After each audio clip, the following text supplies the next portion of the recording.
Logging in games, we lit the squadron. Ballin', dodging, these news they hit, we got 'em. Falling, groveling, so we lit in any room, server or camp. Knowing they see us, we stamp. We never lead till we amp, lead till we champ. Speed them advance.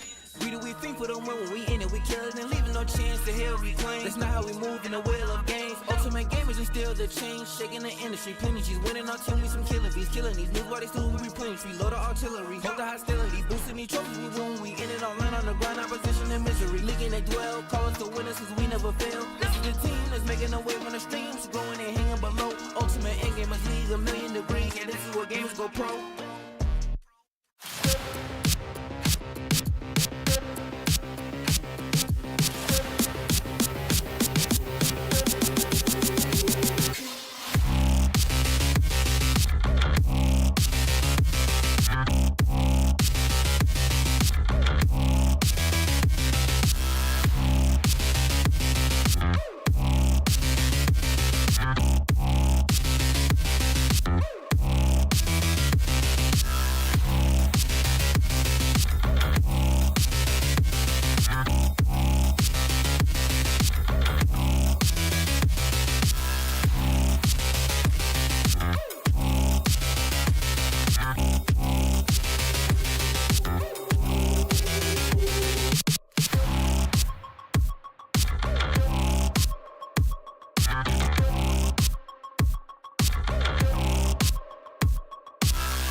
To the Friday edition of the Ultimate Endgamers League. It is season number 9, and they say Friday nights for fighting, and that's just what we'll do, because one of these days, these UEL boots are gonna walk all over you. I've got one question, and one question only. Are you ready? Because it's time to break forth the rhythm and the rhyme. It's time to put the kids to bed and wake up the neighbors. And it is time to get down like a clown like Charlie Brown and turn your frown upside down. It's time for the UEL to shine. So what do you say we get down to that UEL beatdown? Hey, logging in games, we lit the squadron. Oh, here we go.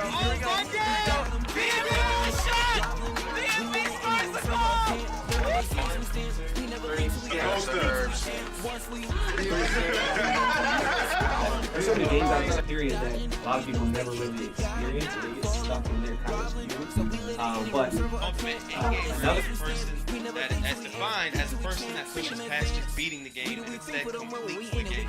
As you guys know. Did you miss it? All right.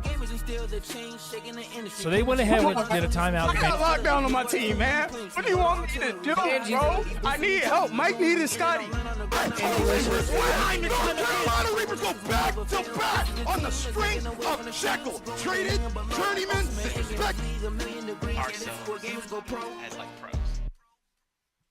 I'd probably say 10K. Your boys, no rush. Ultimate and gamers league, so tough. Go capture that trophy, you can't win enough. It's the UEL, UEL, UEL, UEL, UEL, UEL, UEL, UEL, UEL, UEL, UEL. This is the ultimate and gamers league. VA the Grand Rapids and out overseas. You don't got a clue, come and get up to speed.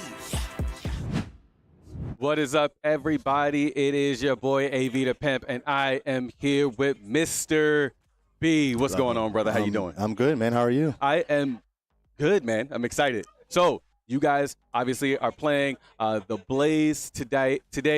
What are we going to see from Mr. B tonight? Oh, man, 2K work, man. Always. You know, I love that. Love to hoop. Honestly, I got to put my money where my mouth is, right? So I was talking that cash all week, and now I got to back it up. I got to do it for the boys at home. I got to do it for my family, of course, you know.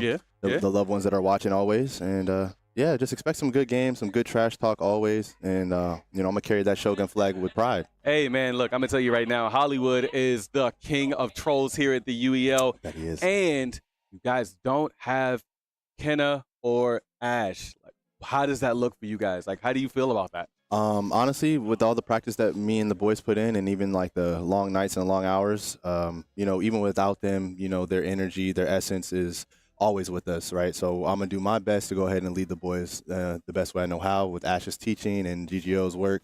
Even, you know, with the other coaches, man, I'm just gonna do my best to lead my boys there. All right, that sounds good. Now, my last question to you: how does it feel to make it on time? How does it feel to make it on time? Great, actually. I was here pretty early. I got to set up everything, man. I was feeling good. I'm loose. I'm ready to dance, man. Go. Yeah, I'm good. I'm ready to rock, man. I'm ready to get this thing on the road, man. Hey, that is awesome. Well, I'm looking forward to this game. We'll be back with another hi, Mom, with another interview here with Mobster. Did you know poor posture while gaming can cause serious neck and shoulder pain? Meet the Volare Pillow. This pillow is designed specifically for gamers.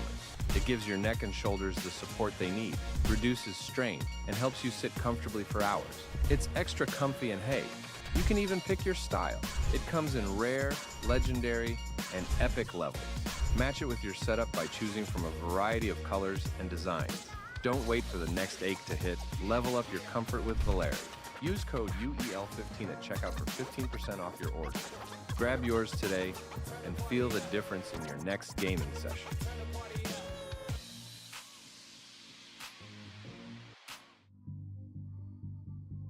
If he loses this now, I don't even know. All right, calm down, TOG. You just lost to him. Calm down. Stay focused, bro. Stay focused. Going great on his trail. Right now, hunting down from the bandits. Oh, and there. And that one goes in there, taking this one away. It's 5-2. The first half is really starting to go their way. Yes, it is. This could be a runaway. Welcome back, guys, to our Week 10 matchup between the Shogun and Blaze. I'm sitting here with Napkin. Could you tell me a little bit about yourself, man? As you guys may know, I'm relatively new to UEL. I've been here for a few weeks now, and I'm just now getting to know some of the players. So what's something interesting about yourself, man? Something interesting about me, I love labbing. I love practicing games. I love just playing games in general, and I, you know, contrary to popular belief, you know, not a lot of people like losing. If I lose to somebody who's better than me, I usually don't have a problem with it. Like, as long as I can learn from it, like, I love that. I'll play somebody as many times as it takes for me to get better. That's cool just because I love, like, just fighting games specifically, like jumping in the lab on fighting games, even on shooter games like Halo and what have you, trying to get certain grenade grab locations on Halo Infinite where you throw a plasma grenade and it actually will shoot the power weapon up to you. There's all sorts of things interesting you can do in the lab. My second question to you, man, is what is your favorite game right now within the UEL? That's part one of the question. Part two is there a game that you'd like to see entered into the wheel for next season? Ooh, my favorite game in the wheel right now is It's probably Lumina Rush or Maelstrom. It's one of those two. I really enjoy Lumina Rush and Maelstrom. Both of those games are mad fun. Okay, I like that. I like that. And a game I'd like to see implemented into the wheel. Yeah, I definitely want to see Sparking 0. Wow, I want Sparking 0 in here. Okay, yeah. I've heard a lot of hype behind that. There's so many people that love Dragon Ball Fighters that are sort of shifted over to that, but then there's also people that just love the 2D stage versus the 3D stage. So that's a good answer. Last question for you, man. You know, just looking at y'all's record right now, 3-2, sort of middle of the pack, but definitely, you know, you're picking up dubs and what have you. What is the differentiating factor that is going to take you guys to the next level, that's going to have you competing as an equal against the top teams right now between the bots and the Reapers? I think the main thing we need to do is, even though we're like, you know, about like 5 games in, like, you know, it definitely still, since most of us are rookies, it definitely still feels different playing games in a different environment. Right. Like, even though the nerves aren't nowhere near as bad as they used to be, they're still there. So mistakes still happen. You start to like choke a little bit, like mid-game, and get the pressure on you. It's just we got to get rid of that, get rid of those feelings, and we got to start just I think playing our game. I think sometimes as commentators, you can sort of tell that when I walk into the building, there's a new player, and you kind of hear about the new player, and then once they start to sort of get the jitters out and stuff, especially later on into the night, they start excelling. Well, man, I'm excited to see you play today, man. It's going to be an honor just sort of casting your match. Thank you for answering our questions, and I look forward to seeing your match. Thank you for having me. Back to you guys. Did you know poor posture while gaming can cause serious neck and shoulder pain? Meet the Volare Pillow. This pillow is designed specifically for gamers. It gives your neck and shoulders the support they need, reduces strain, and helps you sit comfortably for hours. It's extra comfy and hey, you can even pick your style. It comes in rare, legendary, and epic levels. Match it with your setup by choosing from a variety of colors and designs. Don't wait for the next ache to hit. Level up your comfort with Volare. Use code UEL15 at checkout for 15% off your order. Grab yours today and feel the difference in your next gaming session.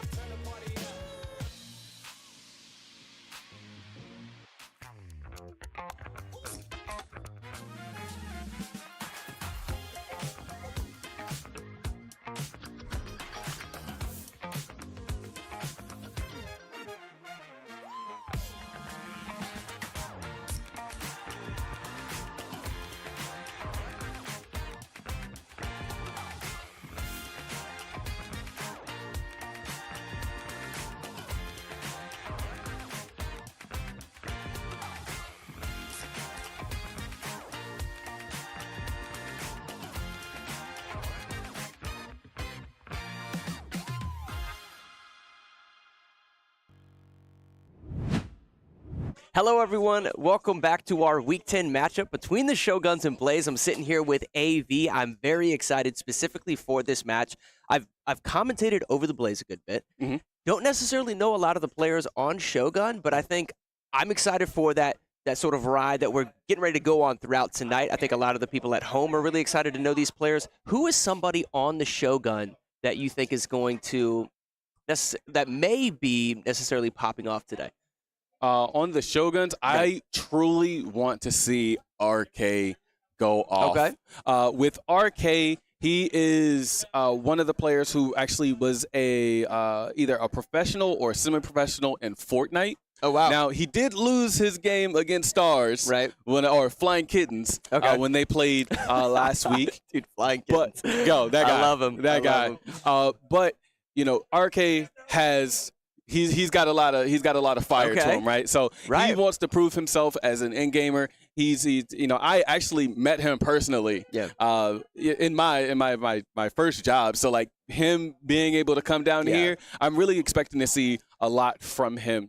I'm also really looking forward to seeing a little bit of Raven as well. Another player who are end gamer that I worked with him in production a couple seasons back, and now he has the opportunity to be a player. He was in the league a couple seasons ago, so that gave him the opportunity to really I like that. And you know what I've definitely picked up on just within the house here or within the arena here at the UEL is there's a lot of players that once you start picking up on the fact that gamers that are competing within the UEL, guys, have to be so well-rounded in order to play at a high level on 33 different games. Throughout the night, you're going to see us spinning a wheel, and these players, whatever the wheel lands on, they have to choose the lineup, their best competitors that are going to be going up against a really well-equipped team.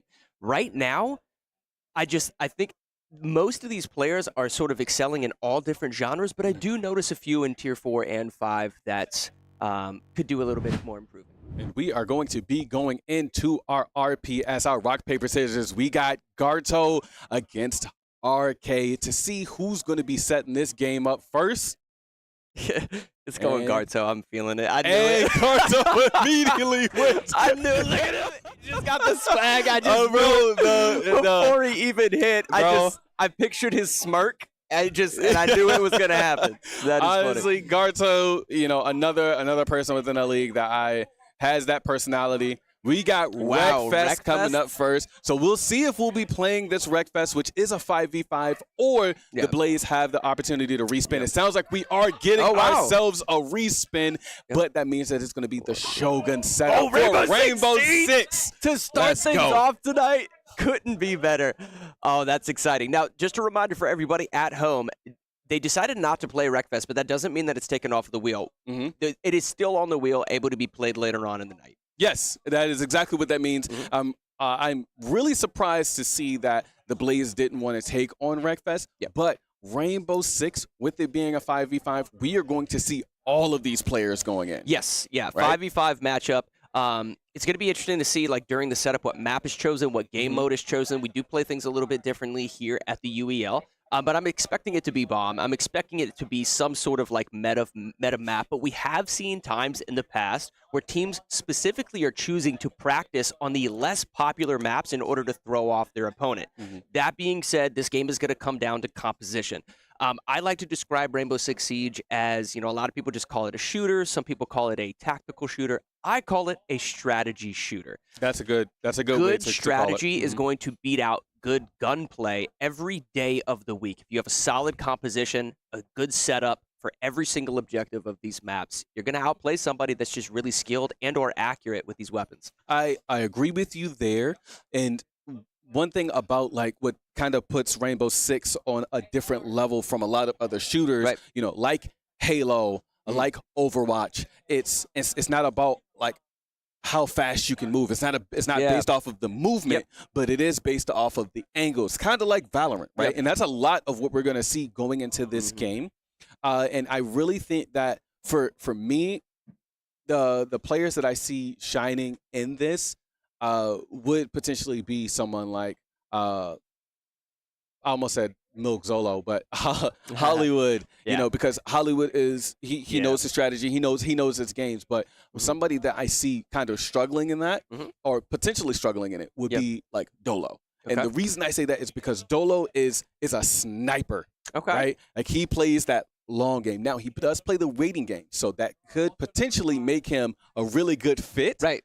But I think that maybe if they have the correct setup or the correct team composition, that the Shoguns could potentially get this W. Okay, so are the Shoguns excelling within the shooter genre of our 33 games? Have they typically excelled within that genre over their past matches? Unfortunately, no. Okay.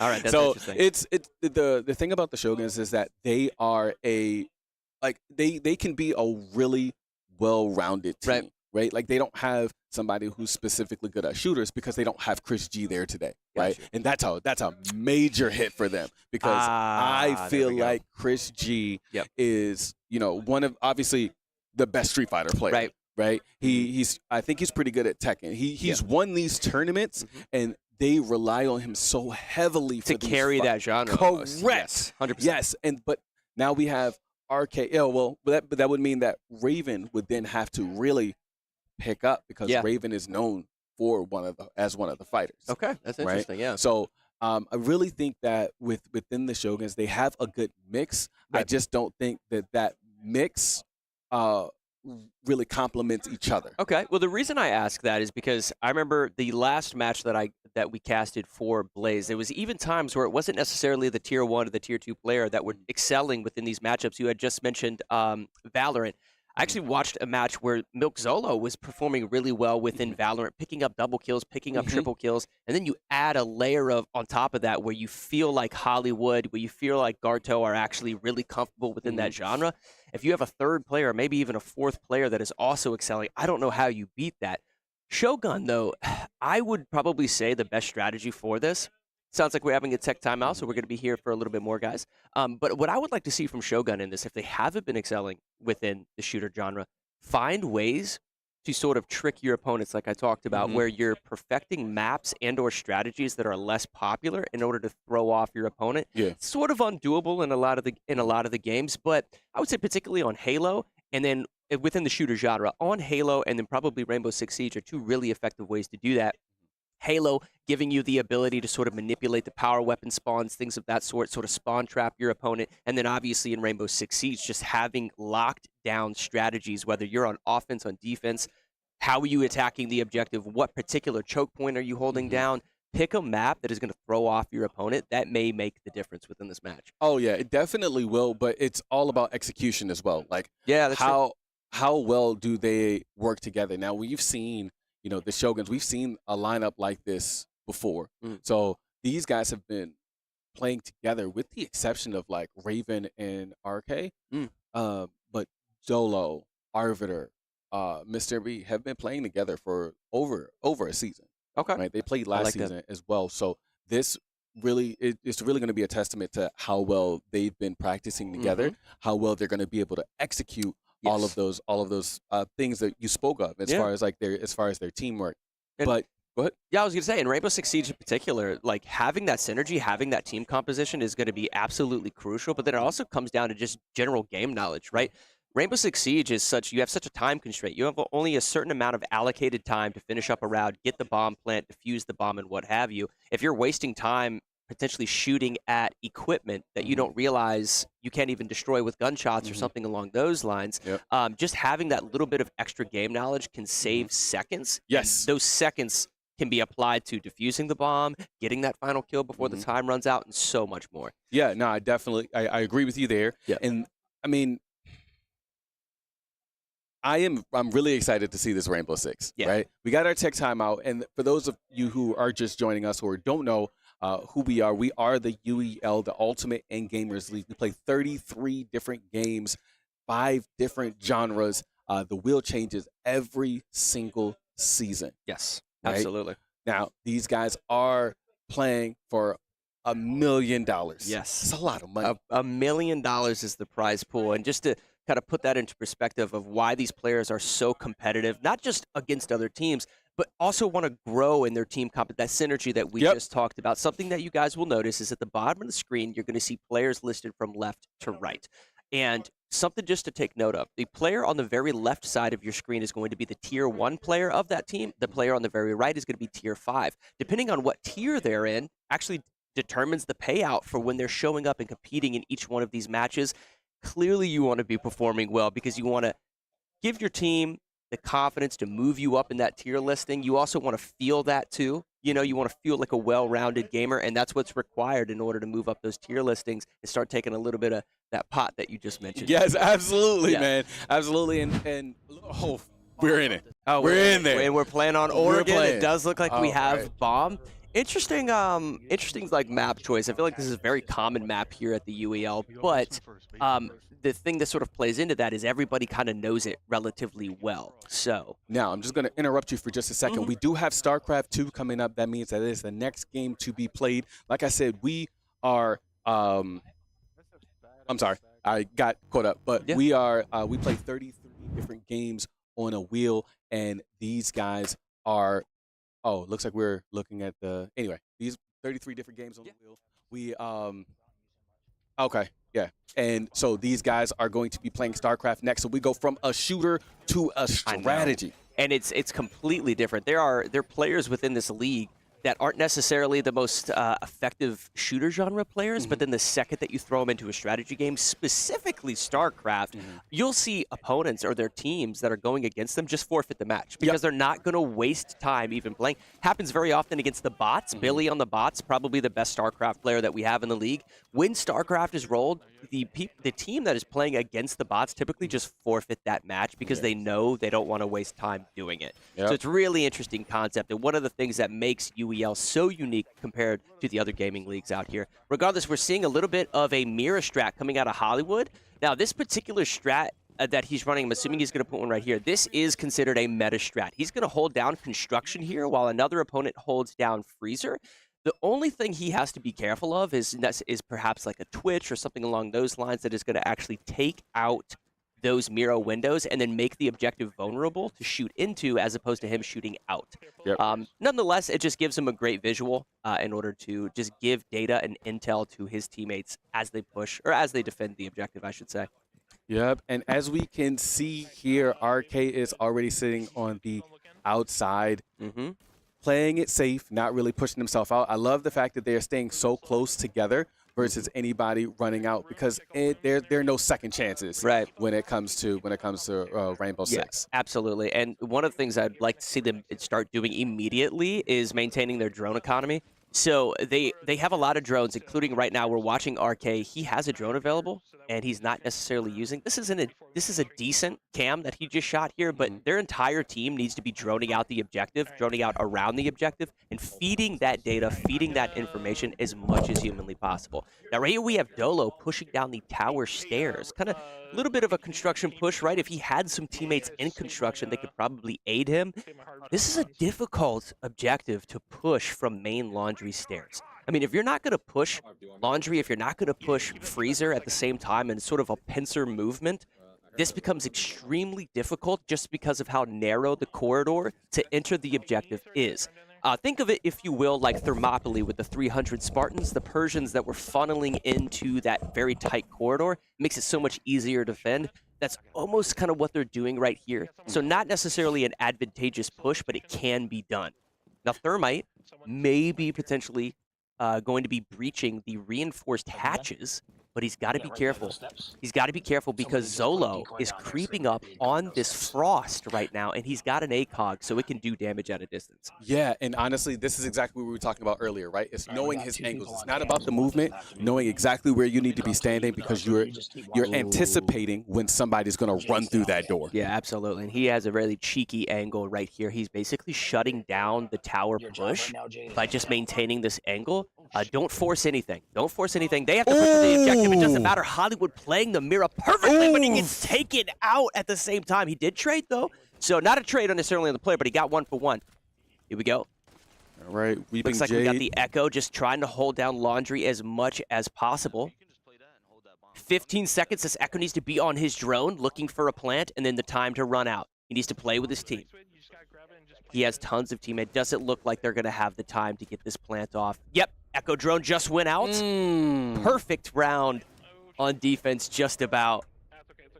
It looks like that was a lost round for the Shoguns, but they do have the opportunity to make a stand, right? Like, they still have a chance to come back. It's still anybody's game on this round.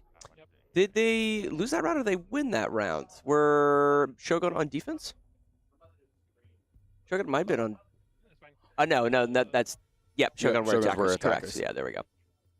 Let me ask you this: what's easier for you, or like what's your take on being? Is it easier for you to attack or defend? I would say for me, it really depends on if you have good communication, like between your teammates. Attacking these objectives can be easy, but you always have to just sort of assume that one of your players is going to get picked. It's going to get picked in sort of like a unexpected manner. There's going to be a spawn peek. There's going to be a lucky shot, right? Rainbow Six Siege is the type of game where a single shot to the head hitbox will eliminate you. So you have to expect the unexpected. Given that, I actually think it's easier to defend on this map, especially when you have strategies like the Mira strat coming out of Hollywood that we saw in that last round. That was just knowing that he's utilizing those meta strategies is going to make it so difficult. So I would say defending is easier, but if you're not using the most popular strats, it can be extremely difficult because this particular objective in the bottom of this map has 1, 2, 3, 4 different ways of entering it, whether it be a hatch, tower, construction, laundry, and then maybe even freezer. So maybe even 5 different entrances to the objective. Holding down all 5 of those is extremely difficult. Now, this is a much more optimal push. The fact that they're pushing through construction, they don't have the Mira right there on the wall, which is going to give them pretty much free reign to get in here. Oh, wow. Wow. pick right off the rip, coming out of the ace right there, and they've already breached both of these objective walls, neither of which was reinforced, which is just shows a little bit of the inexperience, I would say, probably on the side of Shogun.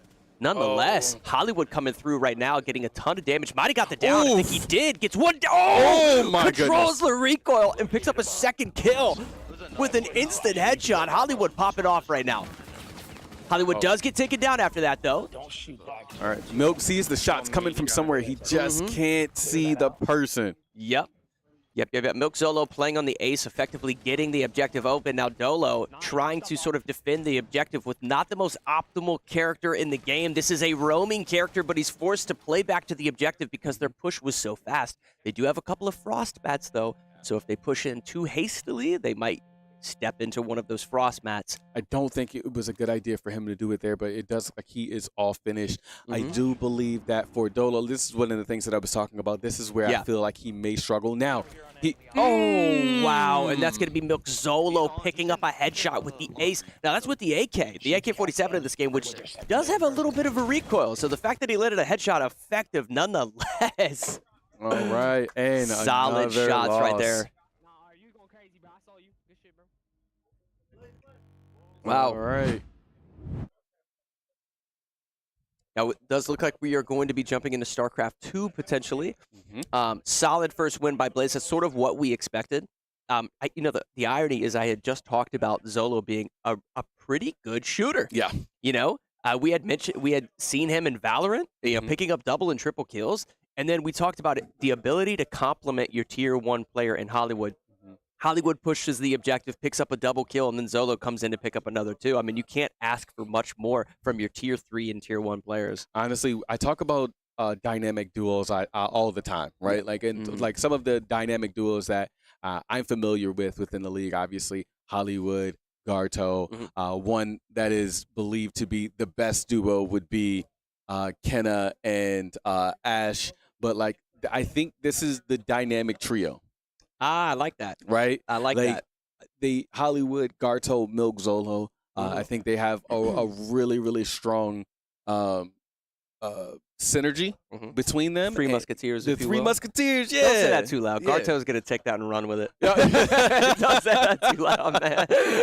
Say it loud enough for Garto to run away with it. So, those three right there are a force to be reckoned with. I mean, honestly, they've got Napkin and they've got Weeping Jade, but I feel like, those three alone, make it really difficult for dynamic duos to really take them out. That, and that's exactly what this is about. Like tier 1, 2, and 3s should be the hardest people to take out. Yeah, and then tier 4s and 5s seem to if you're effectively sort of doing your job, if you will, performing in the games that they know that you're going to excel at.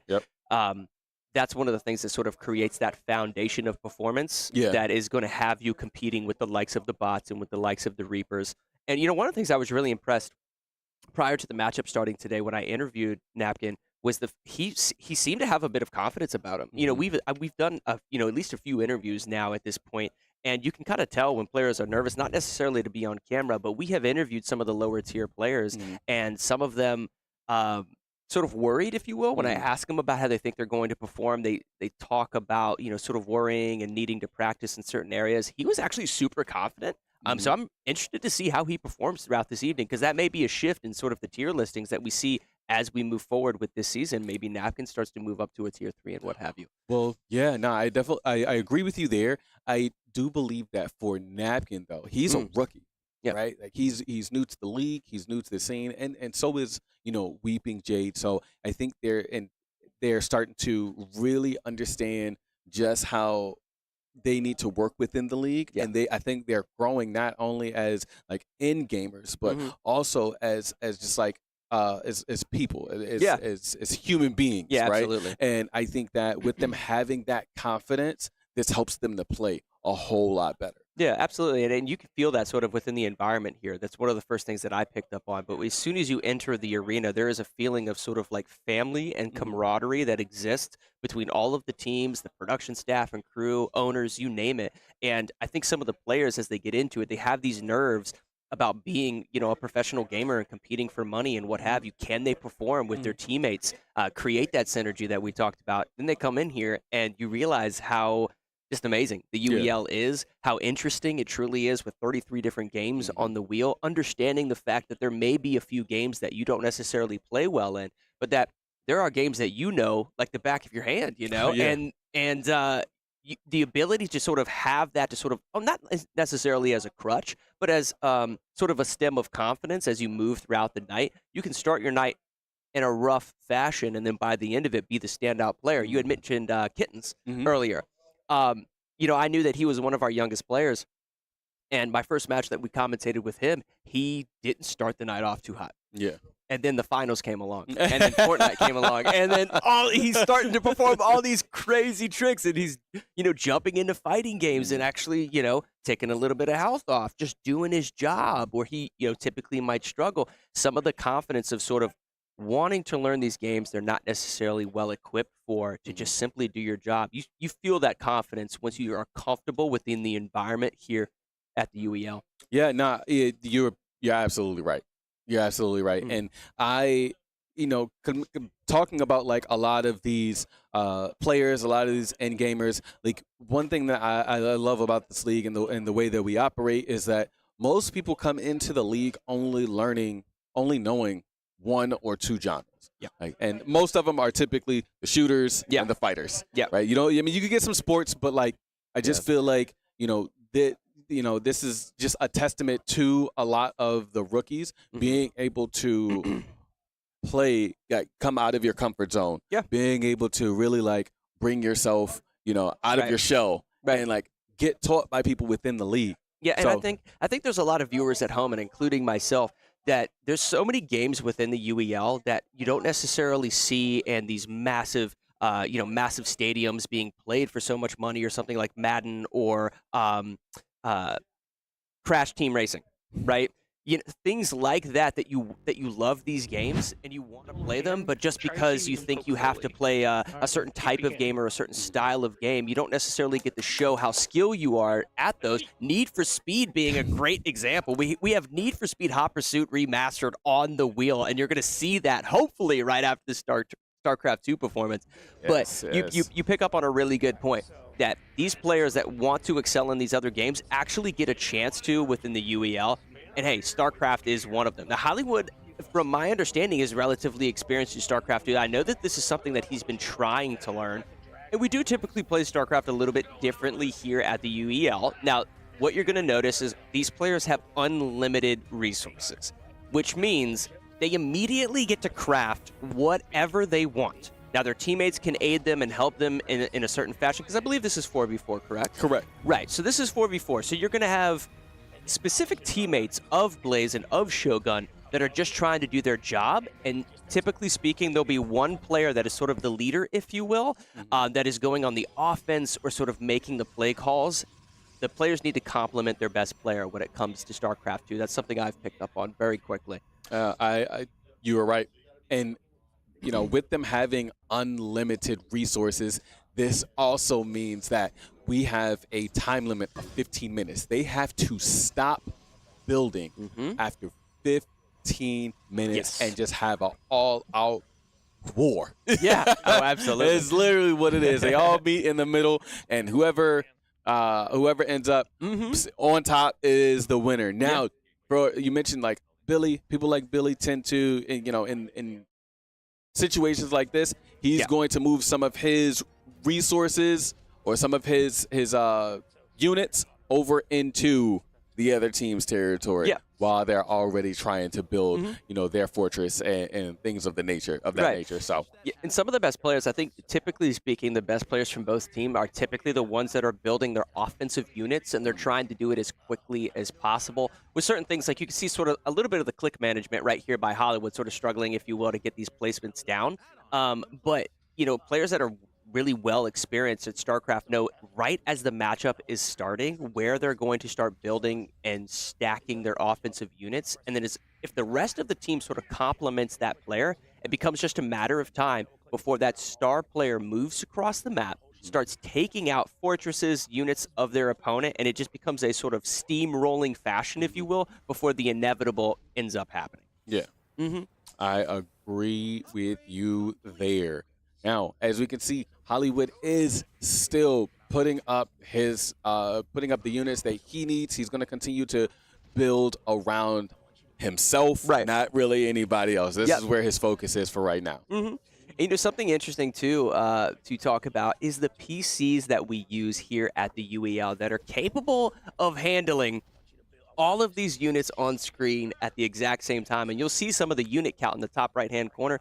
This unit count eventually will become so massive, some of you guys might be wondering, how the heck are these PCs capable of handling all of the units? Yes. Could you tell me a little bit more about these PCs that we're using? The SurfThing PCs. Yes. We're using those SurfThing PCs for each of these games. They are the ones who are helping us to run this silky smooth stream as we speak. Absolutely, absolutely. Now, each one of these different like races, if you will, in the game have different capabilities and what have you.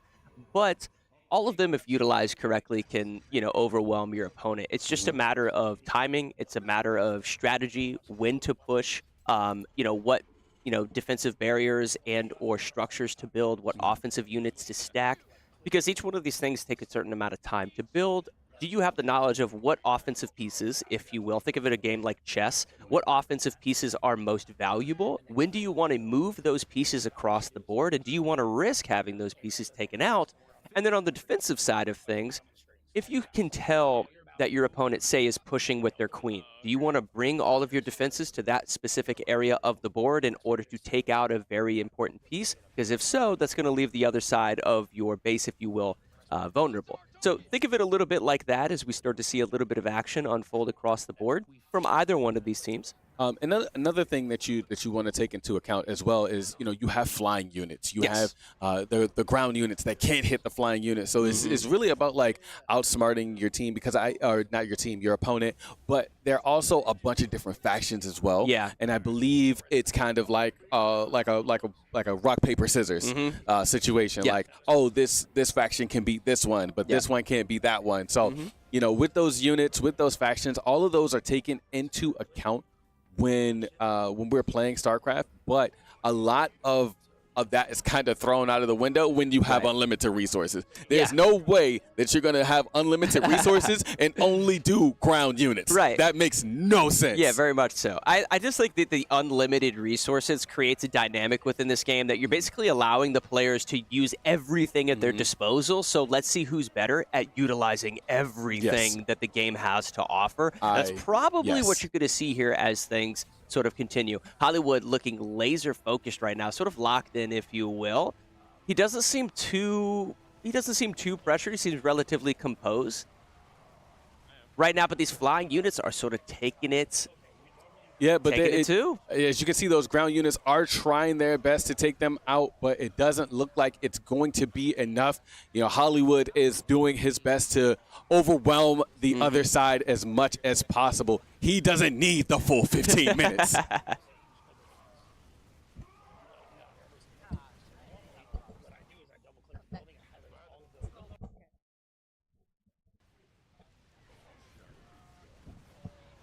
Flicking away, gradually sort of deleting some of these ground units, destroying some of these structures. Look how fast these structures are being deleted. Now, one of the things I just want to, you know, mention for the viewers at home right now is you can see how quickly these ground units are being destroyed by these massive waves of flying units. Now also consider the fact that, or just consider the idea that of how long these units took to build.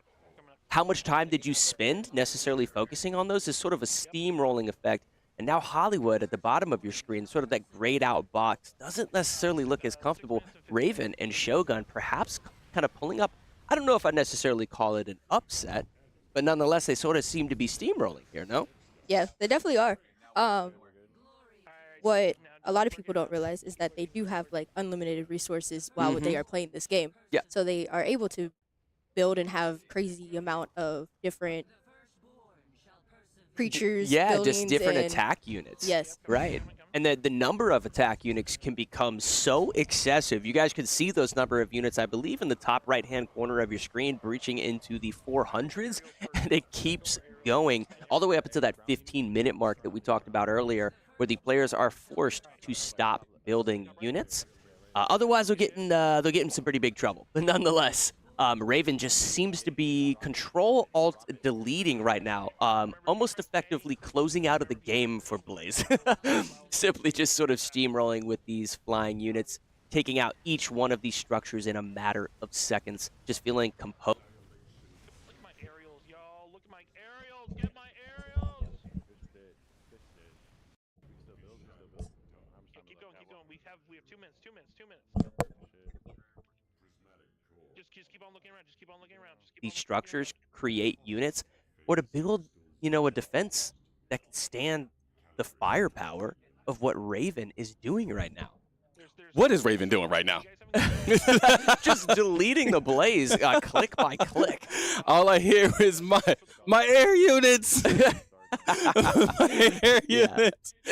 Honestly, I love the fact that this, for me, this is a huge surprise, right? Yeah. I was not aware that Raven knows. No, and StarCraft. Raven is a lower tier player, correct? Or is he? He's a tier 5. Tier 5, exactly. So Raven being a tier 5, coming in like the way that he is right now, sort of implementing his strategy, if you will. Clearly, they have a lot of faith within him in order to put him as the offensive, unit or player on the field, or within this game. So just something to take note of for those of you at home that are starting to form a source of fandom for some of these teams and for some of these players. Be on the lookout for Raven. If he starts excelling in other genres, clearly he has a knack for strategy games.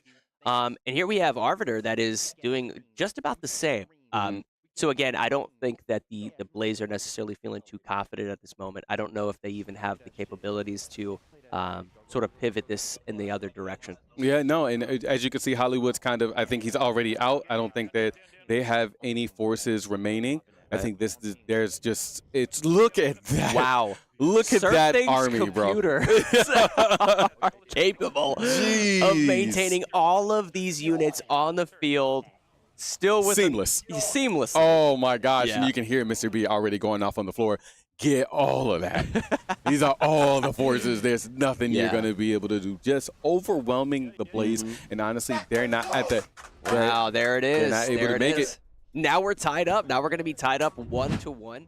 And it's interesting because it's particularly at the start of these games, I love when the match starts and we already it doesn't start steamrolling from the very start. The fact that we're tied up and that the Shogun are 0-6 versus the Blaze that are 3-2, they still have that winner's mentality. They're showing up today to perform because a lot of these players, even if you are 0-6, even if you're sort of losing faith necessarily that you might make it to the playoffs, you're still playing for a position within the UEL. You want to be drafted by teams. You want to be listed as a higher tier player. You want to showcase your capabilities within this entire wheel.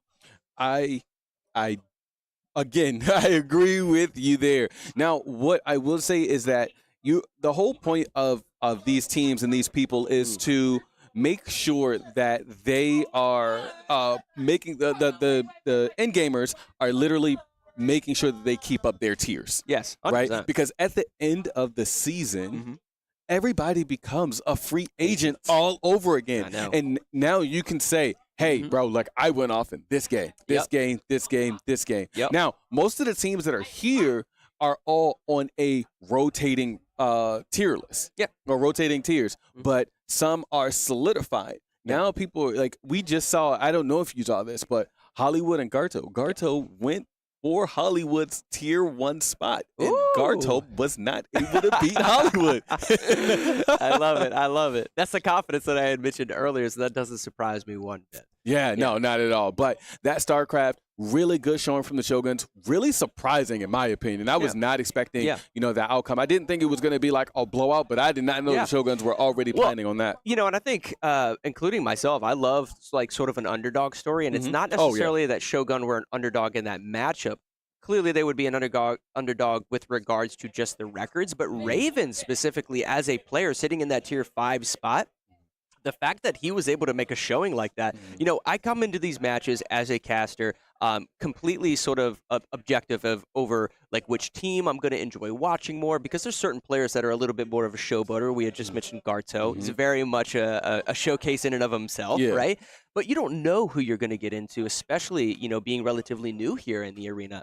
I'm still learning about a lot of these players, just like so many of you guys at home. And Raven, being a tier 5 player, that may have been something that a lot of us weren't expecting, but nonetheless, that was a joy to watch. Well, first off,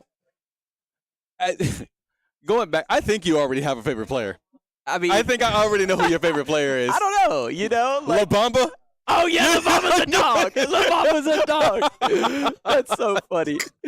Yeah, he's a player. I had no reason. So La Bamba is a player on the bots, guys. I had no reason when I was casting over his matches to just enjoy his play style, enjoy his gameplay, but he's a really well-rounded player that will pull off sort of pivotal or clutch moments and then just have this stone-cold, just iced out look on his face, like as if it was just nothing. And there's something about that I really, really enjoy. Exactly. Again, he's not even necessarily putting a ton of emotion on his sleeve or anything like that, but for whatever reason, if you guys become a fan of certain players, let us know in the chat. Let us know in the chat, man. You never know. Let me see. I want to say my favorite player would be Cutters. Okay. It would be Cutters. Yeah. And it's just because Any particular reason? Yeah. he is hilarious. And That's two, funny. we understand like when things aren't going right, like he gets so hyped for the UEL. Yeah. That like it's just like it's not just him because of like I've got to know him over the course of these last coming seasons. Yeah. And bro, he's just he is funny. I like bro. that. Him I like and that. Billy, low-key hilarious. And it's what's interesting is like sometimes sort of the talent of having like sort of comedic timing and stuff that sort of makes you funny. You can see a direct correlation to specific games where they're also sort of showcasing unique strategies, or like take for instance a fighting game. For instance, you can have sort of the ability to like implement mix-ups and put people in a blender going for those 50-50s in a unique way. And sometimes it's that player is also a bit of a comedian, a bit of a class clown, if you will. Yeah, again, you're right. So that being said, we are going to be talking, or we're going to be getting a little commercial break from our sponsors, SurfThing. If he loses this now, I don't even know. All right, calm down, TOG. You just lost to him. Calm down. Stay focused, bro. Stay focused. Going great on his trail.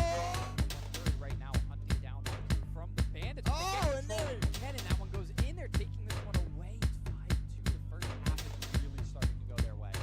Yes, it is. This could be a runaway, I keep saying. Big shout out to SurfThing again, as you guys can see right there.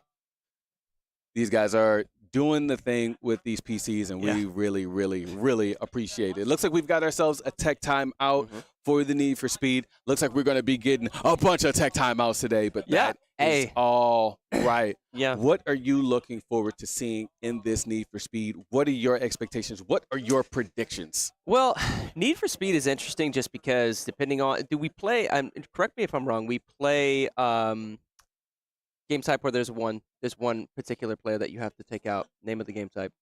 For Need for Speed? Yes. I don't know if there's a game type, but you have the racers and you have the cops. Yes, and you have the most wanted. Yeah, most wanted. There we go. So there's going to be one player that is the most wanted racer, or I should say racer on the field, and as long as that racer stays up, your team has a potential to win. Typically speaking, you would like that racer to be the most well-adapted, well-equipped racer on your team. Is it randomly selected? It's randomly selected. That was exactly my point. So the fact that so it sounds like, oh, that is interesting. Okay. All right.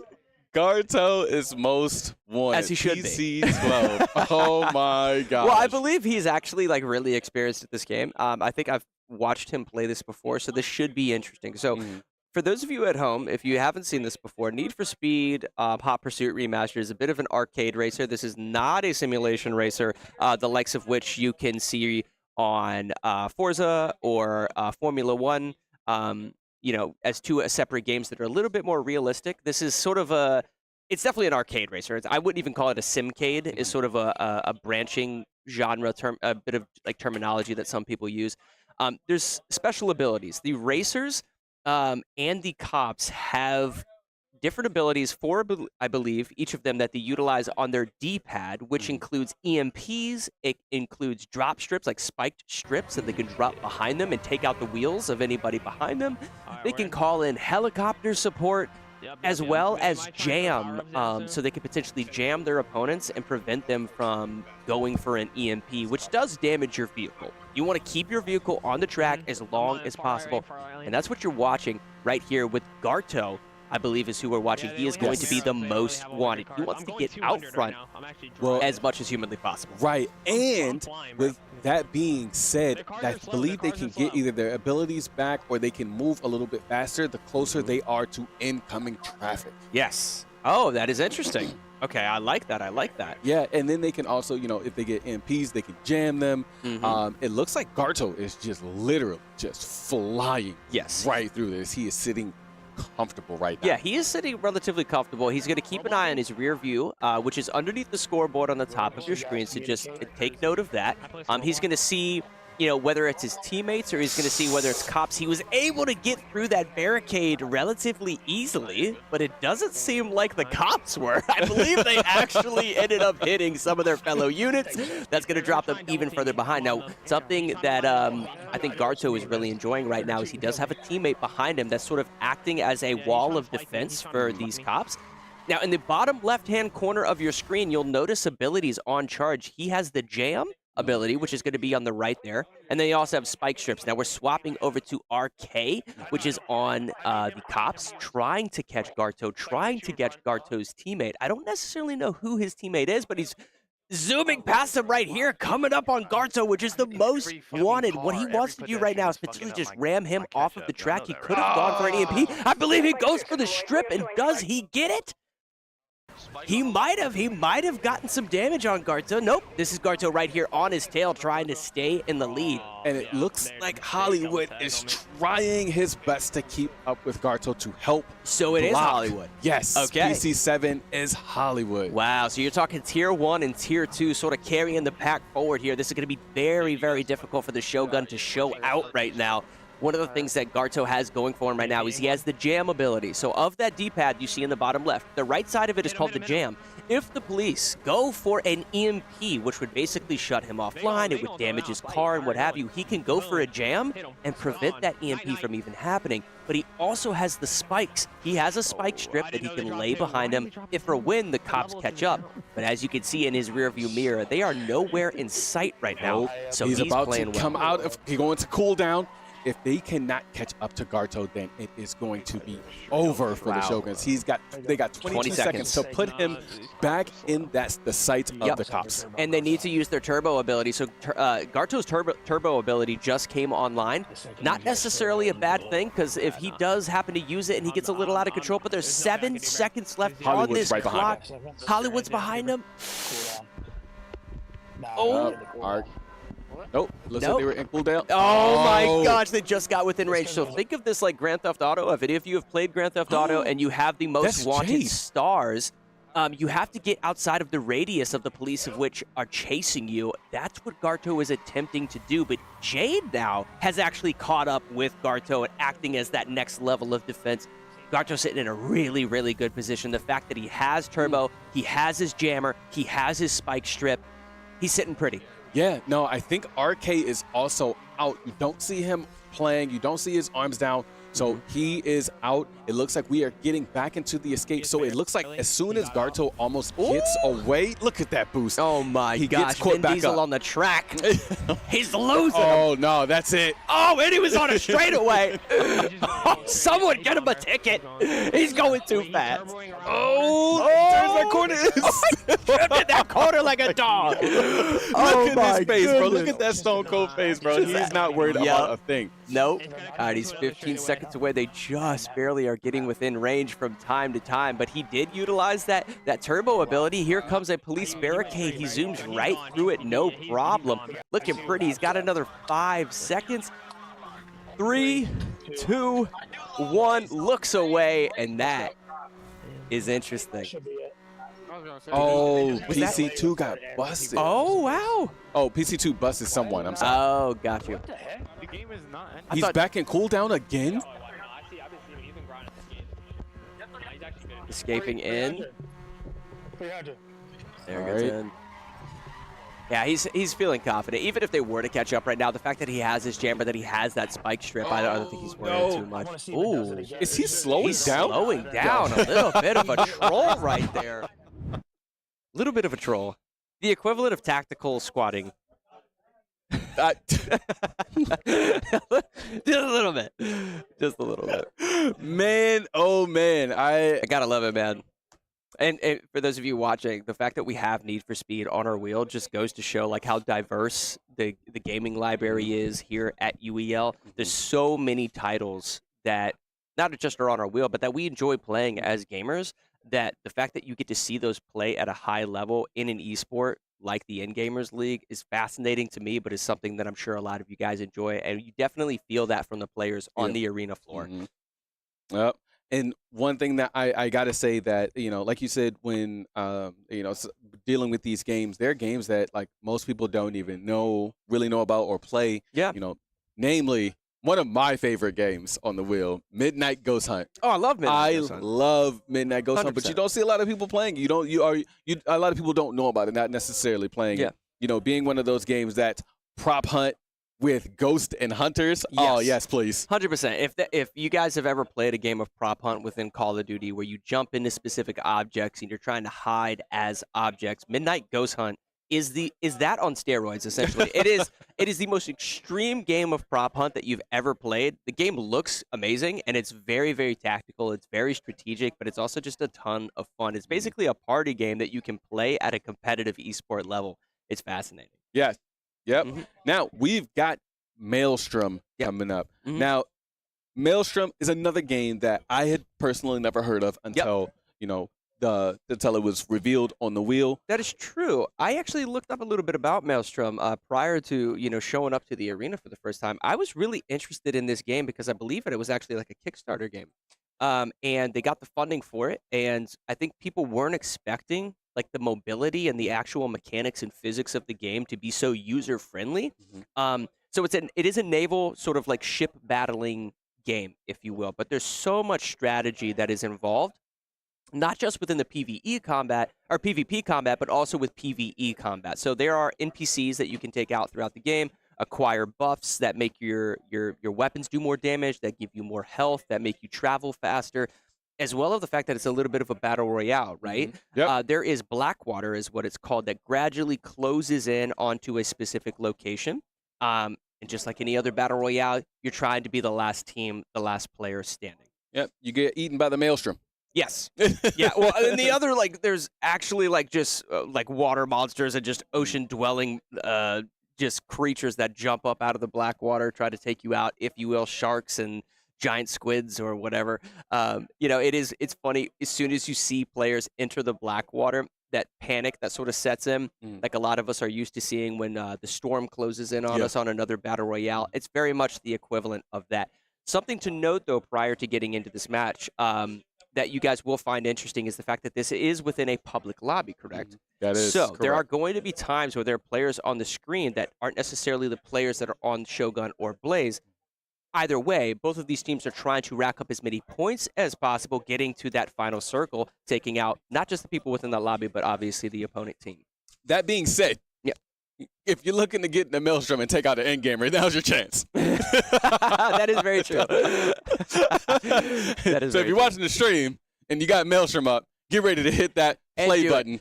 Do it. Just, do it. Control, please. Yeah, do it, because not just where you have the chance of jumping in with an endgamer, but also the game is just a quality game in general. Between the battle passes, the cosmetics that it has to offer, there's certain things like cannon, the cannonball effects that you can apply to your ship. Think of your cannon as shooting giant pumpkins, and there's a jack-o'-lantern effect behind, you know, sort of streaming behind the cannonball, if you will. There's all sorts of fun games that this has to offer, but it's not just about aiming at your opponent's ship and blowing them to smithereens, right? There's a lot of strategy involved. there are specific crew members that are character types that apply certain perks to your ship. There's also a captain selection, so you can equip a captain to your ship that changes the ultimate ability of your ship, if you will. I believe they're called tricks. One of which, just to give you a fair example, is maelstroms, which are these giant swirling pools within the ocean that can suck you into that pool and basically destroy you. If your opponent is sort of sailing on the edge of that maelstrom, some of the captains, or at least one of the captain, has the ability to boop or push opponent ships that are around it to basically throw them forward. So if someone's trying to escape that maelstrom, sailing around the edge of it, and then you actually just boop them into the maelstrom or push them into the maelstrom, get an instant elimination. All of their perks and the abilities that they've picked up throughout the match will come spewing out like guts, and you could just pick them up and then, essentially just highly buff your build, your ship, and continue throughout the match. Ooh, Street Fighter 6 coming up next. I love to see it. Love to see it. That's one of our favorite fighting games here at UEL, for sure. Who would you say between Shogun and Blaze is more sort of equipped to take this one? I want to say, let's see, RK, Dolo, and Arbiter, and then we've got Milk, Napkin, and Garto. I feel like this is going to be a Blaze win because I feel like Garto is the type of person to play this game out of everybody who's here. Okay. All right. I like that. And then as you can see here, they're preparing for the battle. So they're just in a lobby. They're chilling. Milk Zolo's doing his own thing. Right. But this gives them the opportunity to go ahead and get ready. Again, when we talk about the what did we say that they were? I'm gonna get the other one, the win. Three Musketeers. Yes. Right now you got Milk Zolo and Garto in there, so the dynamic duo with Napkin, the player that I was looking forward to seeing. So this is sort of maybe his first showing with a little bit more focus on him as opposed to like a full 5-stack. So nonetheless, that's going to be pretty interesting. Another thing to note, specifically for this ship, because it's so evident and so clear with that sort of blocky structure, you can see it right here on this much smaller ship. That has the sharks sort of pulling it, if you will. Those gray squares, those transparent gray squares that you see around the ship essentially act as its armor. And as those squares start to take damage, you'll notice them dissipate and gradually disappear, which leaves the ship vulnerable from that particular side. So within the middle of a one-on-one gunfight, you'll notice the players sort of shifting their ship from left to right, trying to maintain a sense of prowess in the sense of you don't want to show your vulnerable side to your opponent. So sometimes just the mobility of how well this game maneuvers can be pretty evident and like easily on display throughout the entirety of a one-on-one gunfight as these players shift from left to right, bang into each other, utilize their perks, utilize the trick of their captain, their special ability, if you will. But just for the viewers, just start to take note of where their vulnerable side is as that armor gradually disappears. Yep. Got Milk Zolo. He's kind of falling behind everybody else. I think he's just trying to catch somebody off guard, and he's just doing damage from behind. Exactly what he needs to be doing as well. It doesn't look like his ability is ready just yet. Interesting. Nice reverse. Interesting choice not to go through that tunnel. I think he was a dead man walking if he chose to go through that. Yeah. Like we said earlier, just think of the 300 Spartans versus the Persians in the Battle of Thermopylae. Had he gone through that narrow corridor, he would have been blasted with everything, including the kitchen sink, and he would have been destroyed in a matter of seconds. So immediately. Yeah, great maneuver to just sort of go around the sides, go around the edges here, and try to potentially flank his opponent, which is an interesting decision. And I mean, as newly married women, we got to know when to pick our battles, right? And that one was not a battle that he wanted to take on. Our wives are watching right now like, what did he say? That is funny. I love it. So here we're taking a look at RK on a little bit faster, a little bit quicker maneuvering ship. Potentially just taking out a few NPCs, if you will. Now, I think this is a ramming ship. Is that right? It may be. I'm not completely confident in that. Yeah, it's a distant ship, high mobility, a bit of a sniper, if you will, just getting those shots off at a distance. But you'll notice little buffs and perks within the water, guys, as they take out these NPCs. Different colors mean different things, but essentially just think of it as picking up speed buffs, damage buffs, armor buffs, health buffs, things along those lines. Right, armor is down right now for Milk Zolo. And I love the fact that we're spending so much time on him so we can kind of see what his strategy is here and able to take someone out and keep it pushing. Yeah, and those are some of those buffs that he sort of like left behind there that you'll gradually see them. Is when they take out an opponent, those buffs will actually drop off of their opponent and they'll try to do their best to sort of drive over top of them and grab them as fast as possible. Now, there's not a lot of pressure right now on the map, but as this black water gradually closes in, you're going to notice both teams sort of shifting towards the center of the map in a sense of panic. One of the things to take note of, though, when that occurs is the actual map structure itself. There's going to be certain corridors or crevasses, if you will, that they have to sort of sail through, and they need to be careful to stay with their team, but then also not get out of place. Oh, wow. So here's Arbiter sort of closing in right here. Oh, Garto's trying to get away, but he's not, and he gets taken out. Arbiter turning around to sort of clip his opponent here and keep him locked in. Everyone's sort of collapsing on top of Arbiter. He's doing his best, but he's taking huge damage.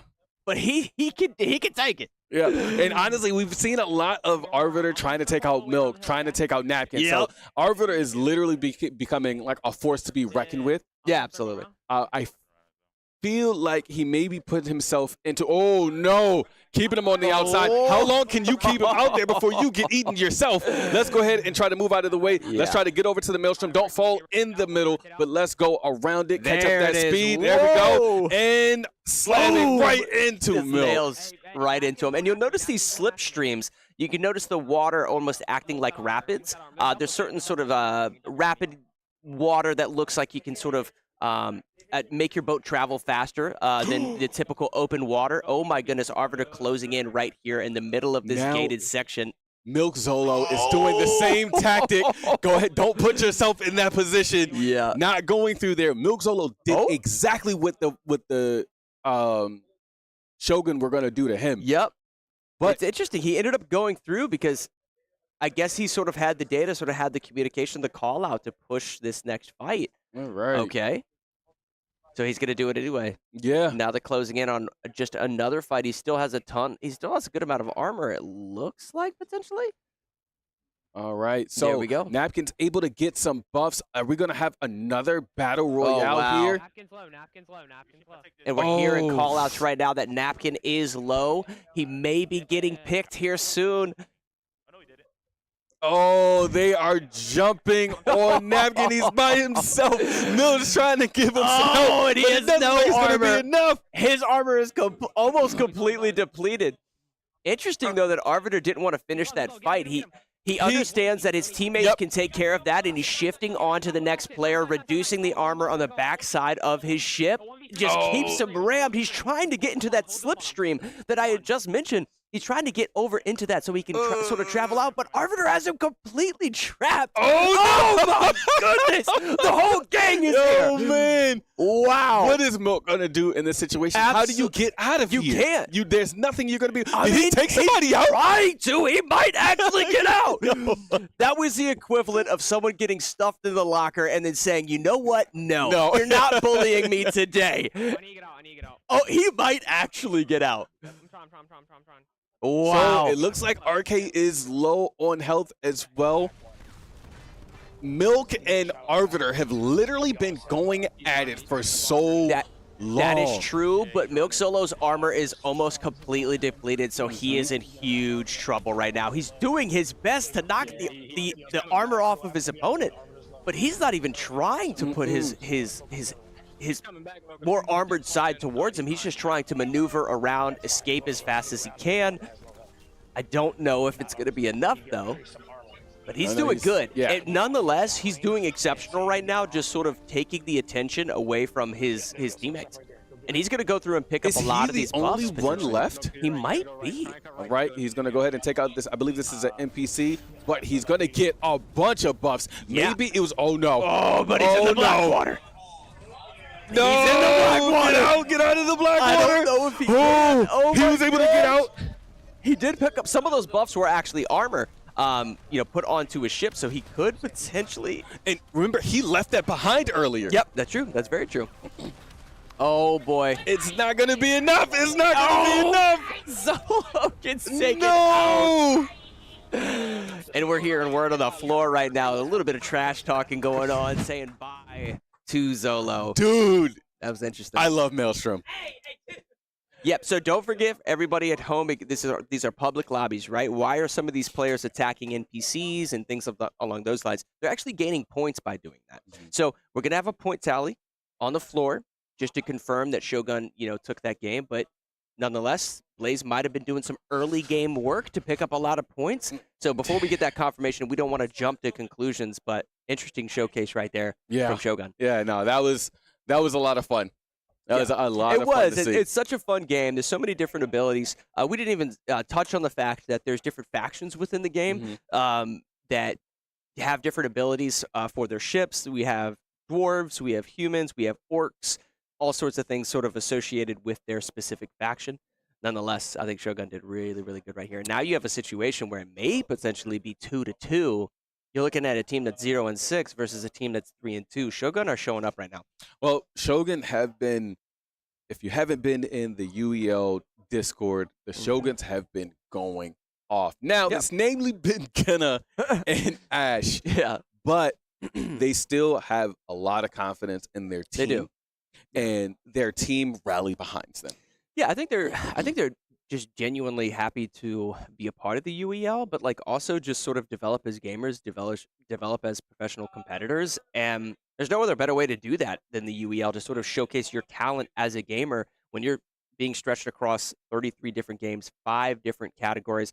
Let's name all of them just so the people at home know what we're talking about. We have racing games, we have fighting games, we have strategy games, we have shooter games, and we have sports games.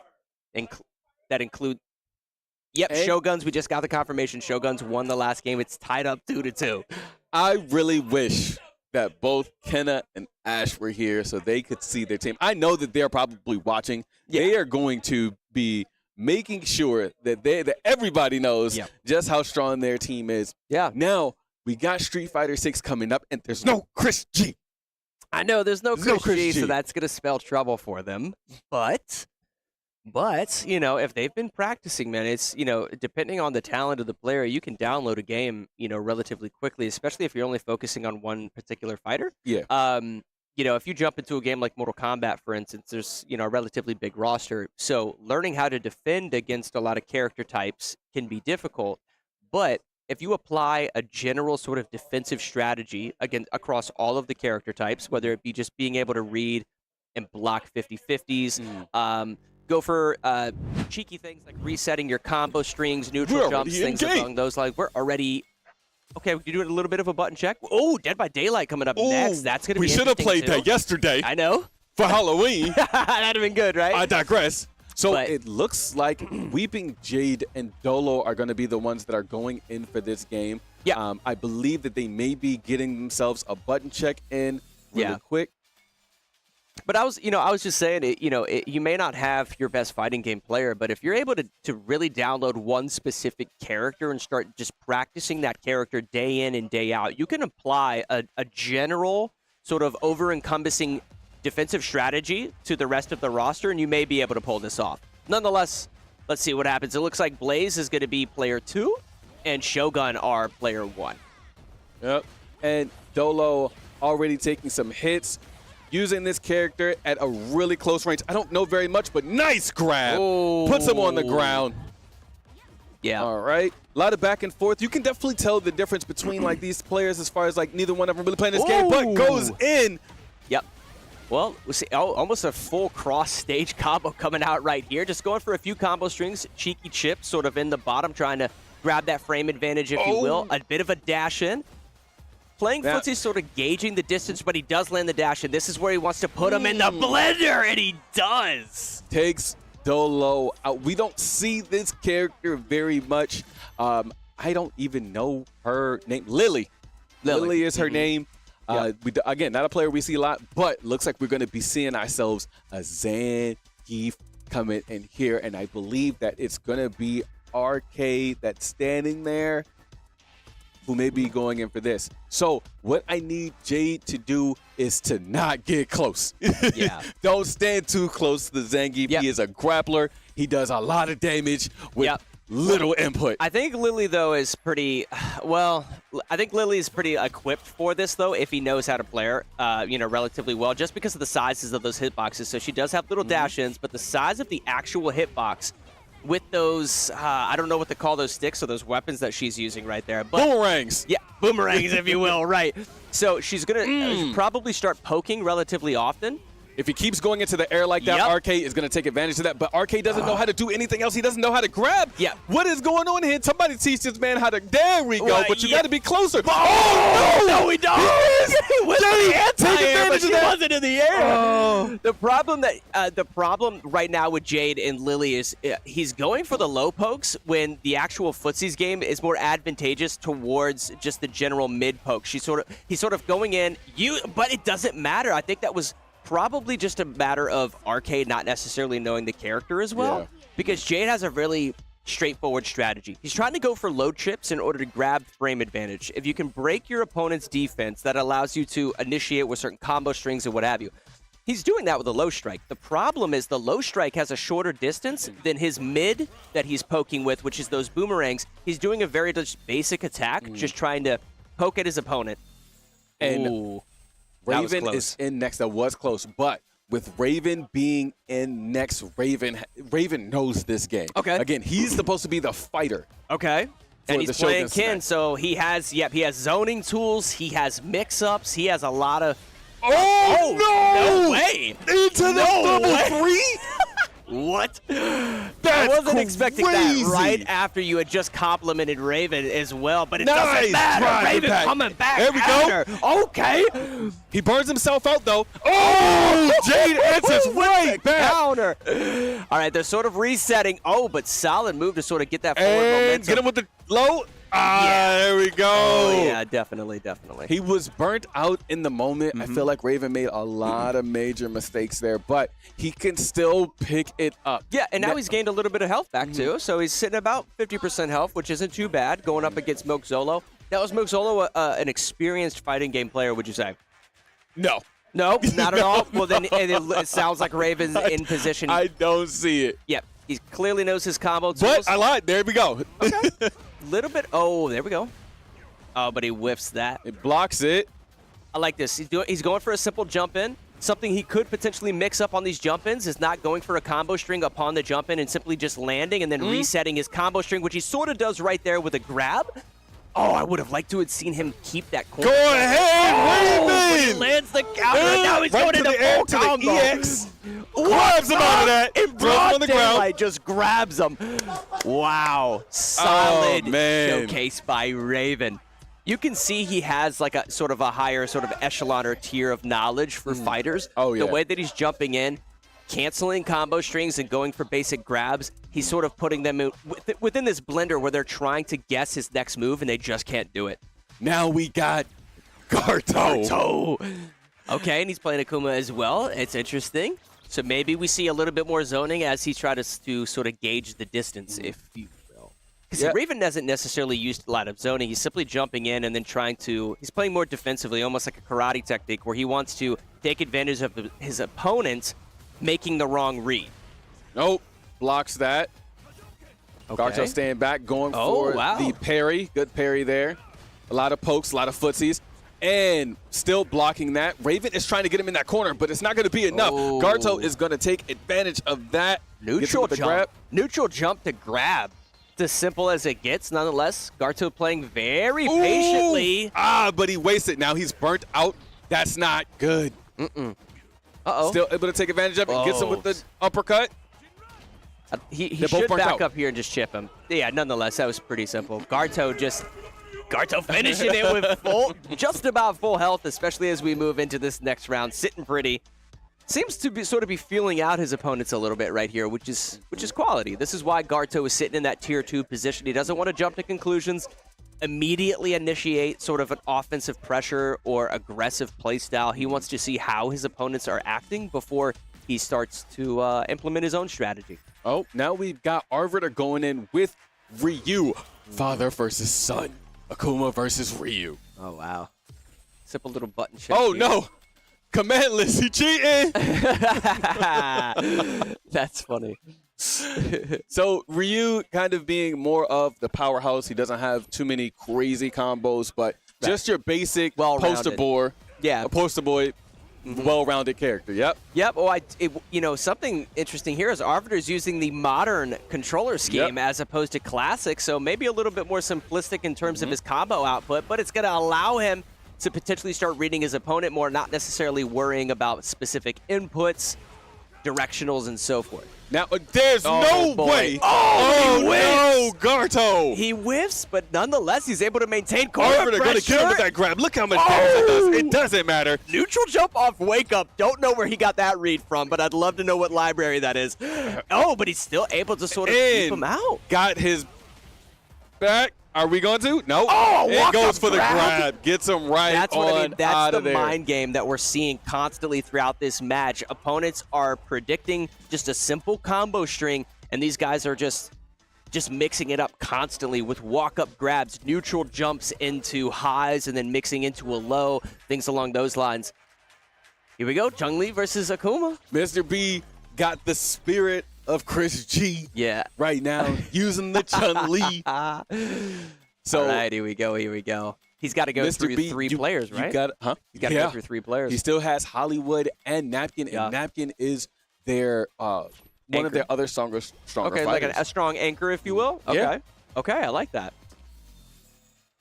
Right.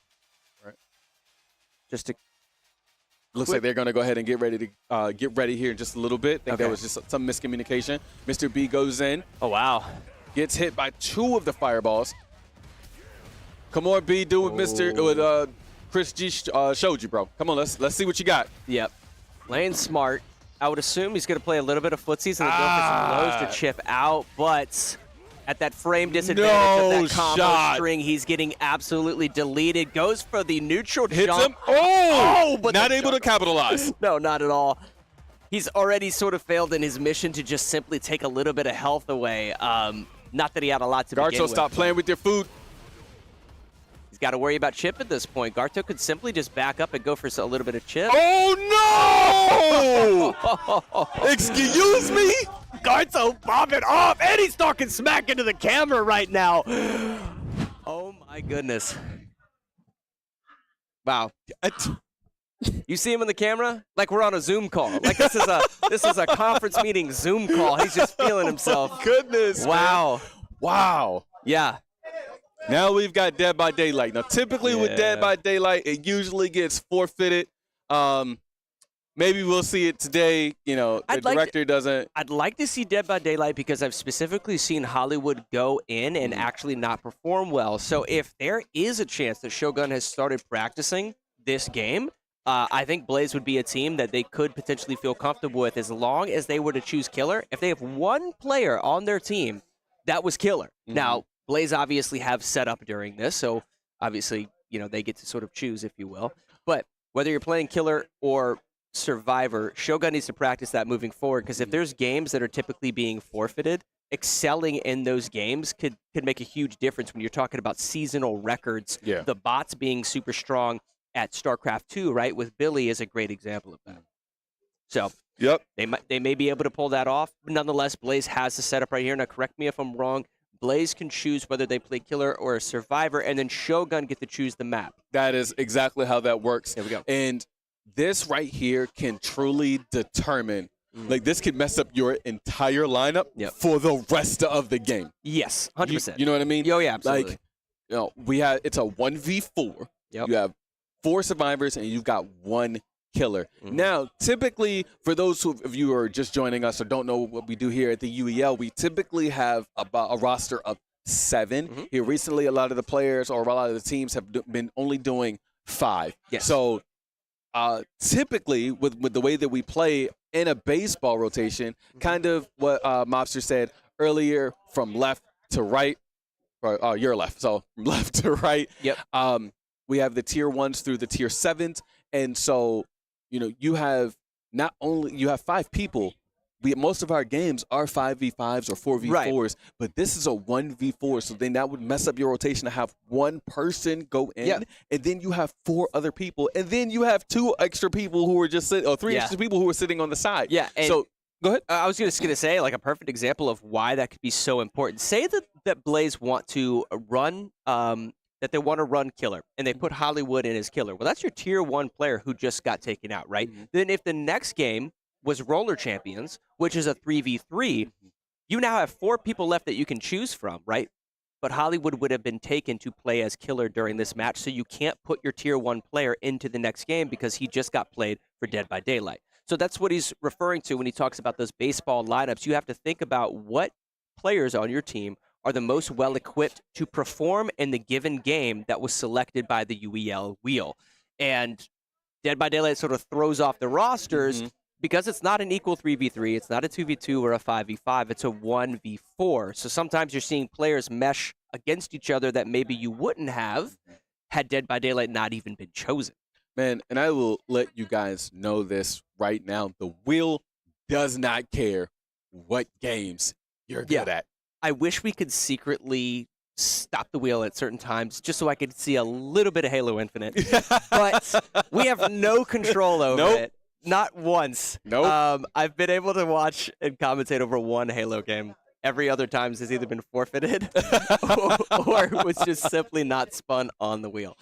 But maybe we'll see a little bit of that later today. Nonetheless, Dead by Daylight is a super fun game, and one of the most important things that is highlighted within Dead by Daylight, I'd say more so than maybe even any other game within the wheel. I don't want to say any of them, but it's definitely within the top 3 of those 33 games, is communication. If you're playing as a survivor, obviously not as the killer because you're just by yourself, but if you're playing a survivor within Dead by Daylight, communication is absolutely key because say you get put on a hook, you've got to be able to relay the information to your teammates as to where the killer is in trajectory to your position. Talk about certain generators that have a specific amount of progress on it. All sorts of things. Say if the killer is a trapper and you see them lay a trap in a specific location, you have to be able to make that call out to your team. Remind your team later so they don't step on it later on in the round. All sorts of things. So communication is crucial when it comes to this matchup. And I think that's what we're going to see. Should be interesting, though, to see if the Blaze decide to choose, say, Hollywood as their killer, or are they going to play survivors because their last showing didn't necessarily go as well as I may have thought it would have. This just in, the killer is actually going to be Jade. Oh, wow. So okay. That is interesting, and he's going to be playing the Knight. I like that. I don't know what that means, but it sounds interesting. And some of the perks that you're seeing rolled right here are going to be creating distance between all of the hooks for these survivors to make it a little bit more difficult for the killer to actually transition from hook to hook and, really start to rack up those 3 strikes, if you will. You guys may not see my excitement. The CTR roll next, and Hollywood's in. And we just talked about the lineups, right? We just talked about the lineups. What would have happened if they would have put Hollywood in instead? That's very true. So Hollywood is actually really, really good at Crash Team Racing. So I would assume that he's going to be thrown into the lineup for that. Crash Team Racing, whole other different animal. We'll get into that when it begins, but basically it's Mario Kart on steroids. Very, very fast paced. Nonetheless, we got Jade here now playing as the killer. We see how he does. Now this map, interesting map choice actually by Shogun. This map is very, very difficult to see. It's a little bit darker. It's less lit, per se, than I would say the other maps in the selection. So it makes it a little...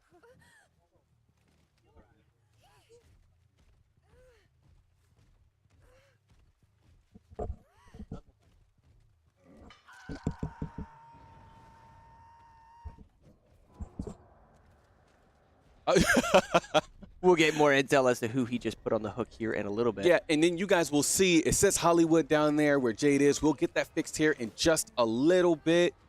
But Jade is going ahead and he is moving. Apparently, the Knight is able to duplicate itself and have a second Knight running around. There's no way. Yeah, and so you saw a little bit of that on your screen, sort of a meat cleaver sort of killer, if you will, that sort of was holding the cleaver above the survivors as they're running away from him. This this knight is able to sort of duplicate itself, as he was saying, and act as sort of a decoy chasing after these survivors. And if they get caught, obviously it alerts the main killer as to their position and so much more. So he's going to be throwing those out, constantly duplicating himself, sort of putting these dummies, in a sense, on the field to sort of trigger a reaction from.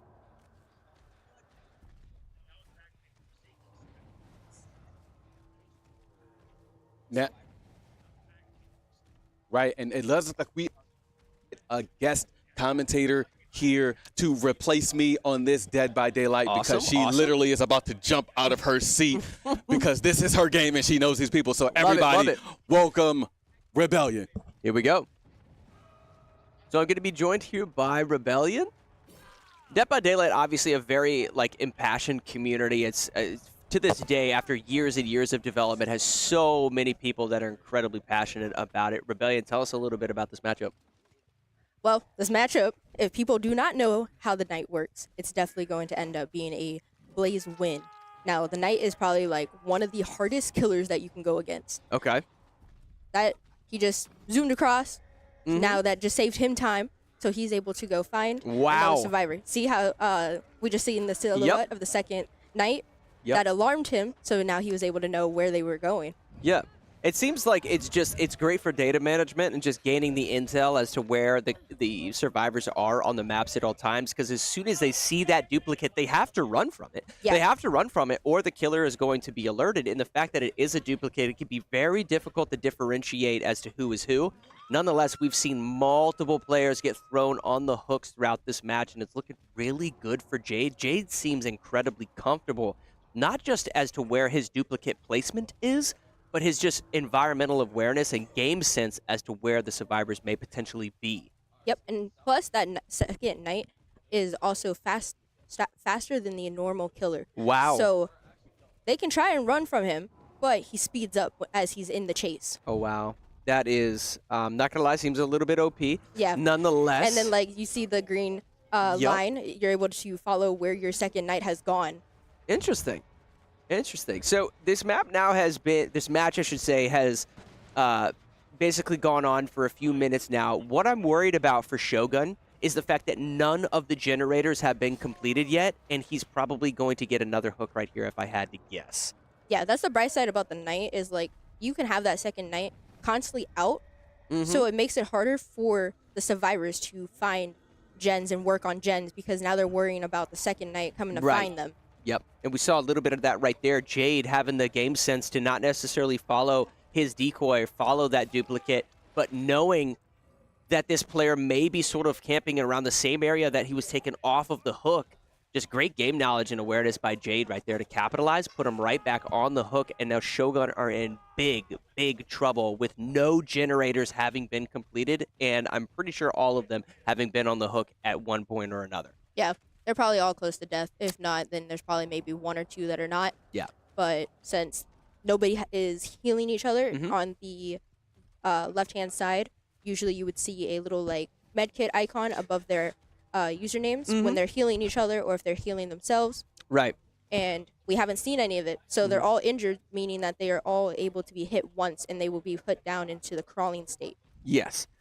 Something that they may be able to do sort of moving forward is the fact that they've sort of picked up on the fact that he is throwing these duplicates and these decoys out there. Nonetheless, Jay gets another down, throwing him right back on the hook. I don't necessarily know how many hooks this is for that particular player. So let me explain that for you. Yeah. So as you see, Endgamer PC5 has half a health bar, meaning that this is their second hook. Ah, gotcha. If this was their first one, their little health bar underneath their name would be full. Okay. When it's a second one, it turns to half. And then when it's a dead hook, meaning that they've been hooked for the third time, then it is nowhere to be seen, and they're automatically getting a skull in their little icon. Ah, interesting. Interesting. Well, Jade, nonetheless, is doing a really great job of just picking up on where each and every one of these survivors are. The map's sort of playing to their favor in the sense of just how poorly lit it is. You'd think that they'd be able to hide a little bit more effectively, dip and dodge behind the foliage and behind some of these barriers, utilizing those pallets and what have you. I just think it's a matter of the Knight as a killer being very, very strong and picking up sort of that data, that knowledge, if you will. Look how wide the radius is on that duplicate as it walks through the grass. knowing that there's nobody within that range, he now has picked up on 2 different survivors, knocking one of them down. Is he going to go for the second, knowing that the first has been dropped? He does. Great gameplay right now coming out of Jade. That was impressive. 2 downs, and he's going to put it up 2 more doing it that way, hooks. too. Yeah, 2 downs. And you can see on the left side of your screen that in-gamer PC5 is in the crawling stage, correct? Yes. Yes. So he's not necessarily worried about that player at all. So that player can use this map to their ability. They can actually hide in the grass, making it hard for the killer to come and find them. And because they're down in the crawling state, they don't leave scratch marks. They'll just leave bloodstains. Which that's with this map, they it's hard for them to see the bloodstains on the ground. Right. Well, Jade, nonetheless, with maybe a little bit of showboating going on there before getting this pickup. Going to drop this player on the hook, and then he'll just have 1 more to go. This one's going to be on the hook, not necessarily eliminated. Nonetheless, he doesn't have much more to do before the end of this game. He's feeling super confident. Now, something to note, they did complete at least 1 generator, but the fact that they have 4 generators to go, 2 of their players have already been eliminated. This is not good news for Shogun. Even if they end up with only 1 survivor left, they do have the ability to play for hatch. Correct. Where the hatch will open when it is last survivor standing. Okay. Which allows them to exit if they find the hatch. It will allow them to exit the map, which then at the end of the game it would go to points on who gets the official point for this game. That's interesting. That's very interesting. I don't think it would lend itself well to the Shogun, though, given the fact that they only have completed 1 generator. Jade just playing incredibly comfortable right now. You can see sort of the grin on his face, almost the cracking of a smile, if you will. So now that he has hooked the 3rd survivor, he still has to find the one that's on the floor, which he has now found. Yep. Even though you're in the crawling stage, if you have a adrenaline perk, it gives you a chance to get up from the crawling stage by yourself. But if he didn't have that perk, then he can try and find the hatch on his own in the crawling stage, and it will allow you to go into the hatch before you die. Now, it seems like he was able to sort of get out of the grasp, if you will, of the killer right there. Could you tell me more about how he was able to do that? So on the survivor side, they have a circle that would pop up on their screen, which has a little arrow that just goes back and forth, and you have to spam that space bar, and you got to wiggle out of that grasp. You got to wiggle, wiggle, wiggle, wiggle. Got you. Well, it looks like whoever in-gamer PC5 is about to be thrown on the hook potentially for the last time? Yes, this will be their 3rd time, so this will be an automatic die. There we go. Which this will be a Blaze win. Wow. That was probably the most comfortable gameplay coming out of a killer that I have ever seen here at the UEL, which may be sort of a compliment to that particular character type. Yes. Given those decoys, giving that dummy that they're able to sort of put out on the field to act as an AoE system, traversing the map, sort of clearing a specific area and giving you knowledge as to where the survivors are. Yes, it allows it. Yeah. Jay definitely did good. It's nice seeing people play killers that are not just the typical killers that you would see in every other day matches. It's nice not seeing Trapper or the Nurse. Yeah. Well, the Nurse is interesting because the Nurse's teleport abilities, a lot of from what I've seen here at the UEL is the players on the Nurse are a little bit overzealous with how often they're teleporting. Yes. And or maybe overly confident with their capabilities of utilizing it because you can sort of teleport onto railings that are at a higher elevation and what have you, not necessarily gauging the distance correctly and sort of messing up. So we've seen a little bit of that, but it seems like Jade was beyond comfortable with that character. I have to imagine that the rest of the players within the UEL were watching that match. They're probably going to start playing Knight a little bit more. I know I will. I always want people to branch out to other killers because there's so many killers in this game that people could easily like play. Like there's one killer that's called the Twins, where you have the ability of having a bigger player, and then you also have this small like midget. It kind of looks like if you know Left 4 Dead. Yeah. It kind of looks like that, where it's the jockey. And you're able to run around as this like little guy, and if you find any of the survivors, you can actually launch him onto the player's head. Oh wow! And he just like rides him around like a little jockey. That's awesome. That's awesome. I love it. Now, what is the next game that we're getting ready to jump into? Next game we have is CTR, which you CTR, can Team Racing. find out what is the next game by looking at the screen. And in between the lineups, you can see next game, CTR, 2v2. How we play CTR here is we play by having only one map, and whoever's in first wins. Yep. And it is, like she just said, it is 2v2. We had mentioned prior to this match, to that Dead by Daylight match starting, if you will, that Hollywood is definitely going to go in for this lineup, and he is exceptional at this game. I have casted multiple times over him playing this game. I have to assume that Blaze is going to take this, but it's still anybody's game. If you're not familiar with this game, what sort of separates it from the rest of the arcade racers, if you will, if you're used to seeing Mario Kart 8 Deluxe, if you're used to seeing Kart Racer, which is a popular game out of Korea, what sort of sets this game apart is the level of drifting throughout it. I would say Kart Racer probably has more drifting within it, but CTR is a faster pace. They are absolutely flying in terms of the general overall speed, and you're going to see a lot of that from Hollywood. The fascinating thing, though, to just pick up on throughout these maps, I should say, is just like all of those other racers, there are going to be shortcuts. But these players are traveling at a speed that is so incredibly fast. Picking up on when they actually land these shortcuts is not only a task for us as commentators, but a task to learn as one of the players. So keep your eyes on Hollywood. He is beyond comfortable in this game. And Hollywood being on the bottom right, Milk being on the top right, and on the left side is going to be the Raven and RK. And it looks like somebody already got eaten by the plant. Oh, boy. Twice. Twice. And looks like that's RK. And Hollywood feeling beyond comfortable right now, just maintaining his boost around all of these quarters. A relatively small map, if you will. They're already on lap 2. So this is going to be a fast-paced game. Hollywood with a comfortable lead right now. He can probably mess up and still maintain his lead. And relatively soon here, they're going to be on lap 3. This is what's going to be over before you know it. And Hollywood is already knowing these shortcuts. He loves this game, but it's not. No, he did mess up. Let's see if he has time. He's still in first place, just like I said. Nope, he just hit second. Oh, it looks like wow. Raven is now going to be taking the lead for right now. Interesting.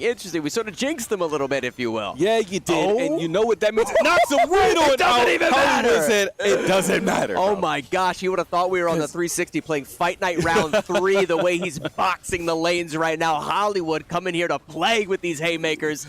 Nonetheless, we'll see if he goes for the shortcut. We'll see if he lands the shortcut here during this final lap, looking to take it. Remember, guys, here it is. Here's the shortcut. Does he land it? He does. My gosh, this man is Hollywood a menace. just claiming gold in this race, feeling as comfortable as ever. Oh, man. Performing exactly as we thought he would.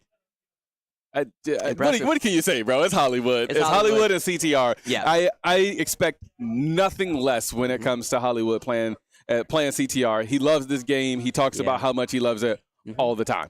Yeah, that was awesome. That was a great showing, and that was great utility in terms of like map management, downloading the map, knowing that shortcut. I was really glad that map in particular, that shortcut that he was showcasing for our viewers, shows how fast-paced that game is, but how quickly you can jump from second to first to drop down into third and so forth. He messed up the shortcut, dropped into second, utilized the game mechanics in order to maintain his speed, catch up to first place, and then he landed the shortcut to finish out the race. Yep. That's what Crash Team Racing is all about. Hey, man, it's all about those drifts. Yeah. And also, shooting out haymakers like you talked about, because I've never seen somebody knock somebody else out so fast. That was it was almost like a bully maneuver. It really was. What am I doing in second, man? Get back here.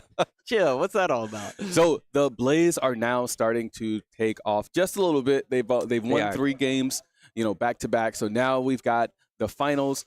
I'm assuming that this is going to be a really close match. Yeah. The finals is it's definitely a game that is anybody's, right? Yeah. Most of our teams are comfortable within shooters, but also depending on sort of the momentum of the evening, if you will, sometimes things can shift. If a team is probably feeling a little bit more underwhelmed or just down in terms of their mental, that you can see sort of like mix-ups and shifts, but I don't see necessarily the Blaze sort of taking it to Shogun in a strong sense of the phrase. I think this is going to be relatively close. I agree with you there. With us having, Dolo, we saw just how crazy Dolo is with snipers, with RK being really good at shooters. I feel like with, Mr. B, with Arbiter, honestly, this is a really well-rounded team. Yeah, I do think will contend with the Blaze when it comes to the finals. Well, now, one of the things to pick up on what you just mentioned, one of the things I think they have to focus on in order to compete with the Blaze is having the players that are less experienced within shooters act as an anchor on the objective. We saw some of that with Jekyll, actually, not necessarily being as experienced within the shooter genre, picking up the heavies within the finals, which is a character type, if you will, that are a little bit slower, they have a little bit more health.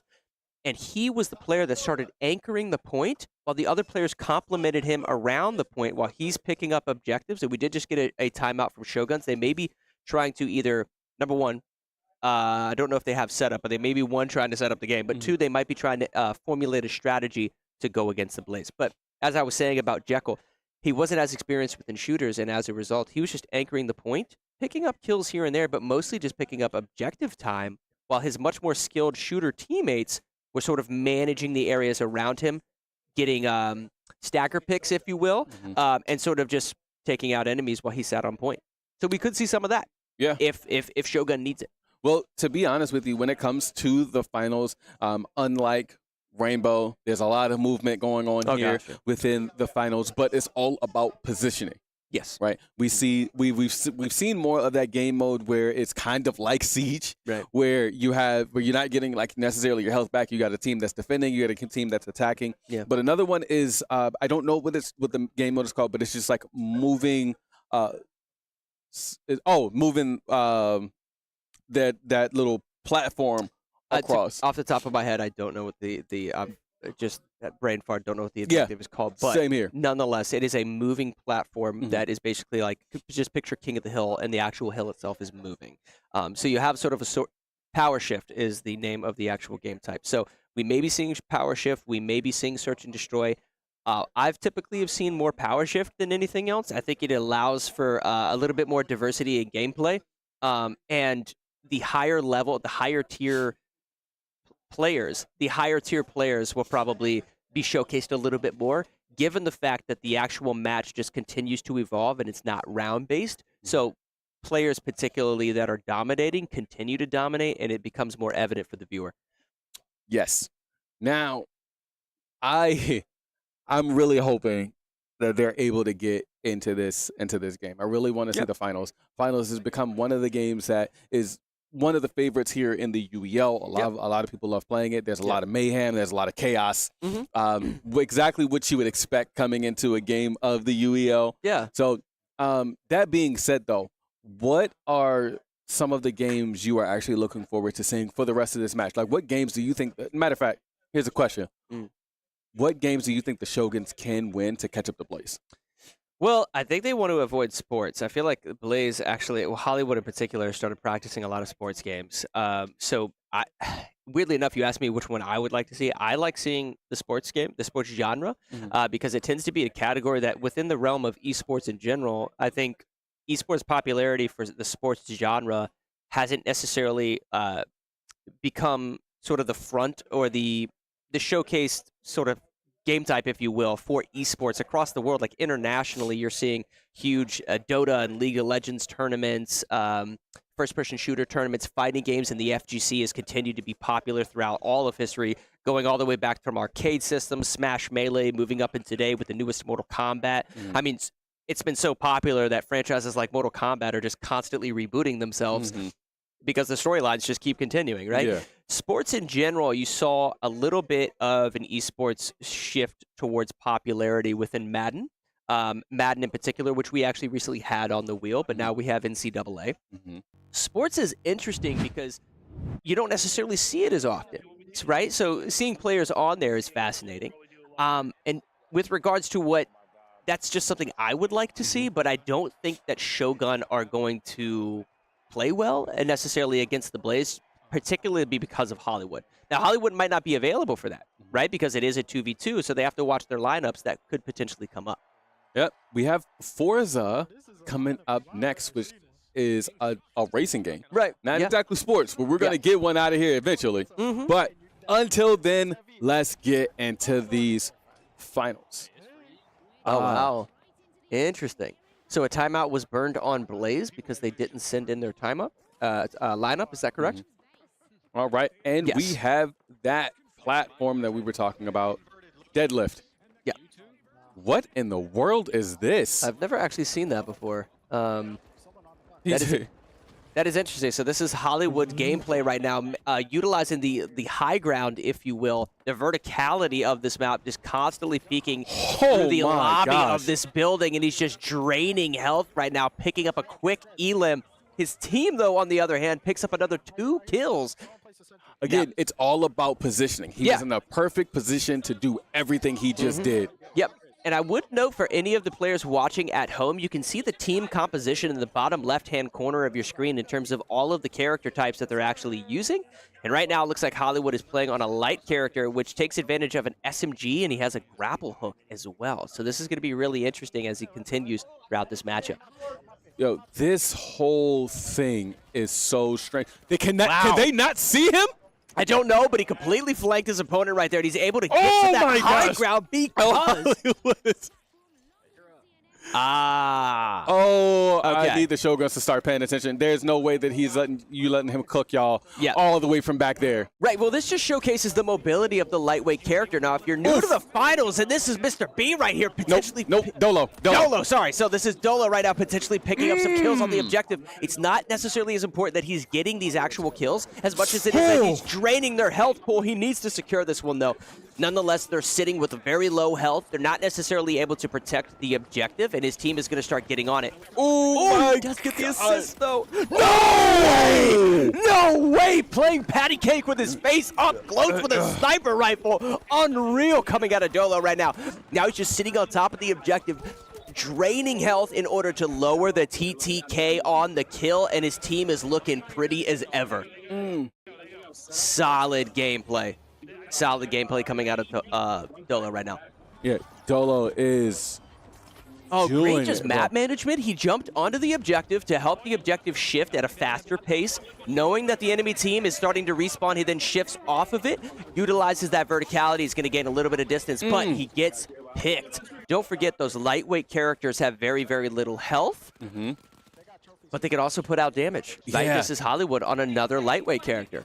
Hey, Hollywood, you're doing a really good job, but I think that the goal right now, we need somebody to be able, if I'm the Blaze, we need somebody to stay on top of Dolo. Right. Dolo is making sure that he's at a really strong spot, and if we're not able to get there, then we need to get somebody that is going to be able to get over there. Yep, and just take note of the rotations coming out of Hollywood right now, from jump pads to grapple hooks, jumping through windows, dropping from the 3rd story to the 1st story, taking out turrets now on top of the objective. He starts taking hits, so he drops, and he's going to play inside the building.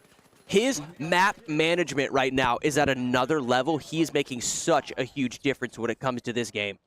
Being able to see his opponents, gets out of the way. And good communication from Dolo. Again, my goodness gracious. Being in a good spot, being able to stay up top. Right? Keeping that high ground, making sure that he is the leverage for the rest of the team. What in the world was that? I don't know, but something interesting to note, as good as Hollywood has actually been playing, right now the Shogun are looking solid. He does whiff the grapple hook, unfortunate. He's got to be able to get into a position to utilize his sniper rifle. Okay, here he is. Here he is. Now the Blaze have started to shift it in the other direction. He is playing there's no way. Oh, my goodness. He needs to make a decision as to whether or not he's going to snipe or if he's going to play up on the objective. He's too often trying to quick scope on top of the objective, which just isn't optimal no matter how much confidence you have. Oh my goodness. He let that happen. Yeah. That was interesting. His reticle management through the recoil of that SMG was exceptional right there. Hollywood jumping on top of this roof. They're focusing on Arbiter. They're focusing on everybody. They want to make sure that the Shogun do not have the opportunity to make a move. Yeah, Go ahead. I was just going to say his level of accuracy right now that Hollywood has with this SMG is exceptional. I can promise everybody at home that he is not utilizing any type of aim hack or cheat. He just macros are cheating. Just absolutely dialed in right now, getting damn near 100% accuracy with this SMG. Look at this. The crazy thing is they can see him, but nobody's paying attention. Oh my goodness, just rotating constantly. His target acquisition is exceptional as well. The moment he picks up a kill, he's already looking for another opponent, potentially getting a kill on the zipline right now. This is the target acquisition that I'm talking about. In fact, to pick up another one in the middle of the sky. He's Spider-Man. He's literally Peter Parker right now. There is no stopping Hollywood, just transitioning. He is Hollywood is Peter Parker, but he wants to be Miles Morales so bad. Wow, emoting on the point. They now have 3/4 of this cap, if you will. Shogun needs to get into position to turn this thing around because we have seen shifts in momentum constantly. Hollywood showboating in the corner. Oh man, this is, and the thing that the thing that I'm seeing a lot of is the Shoguns are doing really well as far as it's like, at least for like Dolo being able to stay back. Like you said, he needs to make a decision. Yeah. But with Dolo being out there, the rest of the team isn't playing the objective like they should be. 100%. We talked about complementing your team composition. Jade is on the medium, which I want them to do more often. There's no way they're not paying attention to him. Oh boy, just too much hip fire. Too much hip fire. He needs to start ADSing and just dropping that health pool as much as possible. Dolo still staying on the sniper rifle. But also not using the grappling hook at all. Yep. By yourself. You can't do anything like tough. that. That's no tough. revive for you. Not happening. Tough. Hollywood feeling comfortable about to finish this cap. They've got to get on it right now if they want to turn this thing around. It's not going to matter, though, because Hollywood was dialed in from the top of the hour. Hollywood has been playing like a phenom, and he just popped off during that match. Bro, what? Transitioning from street level to inside the buildings, grapple hooping on top of 3-story buildings, dropping onto the objective, collapsing onto the objective with perfect timing alongside of his teammates. I mean, he even had moments where he would pick up a kill and then throw a frag grenade on top of the objective before transitioning to the second player. That's that target acquisition that I had talked about. He has really good game sense and environmental awareness throughout the entirety of that match. He didn't let up for a single second, besides the fact that he was emoting on top of the objective. Listen, one thing that I can say about Hollywood is, as the troll of the UEL, do not give Hollywood any type of leverage. The only other person when you say the troll of the UEL that I would put in the same category would be Garto, and they're actually on the same team. So this is the trolling team of the UEL. And but like you may not have known this, but like Garto, Hollywood, the cat, they all used to be on the same team. Okay. They all used to be on the Reapers. Oh wow. Together. Okay. Now that makes sense. This season, they obviously branched off. Yeah. Cat kicked Hollywood off of the Reapers. Hollywood took over the Blaze, brung Garto with him. And so there's that rivalry. I love it. That's the drama that is so interesting for you guys at home. It's also super interesting for me, being relatively new to the UEL and casting now for the last few weeks. It's not just about the games. It is all about the players. It's about the league. It's about the environment. This arena is always just an absolute vibe every time I step in here. One of the things that helps us maintain that vibe is the energy that we have, not just casting, but also the players on the arena floor. Let's take a look at where we get some of that energy by checking out Sly Energy Drinks.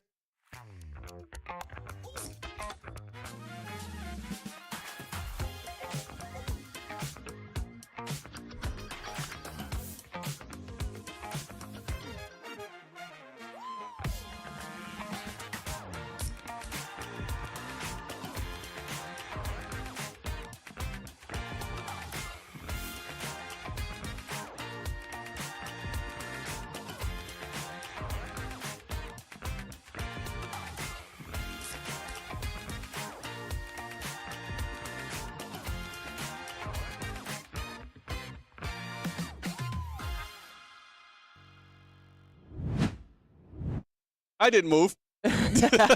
Welcome back, guys. If you're just now tuning in, Blaze have sort of taken off in terms of the win column over the last, I would say, 30 minutes or so. Not 30 minutes, 30 minutes, I would say, within just regular time, not in-game time. If you're new to the UEL, these two teams are playing against each other for 4 in-game hours, which typically speaking is about 6 hours just in real time. So over the last 30 minutes, I would say the Blaze have picked up a few different wins, and we just finished out a game of the finals that they played very effectively. I would say Hollywood sort of did his job, if you will, as the top fragger on the team, picking up a lot of kills and allowing the rest of his team to move the objective forward and finish that game out. And also, I want to let you guys know that as you can see right here at the bottom on the scrolling screen, it shows all of the games that we have played so far. As you guys can already see, the Blaze are winning 6. Shoguns are down. They only have 2 points. Each of these games that are on this wheel, all 33 of these games, only cost 1 point. Yep. None of these games are more than 1 point or less than 1 point. It's all 1 point. So the Shoguns really have to make a move here. Now's the time. Because if you give Hollywood and Garto the opportunity, they are going to take advantage of that. You don't want to break your mental in front of those two. Yeah, well, you know, one of the things I would say I'm surprised with today, the last 2 games that we've casted over, the timeouts were being used relatively quickly, and we were seeing that a lot from, I would say, some of the more losing records within the league, just not maintaining their economy of timeouts and forfeits effectively. If you don't know, once we go to halftime, regardless of how many timeouts that you actually have left, you will be dropped down to 2 timeouts. The reason that's super important is because if you're struggling to actually set up the match and you need more time for setup, if you don't have a timeout to spend, you're forced to forfeit that actual game. So it becomes really, really important that you maintain that timeout economy, if you will.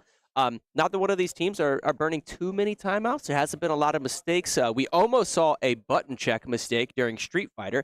If a player calls for a button check, he wants to swap his controls. If you accidentally attack that player before that button check is complete, you can lose. That is what we consider here at the UEL a dead character.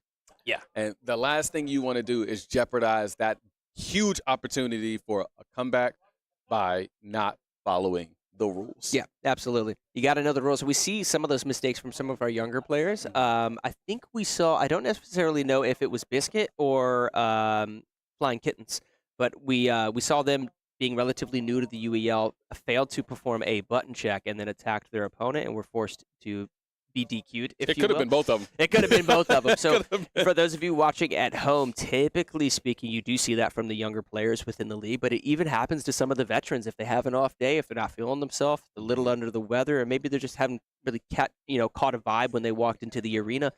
Just start taking note of those things. Yeah. Yep. You are correct there, sir. And it looks like we have about a minute of this timeout left before we potentially start getting into Forza. Now, Forza is an interesting game as one of our racers. We saw another one of our racers earlier that was Crash Team Racing. Now, this is going to be completely different. Actually, seen 2. Need for Speed. Need for Speed, baby. We got 3 racers on today. How is it that we got both Hollywood and Garto for both of those games? Yeah, they're comfortable, I feel like, within the racing category. Some of the racing games, though, in particular, aren't they don't necessarily lean so much onto the mechanics of a standard racer. I mean, you just saw an arcade racer with Crash Team Racing versus what it's going to be a little bit more simulation racing within Forza and Formula 1. Regardless, I think they're all very comfortable at those. Games like Wreckfest, I think, are a little bit more viable for Shogun if they're not, necessarily as experienced, I would say, as the Blaze are within racing. So maybe we get Wreckfest later. That may be a reason why Blaze decided not to play Wreckfest when we started at the top of the hour. That one typically can go either way. I think within the other racers, though, Blaze is feeling really confident. I will say that they are. They definitely are. Yeah. Like, you could even hear Hollywood get up during the finals and was just like, "God, what is going on?" Oh yeah. You like, again, it's me with the leverage. Looks like that there is a timeout from the Blaze, which gives us more opportunity to kind of recap more of like how this game has gone so far. I want to say, at least for Street Fighter, I was expecting a little bit more from Raven. I'm a little bit disappointed that he wasn't able to pull up. And the same for Mr. B. Yep. You know, playing modern Chun-Li, which we all know is something that that Chris G is known for. Yeah. You know, you would think that there'd be some more. You would expect more from them. Yeah. You know, on that point. But you know, the Blaze again going along with their lead, really showing out tonight. And I know that Hollywood is highly confident in his team. Yeah. And they want to secure some type of playoff. I agree, and I don't want Shogun necessarily, you know, putting their heads down throughout all of this. They have to maintain that winner's mentality because, listen, they've got 2 wins tonight already against a 3-2 team. But the other games that have taken place, they've had like some of their moments. They've had some decent moments. And in a game like Street Fighter, you know, clearly the Blaze ended up taking that, but there was just little mistakes that they were doing.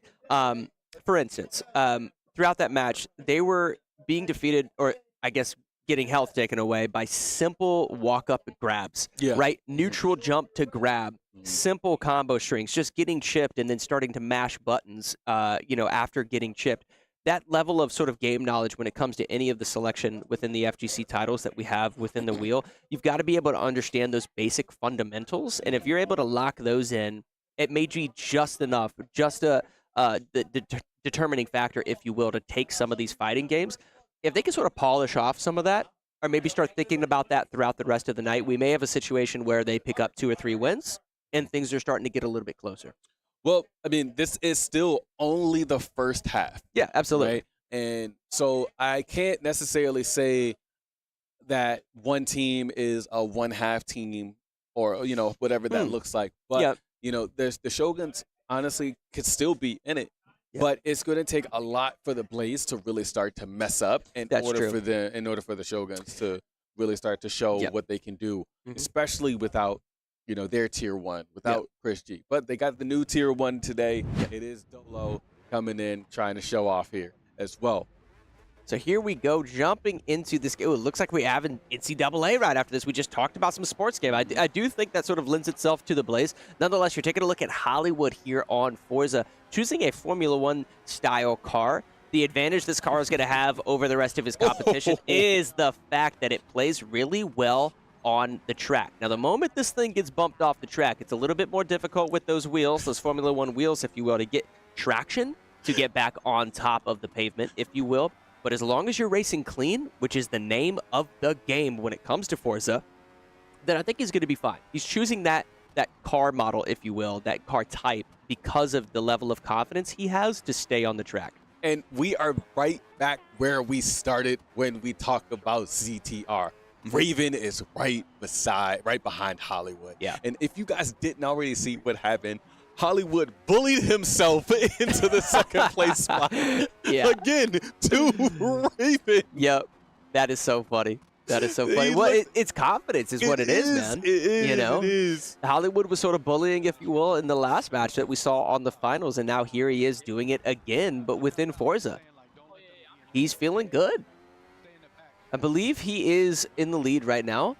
He is. Yes, he is in the lead, and he's just, you know, on these straightaways, being in that Formula 1 car, he's going to gauge a little. Now, he did take that turn a little fast. Yeah. If you're new to racing games, any turn that you basically go into, you want to start the beginning of the turn on the wide side of the track if you're able to sort of get within that positioning, right? You're going to have cars bumping into you and what have you, but you want to initiate a turn from a wide angle and then turn sharply into it in order to maintain a level of momentum and speed to travel throughout it as quickly as possible. Be careful when coming up on that turn. Garto driving like grandma. I mean, you got to do what you got to do. You know, because the name of the game here, guys, is to drive clean. So if you accidentally bump into your opponent or you drive off of the track, you can actually get a time penalty. Probably, I would say one of the most important things, though, is to make sure that you actually finish the race, correct? Yes. Yeah. That is because once the first... Oh, look at Hollywood's face. Oh, my God. Oh, my gosh. So Hollywood did make a slight mistake there, and now he's sitting in second place, but he was able to sort of correct it, and we talked about that, right? Those Formula 1 wheels, as soon as that thing goes off the track, it is an absolute tragedy watching somebody try to get back on top of it. Nonetheless, once you are there, this car plays really, really well. Now, he's got to be careful right here because he wants to catch up, which is an indication of needing to pick up more speed, right? But you don't necessarily have to do that. Sometimes you'll see players that have faith in sort of their control over the car. Let the person in front of you make the mistake. If he picks up too much speed going into one of these corners, it is going to make or break him, right? Even if he rams into the back of the player here, he's got to be careful not to go off of this track because by the time he gets back on it, it may be over. Yeah, and as we can see, he's still in that second place spot, which is fine. We talked about somebody being able to, you obviously want to finish because if you don't finish, that ends up hurting your team. Yeah. And then as soon as that first, I think it's the first person maybe that passes right on through. Right. Or that finishes the race, you have a timer. And you've got to move quick. Yep. Right? Now we're taking a look. Arbiter. Yep. We're taking a look at Arbiter. Let's see how he pulls sort of into this. Now I believe he's in 5th, correct? Yes. Yeah, so he is in the 5th, and you guys can see that in the top left-hand corner of your screen. Each one of these players have to make sure that they finish. It looks like, is that Hollywood may have finished? Oh, the race is starting to end, so they have a minute to make sure that they finish this race. If it was Hollywood that finished first, then yes, this game will be over. If it's not Hollywood, then it's Weeping Jade. Oh, I forgot just how great of a racer he really is. Here we go. There we go. Mr. B does finish the map. We'll see if anyone doesn't. If anyone doesn't finish, like AV was just saying, they will get a time penalty, which will be the determining factor. Okay, Jade, Hollywood, and Milk Zolo finished 1, 2, and 3.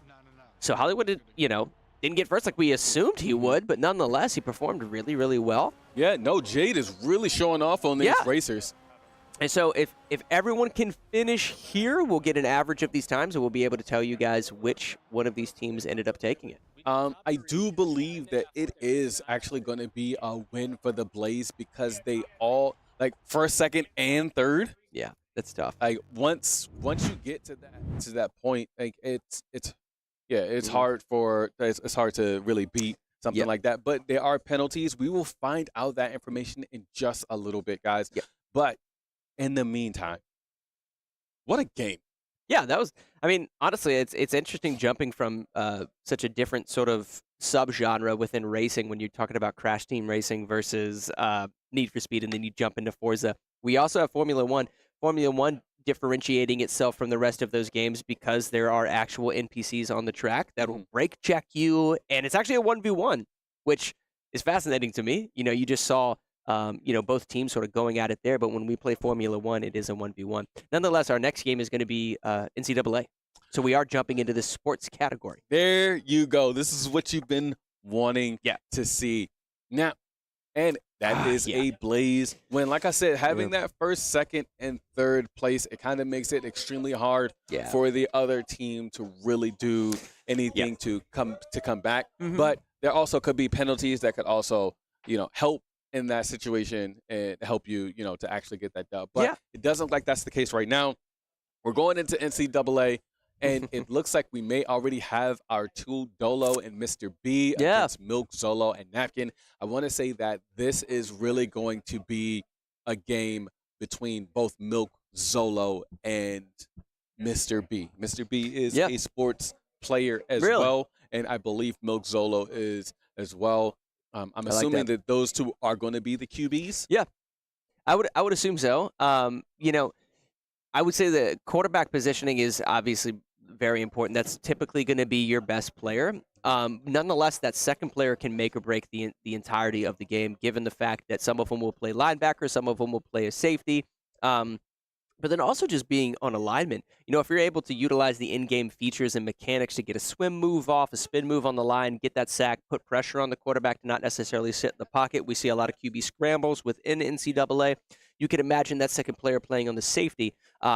His opponent sending a few receivers on, fly routes down the field. If you are not playing your particular zone well enough as a free roaming player, that may cause your opponent to necessarily get a touchdown and throw off the entirety of the game. So don't just focus on what you're seeing from a quarterback positioning, especially when we're on defense. Try to focus on which of those players are, I should say, which of the positions those two players are playing.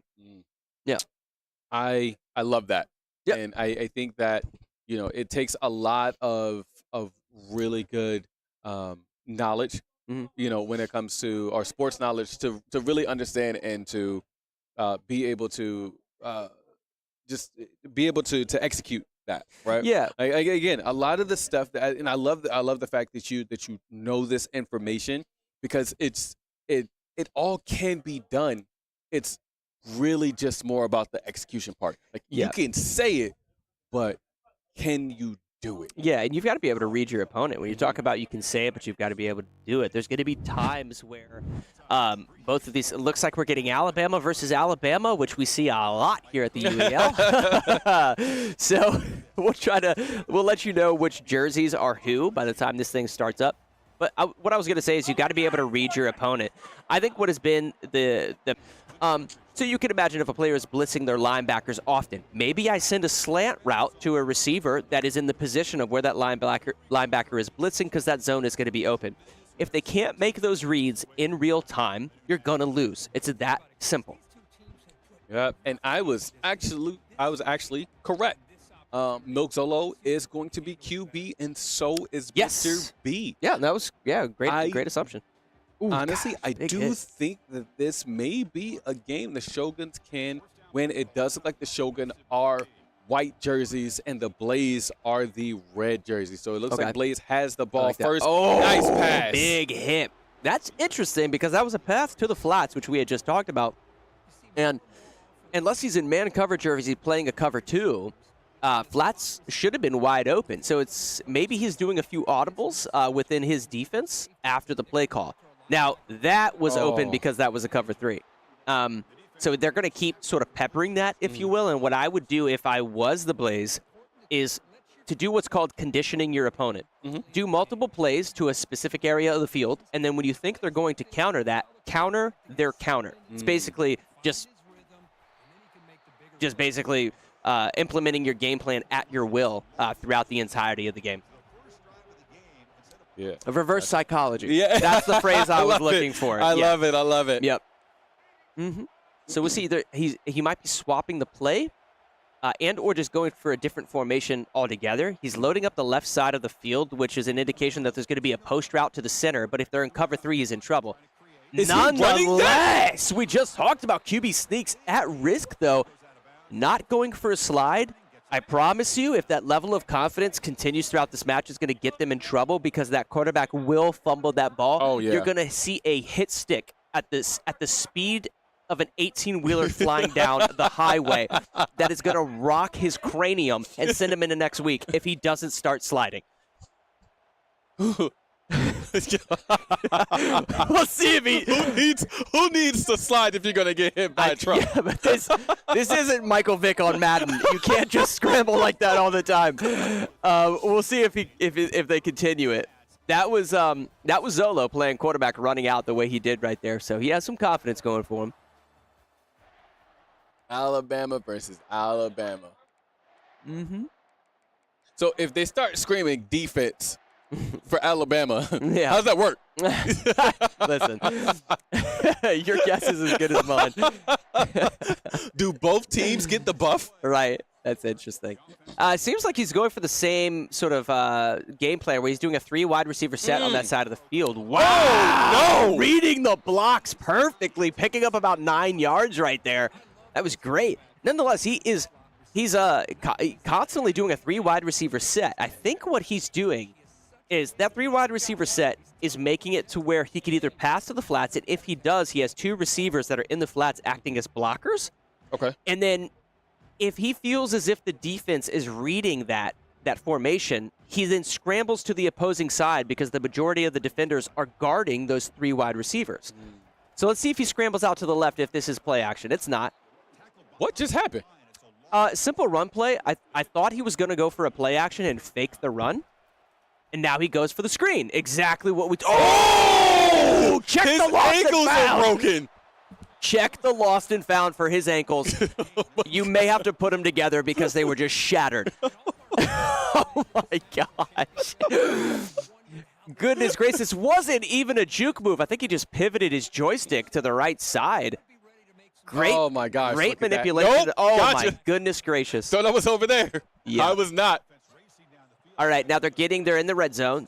So I would expect more cover 2 coming out of the defense right here.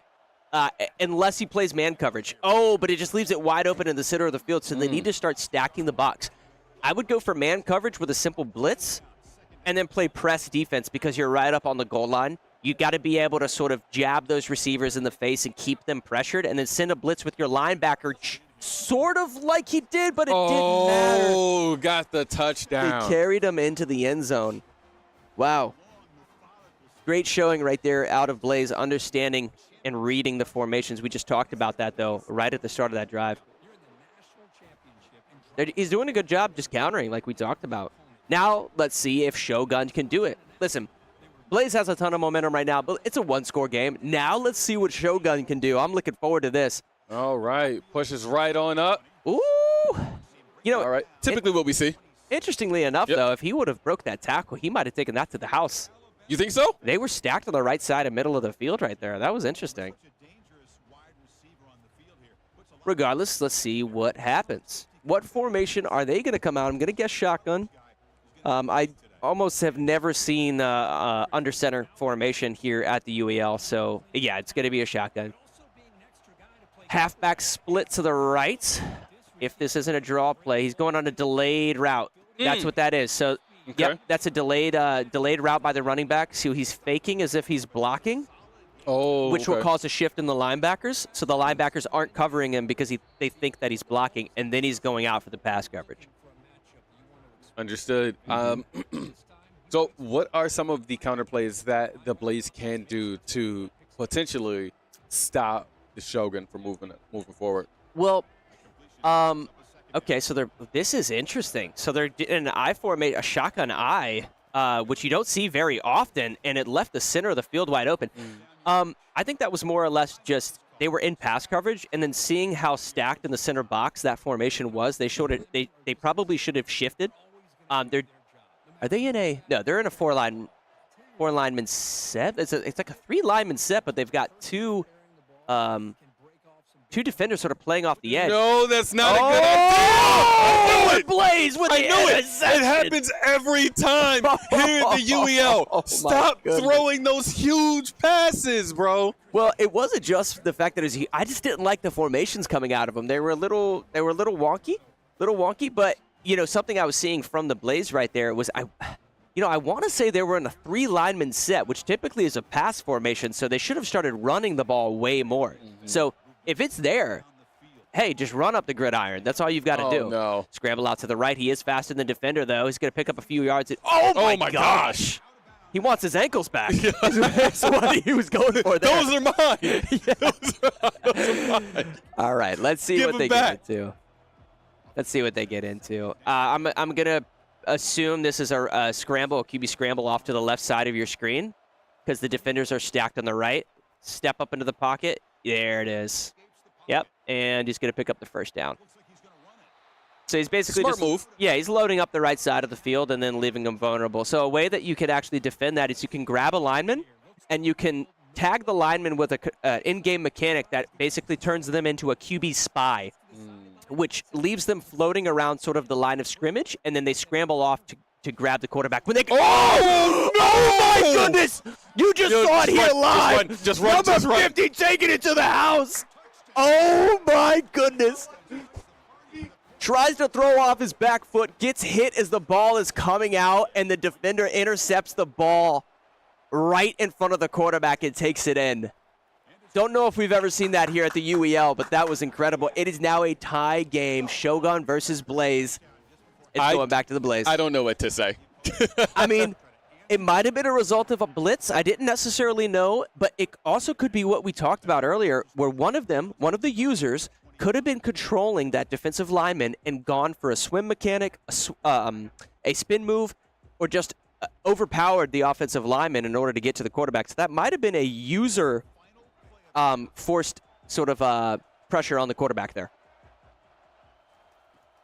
So 3 wide receivers split. I think this is covered. This might be an interception.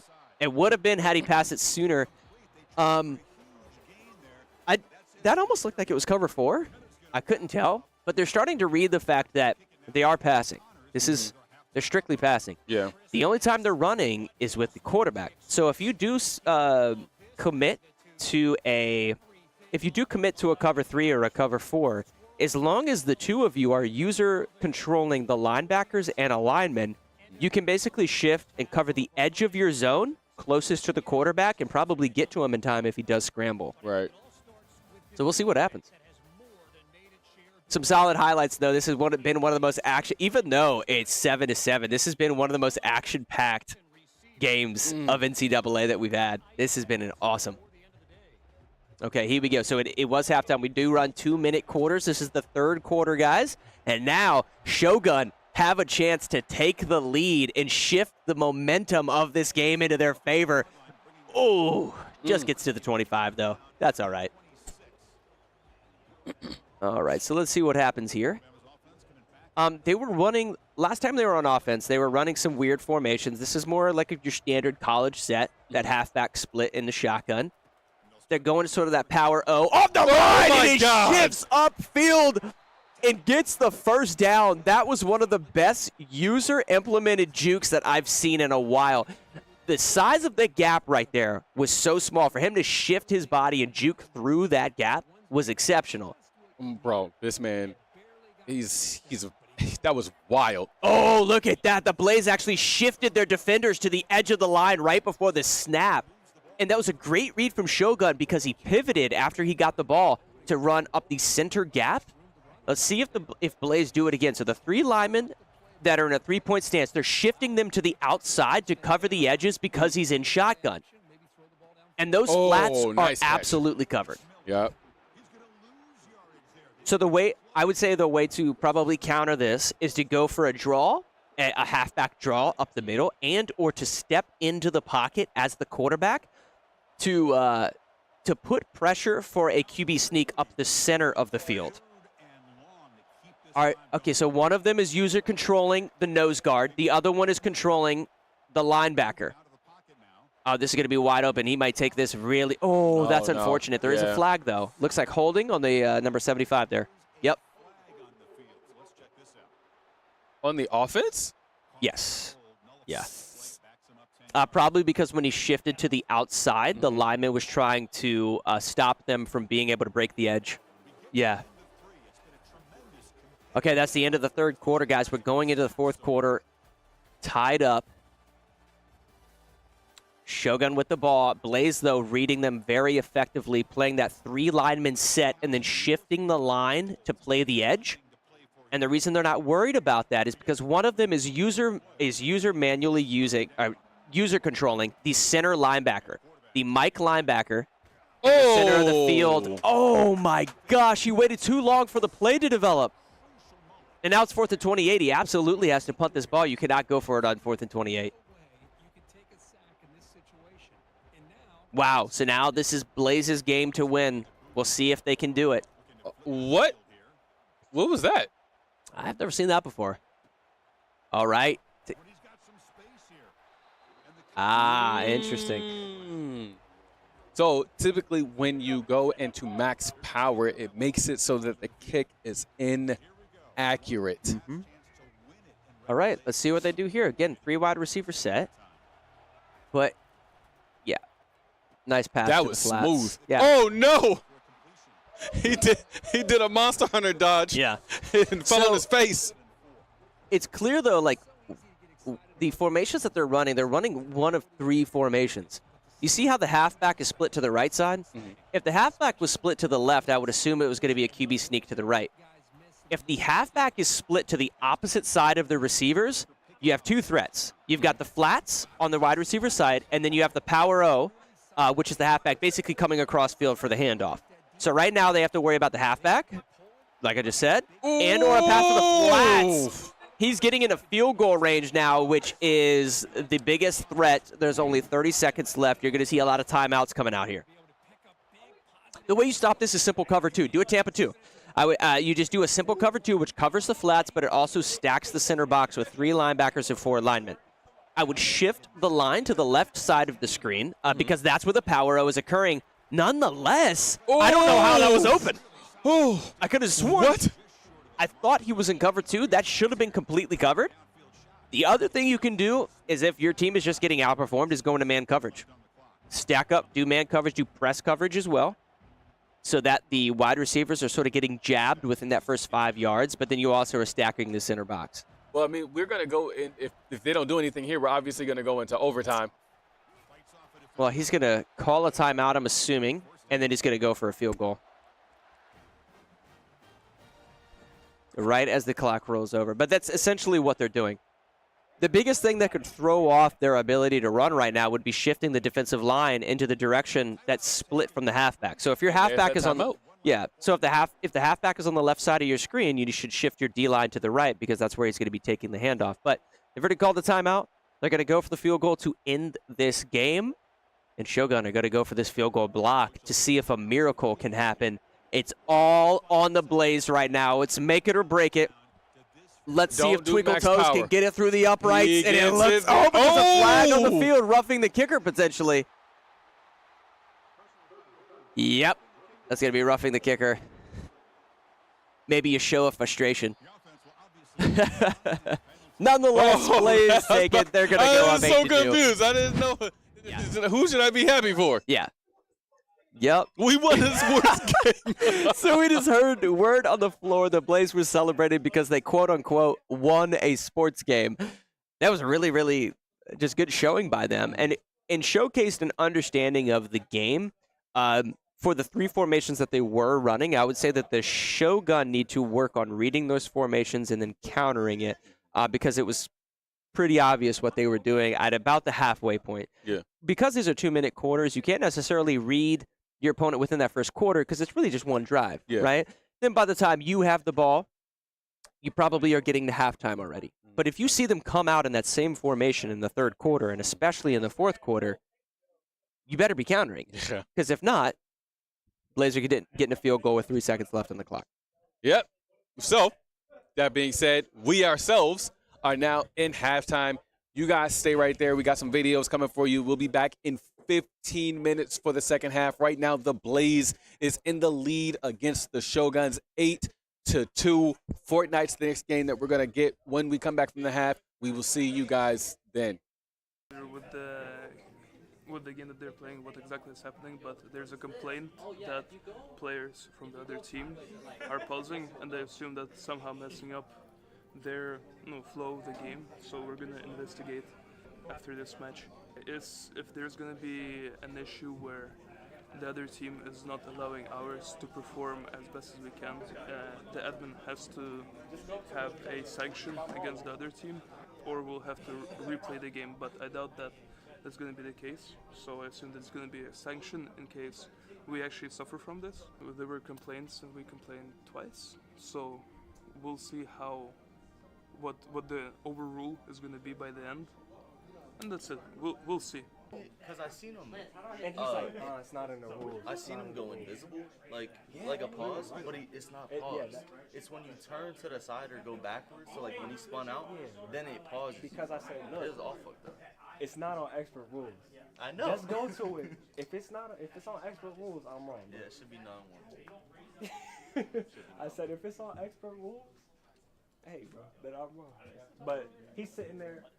And they already closed it all out. Yeah. So I was like, it's too late. So that's a forfeit. That's a forfeit. Thank you. Thank you. Thank you. Where does it say it in the rules? Thank you. Thank you. Where does it say it in the rules? Once you check. Well, we already checked with the game master beforehand, so that's a forfeit. I mean, if it's not in the rules, should that be something announced to everybody? It should be announced. Like game master calls. And we was told nothing about it. It's not in the rules. It's not in the rules. Hey, just like the fuel's not in the rules, right? The what? The fuel and Forza. That was unlimited, right? Y'all also had the Forza. That was messed up too. But we'll take this one. Don't worry about it. Look, Zach, look. In the rules it says if a player does not finish the DNF race, their race will not be finished in 60 seconds. We never finished the race. But if you're resetting the whole thing before him, you're restarting the whole thing to get a faster time. That's what we're saying. But we have 60 seconds to do that. Yep. It acts like a DNF when you reset. It was never. That was never a thing. People have been resetting all season. That's how it is. What is the call? The DNF for the click. That's insane. Because it's restarting the time over. It's restarting the time from the beginning. And that's not a GM decision as far as, well, it's integrated. That's one. Okay, that needs to be in the rules.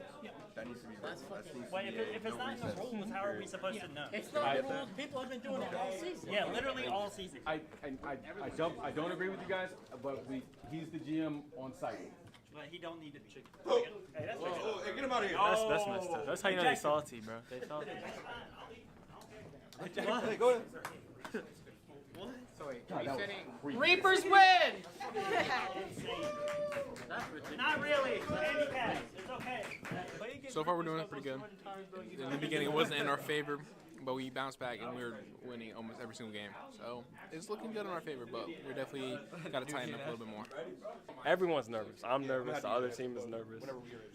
Our players are nervous, but me and Cutters, like as leaders on the team, it's our job to be the vocal ones, and we can't show that. We have to make them think we're the best. They have no chance at winning. They shouldn't even show up today. So when we win a game, we got to scream. When we lose a game, we got to tell them they're biased anyway. It doesn't matter. We have to talk trash the whole time and keep our confidence up the whole time. And then with our team, too, we have to try and raise their energy up and try and get them to get hyped and things like that. At the end of the day, like, we have to play through. So even though we lost timeouts, even though we lose in games we don't think we should lose, we just have to keep playing the game. If we get caught up and just give up because, oh, we lost a timeout or we lost Forza, that's how you lose. You lose when you let the game go. You cannot let things like that determine the game.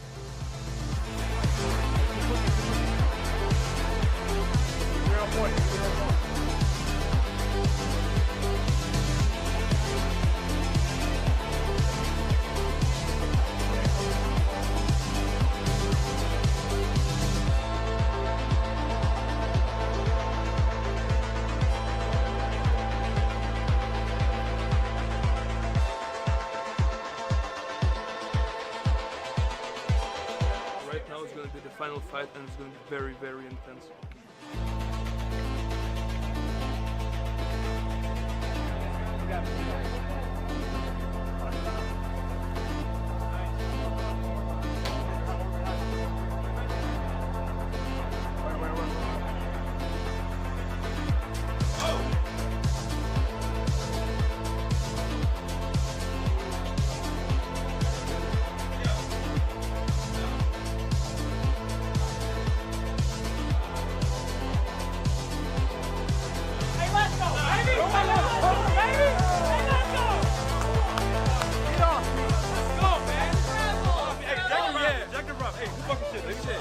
Hey, let's go, bro. Hey, yeah.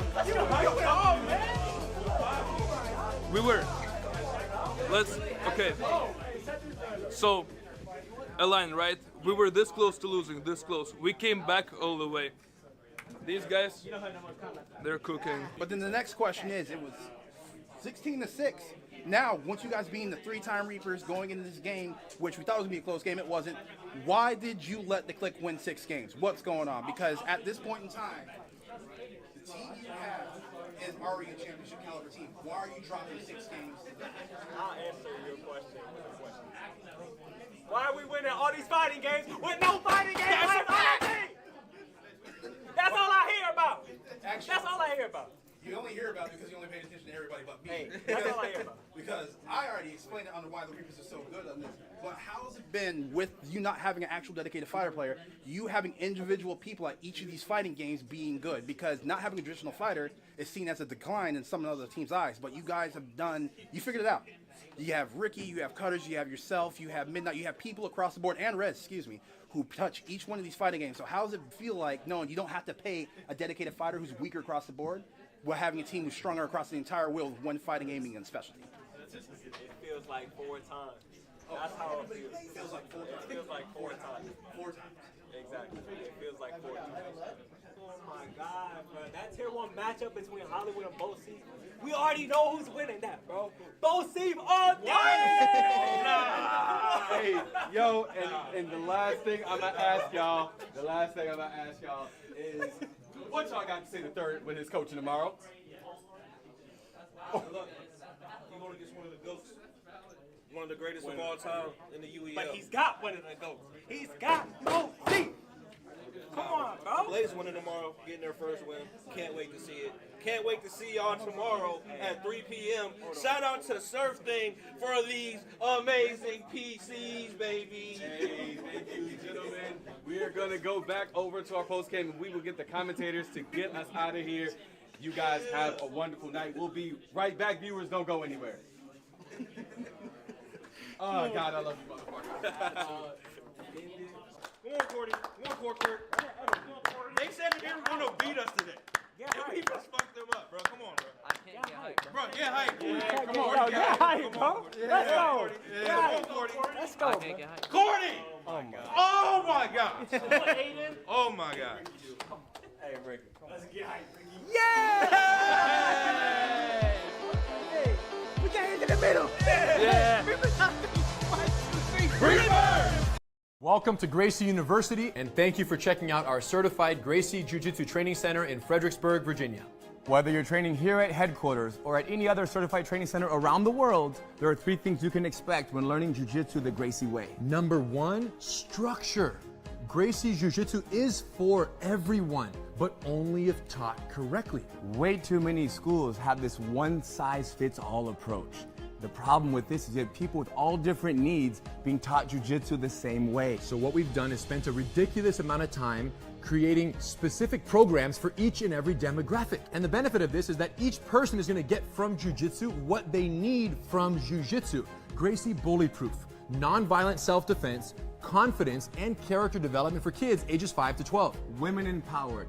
20 essential self-defense techniques for ladies of all ages. Gracie Combatives, 36 techniques, no knowledge to street ready in the least amount of time possible. The Master Cycle, from blue belt to black belt and beyond. And in a structured fashion, you guys, to minimize frustration, maximize retention is what it's all about. Now, every single student will get an attendance card. With this card, we will track their progress. They know what they've learned. They know what they need to learn to move to the next phase. Students love this. Number 2.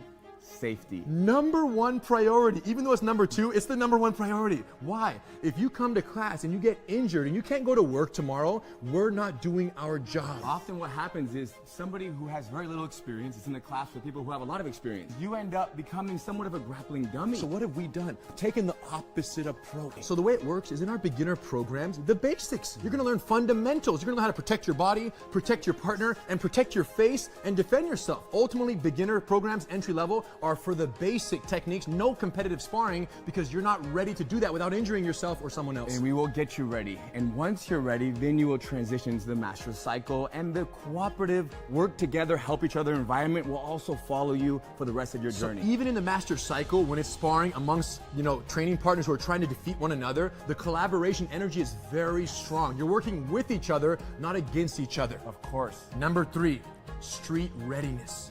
Now, Jiu-Jitsu exists as both a self-defense system in the highest regard and a recreational sport. And unfortunately, most schools dedicate all their training time to the sportive aspect of the art. What does that mean? That means that somebody could be training for 2, 3, 4 years. More, 10. Forever, and never talk about what might happen in a real fight. And this is very unfortunate, you guys, because Jiu-Jitsu is an amazing self-defense system. So what we've realized is the first thing you learn is the hardest to forget. So all of our entry-level programs are 100% committed to the techniques you're gonna need out in the parking lot tonight, tomorrow morning. Whatever goes down, you're gonna be ready, but that's because the emphasis is 100% self-defense. And once you own this self-defense mindset and this way of survival, then you can take that mindset with you and apply it to the Master Cycle. Where you might be rolling more sportively, Jiu-Jitsu versus Jiu-Jitsu. But it's still a self-defense mindset being applied in a sportive practice of Jiu-Jitsu. Or to any other area of your life. Too deep, you guys. Now, there are 2 other benefits that only exist at certified training centers. Number 1, online access to your curriculum of study for free with your membership. And number 2, free satellite training privileges at any CTC around the world.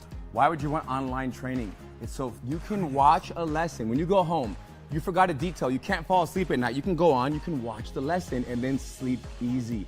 Or you want to come to class the next day, but you don't know the lesson, you haven't learned it yet. Or you want to prepare, right? You show up already speaking the language because you watched the lesson. And we found that students who watch their online lessons during the week, in addition to coming to class, grow at twice the rate of progress than students who just come to class. It's all about time and energy. There you go. So online access and satellite training privileges, which means you can schedule the rest of your life's vacations or business trips around certified training centers, because nothing worse than going on a vacation and not being able to keep up on your jiu-jitsu. Nothing worse than that. And when you do a class, wherever you're vacationing, when you do a class there, what do? You do class number 7, you remember, you take note, and you bring that back, and you put it on your card, your attendance card at your school. So any classes done remotely count on your attendance card back home, because the curriculum is identical for all the beginner programs at CTCs around the world. The bottom line is this. You guys need to go to a CTC, tell them we sent you. They're going to do 10-day free trial. What's the benefit of that? Well, if it's not everything that you've ever wanted when it comes to jiu-jitsu, then you say, you know what? It's not for me. But if it is everything you've ever dreamt of and more, enjoy. We'll see you on the mat.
Welcome back, guys, to our Week 10 matchup between the Shogun and Blaze.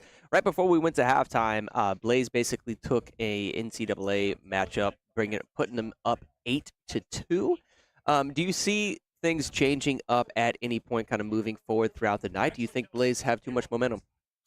I feel like the Shoguns could get some more points on the board as long as the wheel plays in their favor and they're able to make some more games come their way. Yeah. As long as the wheel starts playing in their favor, I can see them start getting more points, start coming a little closer to where the Blaze are at right now. Yeah. If the wheel decides not to be nice to the 4 Shoguns right now, Or to us as commentators like Halo Infinite. then we'll end up having the Blaze probably take over today. Yeah. Now, you actually bring up a really good point. So, if for those of you that are unfamiliar with the league, if you're just now tuning in, you're relatively new to UEL or what have you, prior to every match or the start of every match, depending on where you're at in the night, we spin a wheel that has 33 different games on it, and whatever game it lands on, the 2 teams then have to compete against each other on that game.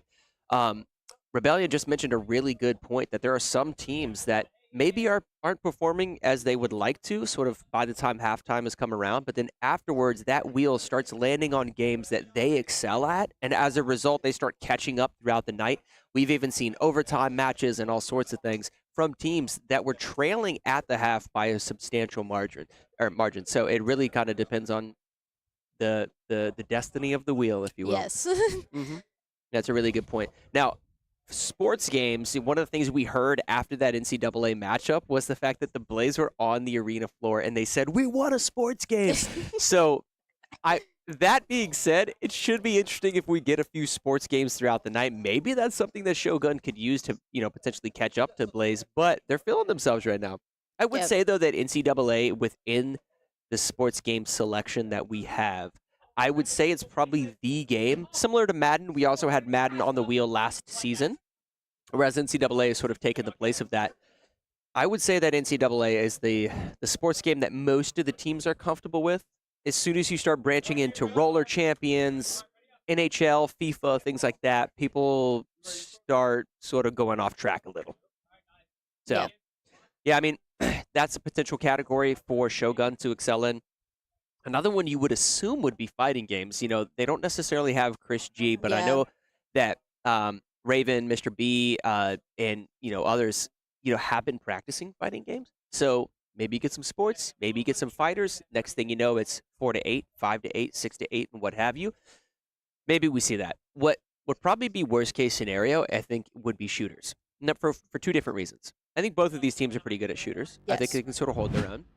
But the biggest problem they're going to have is time, right? It is now officially halftime.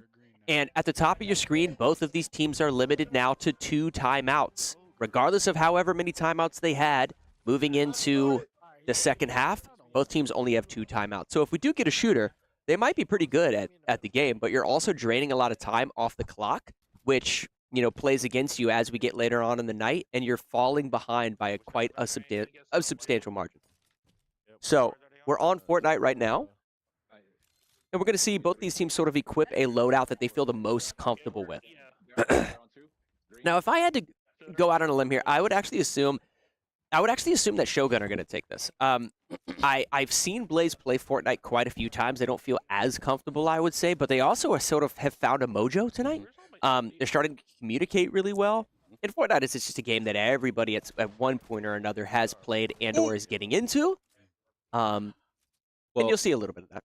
And one thing that I'd like to highlight is we talked about this earlier. I wanted to see RK playing some Fortnite because I told you that he was either pro or semi-pro, and I did not get that clarity because I was too busy worried about how hungry I was. So I didn't get a chance to talk to him. No, and I remembered you mentioning that, and that's why I would assume that they're actually going to take this. The fact that this is the first game that they have moving into the second half, very advantageous in terms of just gaining momentum. Now, their RK is getting a drop very quickly, sort of playing ground level, which is an interesting concept given that he's such a veteran. Typically speaking, you see a lot of the veteran players play elevation. play the high ground, sort Yep. of get that head glitch, if you will. But he is super confident, especially with this first-person ADS down the sight weapon that he's utilizing right now. Well, I mean, and it's very different from what you typically see within Fortnite. Wow. Look at it. You hear him calling everything out. Now, you know, they typically, everything is randomized as far as the weapons and what they get and all of that stuff. But we see RK pushing, and he screamed out that they're down. Whoa! Worst case scenario for RK. He's down. He needs reviving, but the storm is right on him. Terrible mistake. He utilized his building. He utilized his building to gain high ground, but then made one mistake and fell off the tower at which he had gained high ground. Such a huge mistake out of RK. This is the shift that Blaze need to really steal this, and that is going to hurt not just their momentum, but their mental moving forward. I don't know if Shogun can recover. That is a huge, huge mistake from RK.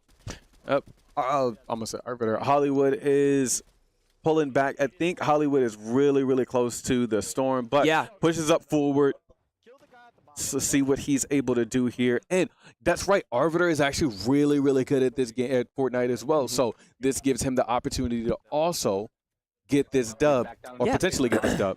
Well, and you noticed I would say a little bit of inexperience from Hollywood. It's surprising saying that because he is a tier 1 player, but his building ability, if you will, is pretty evident when we're actually watching him. Nonetheless, RK is actually up. He ended up getting revived, and now he's just swapping, getting some building material out. You'll also notice on the right side of your screen, he's actually using the metal building material, which is going to give him a little bit of cover, put some solid structure underneath him in order to gain elevation, this high ground advantage. Gets a few shots. He's going to dial this in. Wait, what? Wow. Just let him fly by? Yeah, interesting. Nonetheless. Don't worry, buddy. I'll take you out later. Yeah, nonetheless, as this circle closes in, high ground is crucial in this final circle. The fact that he's built this tower with the metal structuring is going to give him a little bit of durability as the circle closes and keep him up. I really want to know how they were able to get him back up while he was already in the storm. Oh, my gosh. The level of precision right there. Just jumps down. Now he's swapping over to his wood because he really just wants to utilize the wood for survival, not necessarily for durability. He's keeping high ground. Make no mistake about it, he's the biggest threat on the map right now. He's an absolute savage, solid target acquisition. His understanding of the game is just too much, I think. He is the only one that is alive on his team. Oh, my gosh. Look at the joystick, not joystick, but I should say the build rotations, the way he's maneuvering his joystick in a circular motion and then swapping through material as he does the rotation in order to create structure. Not just ramps, not just walls. Platforms to stand on top of. Now he's getting a little bit of a shield up. This is worst case scenario. What they probably should do here if they wanted to would be to start shooting the platform underneath him and just keep him feeling uncomfortable. It's not going to make much of a difference, though. He doesn't need a ton of health. He's just head glitching at this point. He's just head glitching. Let's see what happens. All right, using that heal. He doesn't have a lot of material. No! Oh no, because he actually drank the armor, because he has the armor ability and he used that drink. He doesn't take fall damage. No. RK gets smoked. Oh my gosh! I didn't get to see who got the shot on him. I don't know who got the shot on him, but he left himself vulnerable. He became too confident, dropping down the way he did, not taking fall damage.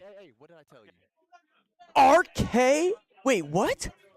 Apparently he killed his own teammates? Okay, so we're getting word that RK killed his own teammates at one point, which is interesting. But and we've seen that before. We've seen that before, given this game type specifically. And you can literally see the frustration in RK's face. I mean, because he's playing at a high level, right? He's playing at a high level, but just simple mistakes are holding him back from clutching this dub for his team. He tends to because of his level of accuracy and precision within this game, he's using a lot of semi-automatic weapons, single-shot weapons. I could see him potentially, utilizing a marksman rifle, but he seems to be going for more of the damaging pistols, sort of category, if you will. I think the reason for that potentially may be the fact that the circle is closing relatively fast within this game type. So it gives him a little bit more advantage as the round moves on, right? Because when it comes to final circle, he's using a pistol as opposed to a marksman rifle up close. That's probably what that is. Nonetheless, we're taking a look at Garto here. Oh. Sounds like somebody just got a drop. I believe that's Milk Zolo just got a drop on somebody. We'll have to get word as to who that was. Nonetheless, Garto sort of standing on his platform right here. He's already used all of his bricking material. Oh, that's not good. Yeah, he's utilized all of his bricking material. That does leave him, though, for mid-round, he still has his metal to work with. Typically speaking, we'd like to see a little bit more wood used earlier on. It's not that big of a deal if you're landing your shots and what have you, but just something to think about, guys. Yeah. You're watching. Now, I've seen multiple strategies unfold throughout this Fortnite game type. Sometimes you'll have teammates that rush the center section of the map and then start building structure around them. The reason that's advantageous is because you've already reached the center of the map, and now people have to come to you as opposed to you going towards them. Nonetheless, here's RK sort of throwing up some brick, trying to close the distance. RK is really trying to prove how strong of Fortnite player he is, and all we kept hearing earlier was "meet me in the middle." Yeah. Oh, but he's whiffing a few shots. Now, something just to take note of. This isn't StarCraft 2. They don't have unlimited material, but they also They also don't have unlimited ammunition. Oh no! Don't put yourself in the middle like that. Laser beamed. Absolutely laser beamed him through the sky right there. Look how quickly he edits the material, shooting out the stairs, swapping. Oh, he gets a knock off. That was insanity. Hold on. We're hearing some language getting thrown out in the arena. Wow. The speed the speed at which he is editing and then laying down platforms, getting he gets another drop. RK is playing on another level right now. This guy is saucy. I'm liking what I'm seeing. He's getting high ground again. He's going to start playing a head glitch positioning as the circle closes in. He now has become, he's at the top of the food chain right now. He's the #1 predator. He has to be careful not to fall off his structure. He will take fall damage at this point, so he can't fall off again. That's me on you. So for those of you just now tuning in, RK had made a couple of mistakes, and now he's sort of feeling himself. Yeah, well, he's playing at a high level, and he's super emotional. I love that. And he's also coaching in the moment. Yeah, absolutely. Absolutely. He's communicating towards his team. What does his team need to do in order? Oh, wow. Oh! He does get a crack. Now he's going to transition to this other tower that his opponent has built. He does. Wow. Oh, he is yelling across the stadium floor right now. He's animated. I'm animated. It doesn't get better than this. He's trying to push center field. Now, he does have a ton of brick material left. He's just sort of utilizing some of his wood right now. But if he starts feeling threatened, he's going to swap over to the brick and start building. He's not worried whatsoever. Hollywood is still in it right now. Hollywood is feeling the pressure. RK just as confident as ever. Oh, boy, here we go. And now he's got him on top of him. What's he going to do? Oh, pushes okay, start building out, gains high ground, swaps to the shotgun, gets the knock. Faster than I can even think. Oh, my goodness, but he gets dropped. Oh, he gets dropped. And now he's, oh, wow. They're going for the revive. There's some heat. No! Oh, he's not going to get in time. There's some heat going down on the stadium floor right now. You can see it in the corner cam on the bottom right-hand corner of your screen. These players are at each other's throats. This is insane. Some of the most drama we have ever seen on the floor here in UEL. If you're just now tuning in, couldn't have showed up at a better time. Oh, my goodness. They are going off I think what happened was RK became so emotional because he was favored to just take that game within the first round. And when he started making mistakes, he felt like he had something to prove. Knowing that the Blaze are a little bit of trolls, like we talked about earlier, you have a lot of emotion coming out of Hollywood, out of Garto. Maybe they were showboating. Oh. Okay, so we're just now getting word. That things got so intense. RK is actually getting kicked out right now because of after multiple warnings of the language use on the arena floor here. That's how intense this actually got. But you can't let your emotions get the better of you. Yeah. You know, we do like it when certain players sort of wear their emotions on their sleeves, but you have to be respectful to some degree. You have to maintain a level of professionalism to some degree. Otherwise, it becomes just too much. It becomes too much, right? At the end of the day, we're all competitors. We all are doing this for the love of the game, the love of gaming, right? But you have to maintain a level of professionalism, and I think he's just sort of exceeded that limit a little bit. Well, I think a lot of it comes a lot with pride. Again, Fortnite is his game. Yeah. He's very knowledgeable on 100%. It. You know, again, like we said, being semi-pro or being pro regarding it. You know, he's an extremely passionate about Fortnite. Yeah. It's unfortunate how, that he's no longer going to be playing in this game. But that being said, Skullgirls is next. So we go from a shooter to a fighter. Oh, wow. Okay, so we're hearing word right now from the floor that we are potentially giving him one more chance, but that he's still packing his stuff. So it really comes down to just needing to keep himself composed, right? Like you said, there's a lot of pride built up in what tends to be your platform game, your go-to game. We saw some of that with Chris G, right? Chris G being a Street Fighter player, he showed up. I witnessed a match. I commentated over a match that Chris G had a full 5-stack wipe on Street Fighter. And he's done it multiple times. It was absolutely insane. So there is a timeout on the field as well. Blaze now calling a timeout to sort of trying to compose themselves on the floor, figure out what's going on. I don't know if I've ever witnessed more energy in the arena. So say what you will. I mean, this has been something else, man. There's a lot of emotion out right now. Well, I mean, also, it goes along with, I don't think that RK has, he's dealt with trolls before. Right. But, and he's been on par with Flying Kittens as far as like the back and forth. Like those are two really strong contenders for like a lot of the shooters and a lot of the games that they know that they're good at. Right. But I think with what it like the problem was him being a challenge, and I'm not going to use like Flying Kittens as my main example, but a lot of the end gamers here, when they know that they're great at a specific game, or they know that they have high level play in a specific game, to lose or to get knocked out of that game that you know that you're literally the best in, or could potentially be the best in within the league, and then hearing from other people like, yo, you suck. Yeah, hey, it's a lot. It's a lot. We, who we had mentioned earlier was Billy from the bots. If he's playing StarCraft 2, he's regarded as sort of the king of the GOAT, if you will, of StarCraft 2. Hey, yo, you know his whole name, right? Billy the GOAT. Billy the GOAT. Billy the GOAT. Right. So imagine you're the best player at a specific game, and then your opponent is incredibly animated, right? We talked about a little bit of the emotion of the Blaze teammates and what have you. So if your opponent is super animated, maybe you make a couple of mistakes, but then they start calling you out on that sort of platform game that sort of has helped build your prowess, if you will. It's very easy to let that motion get the better of you, and then maybe make a few mistakes here and there. Yeah. And you know what? It is what it is.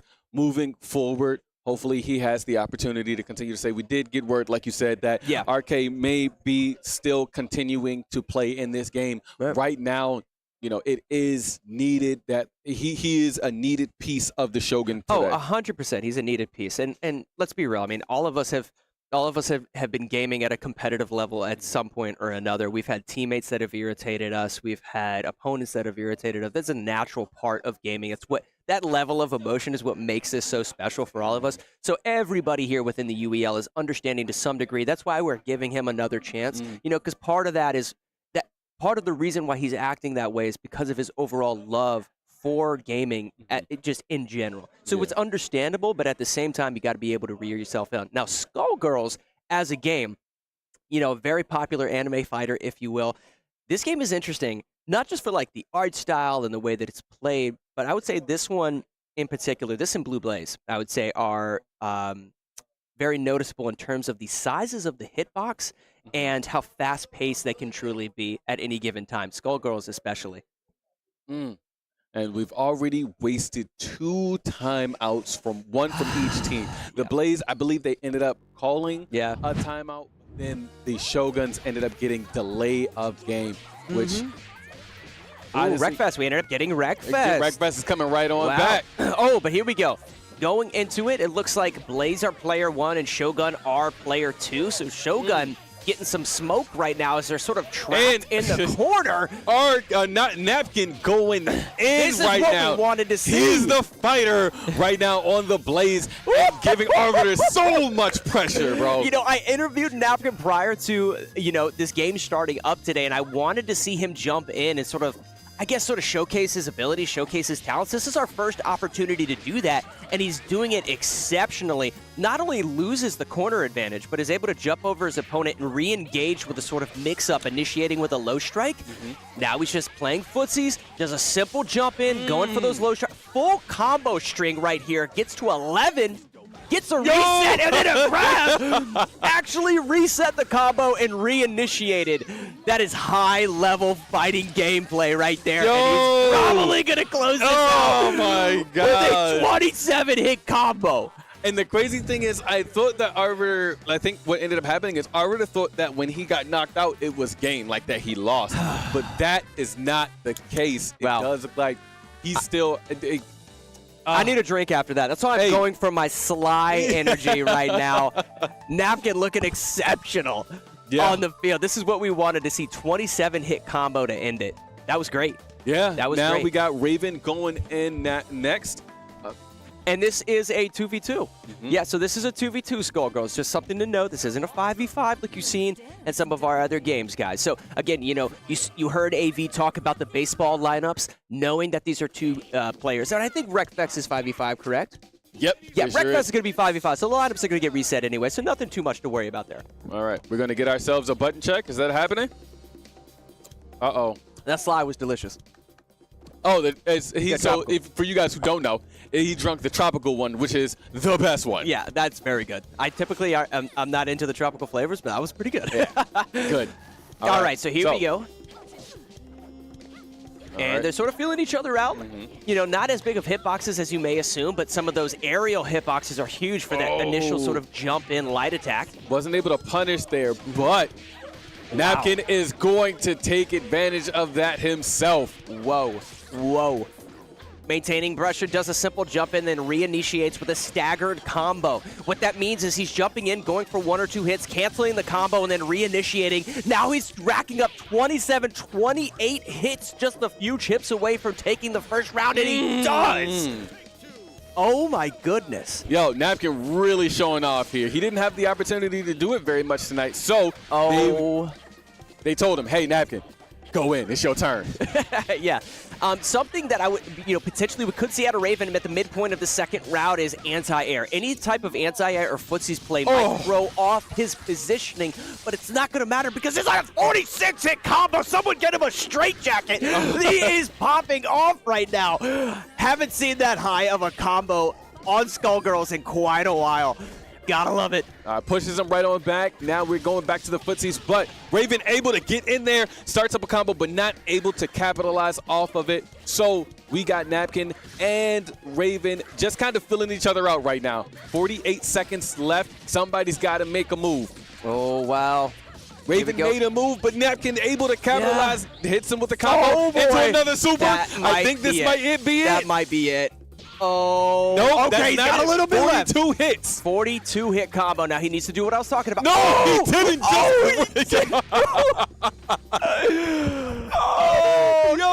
he just grab his leg? I mean, that's one of the awesome things, though, about Skullgirl. I had mentioned some of the hitboxes are full screen. I mean, you're going for low grabs and all sorts of interesting things within the mechanics of that game. Skullgirls is a fascinating one. Give it a download if you guys haven't already. Anime fighter that's super popular at the moment. Bro, I think the grab threw everybody off because that guy came out of nowhere. Well, because it was a bit of a mix-up in a sense because he's doing a ton of like just neutral jump-ins, right? And just jump in, staggering his combo strings and so forth, and then he's just playing footsies, backs up, forward, backs up, and then he goes for a low grab. That's that's perfect. Yeah. Now we're going right on into this Wreckfest. Now, for you guys who don't know or didn't watch in the beginning of the match, this was the very first game that rolled. It was respun by the Blaze, and now it is going to be played. The Blaze cannot respin this one.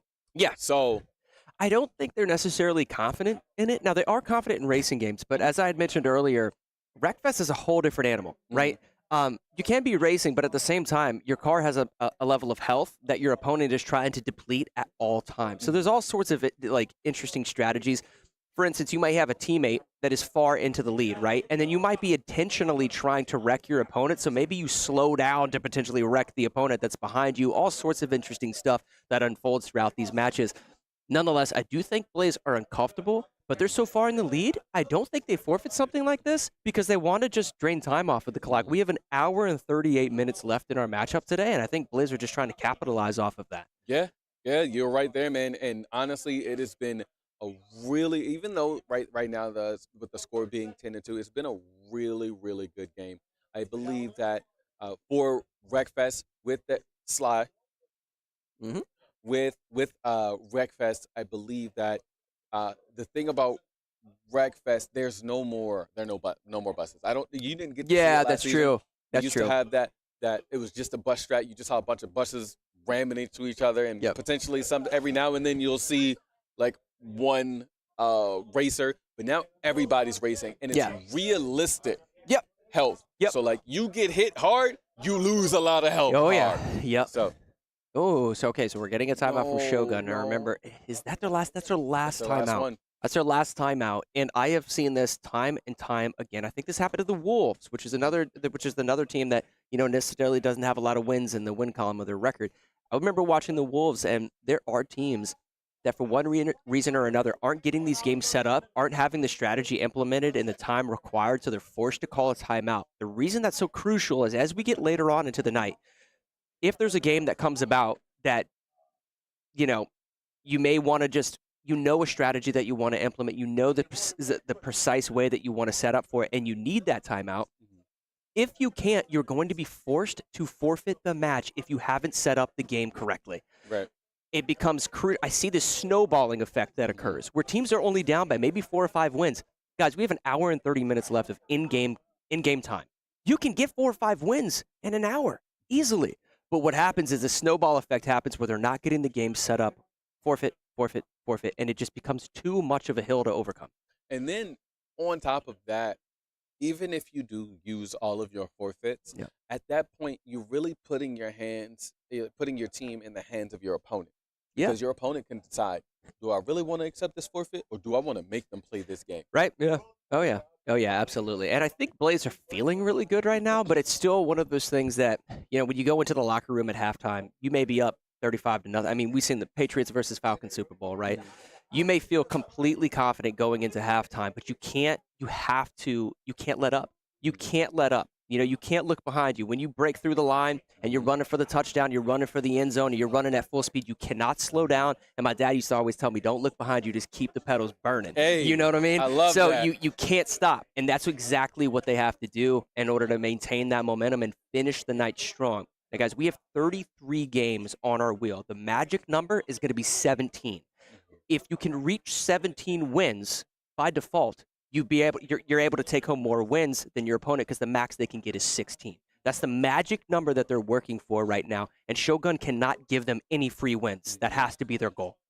Yeah, I hit the nail right on the head, man. It's so easy to lose sight, especially when you are down by 8.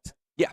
Now, I do think that these timeouts for the Shoguns are more along the lines of it's affecting their mental, right? Yes. Like Arcade losing Fortnite, then going into Skullgirls losing that, then to lose a timeout for Wreckfest, it's just tough, right? Yeah. They're down, and they're down hard. That's true, but I was gonna say we also have to remember that the Blaze only have one timeout left, and they've had times that they've made technical mistakes in the past. They're 3-2 for a reason. They have a couple of losses. Both of these teams have had difficult records, no doubt.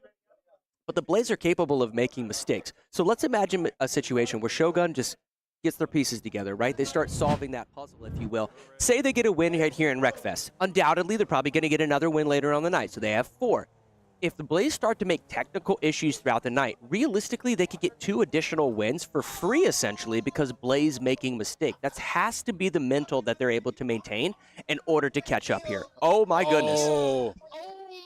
Oh, my goodness.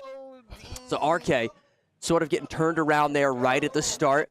Sort of the collision physics of this game, I will say this, it sort of makes it hard to sort of get back on track, if you will. Like if somebody bumps you in this game, it's very easy to sort of get thrown off, if you will. But this is a course, I would say, that we're probably going to see the vast majority of the players, if not all of these players, get taken out because of health, because of damage.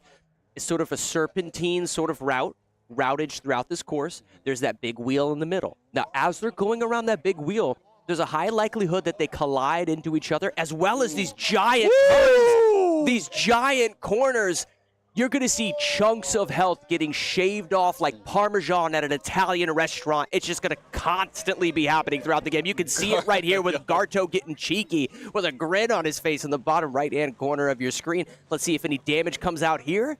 Not necessarily, but here we are into one of these sharp turns. And Garto, often what you'll see is players won't slow down going into a turn because an opponent is in front of them and they want to damage said opponent. Oh, you almost saw it right there. It couldn't have said that more perfectly timed. That was awesome. And then on top of that, you can definitely see a lot of you can see the frustration in Arcade's face. And then to let Garto and Hollywood see that, all I can hear is Arcade, get out of the way. Right? So Arcade's really, and Mr. B is going off as well. Yeah. I mean, this is such an emotional night, man. It's such an emotional night, and I would invite anybody watching over on Twitch, start typing the names or just give some love in the chat for certain players that you're feeling a connection with. You know, we've got Hollywood and Garto very animated. We've got Arcade getting emotional on the floor, as well as seeing some of the more quiet players that are having a great night tonight, you know, like Napkin. We saw Napkin, you know, playing really well, and some of those fighters, right? So, you know, start thinking about who you want to root for. Start thinking about who you think your favorite team is. Welcome to everybody on social media, Instagram, Twitch, all of our platforms. We're streaming vertical now, so we're streaming vertical. Exactly. We're on Instagram, we're on Twitter, we're on Twitch, we're all over the place. So wherever you're watching, welcome to the UEL. This is a really, really solid game. Now, this is close. It's 78 right now to 82 as we're on lap 4. Now, for you guys who are trying to figure out what is this blue and what is this red, the Shoguns are red and the Blaze is blue, so it does look like the Shoguns are in the lead right now. And this is exactly what they need. Yeah, they are in the lead. Let me tell you a secret, my boy. We heard someone on the floor say, let me tell you a secret, my boy. Yeah. Oh, Hollywood flying through here, trying to do damage to Casper, the friendly ghost, apparently. I don't know why he's speeding so fast there. He is flying. Whoa, yeah. Oh, what is this? What is this? Alternative. He's trying to wreck somebody. Somebody has literally no life left. That's the strategy that we just talked about. Hollywood slowing down to potentially get some damage on one of his opponents, but he gets T-boned. Oh my gosh. Left. Oh my gosh. Bumper cars is what Mr. B screams out. Oh, we're hearing Mr. B saying Garto on the map right now. He's gunning for him. Mr. B looking to secure the kill on Garto right now. Creeping up on his back right bumper. This may be the end as we go into this turn. Garto's going to be forced to slow down. He lands on top of him, but he doesn't get a lot of damage. He should have slowed down on top of the actual turn itself, and now Garto is behind him. He's in big trouble. Nope. Oh, no. Oh! But this is a match that Mr. B would end up winning if him and Garto went head-to-head here.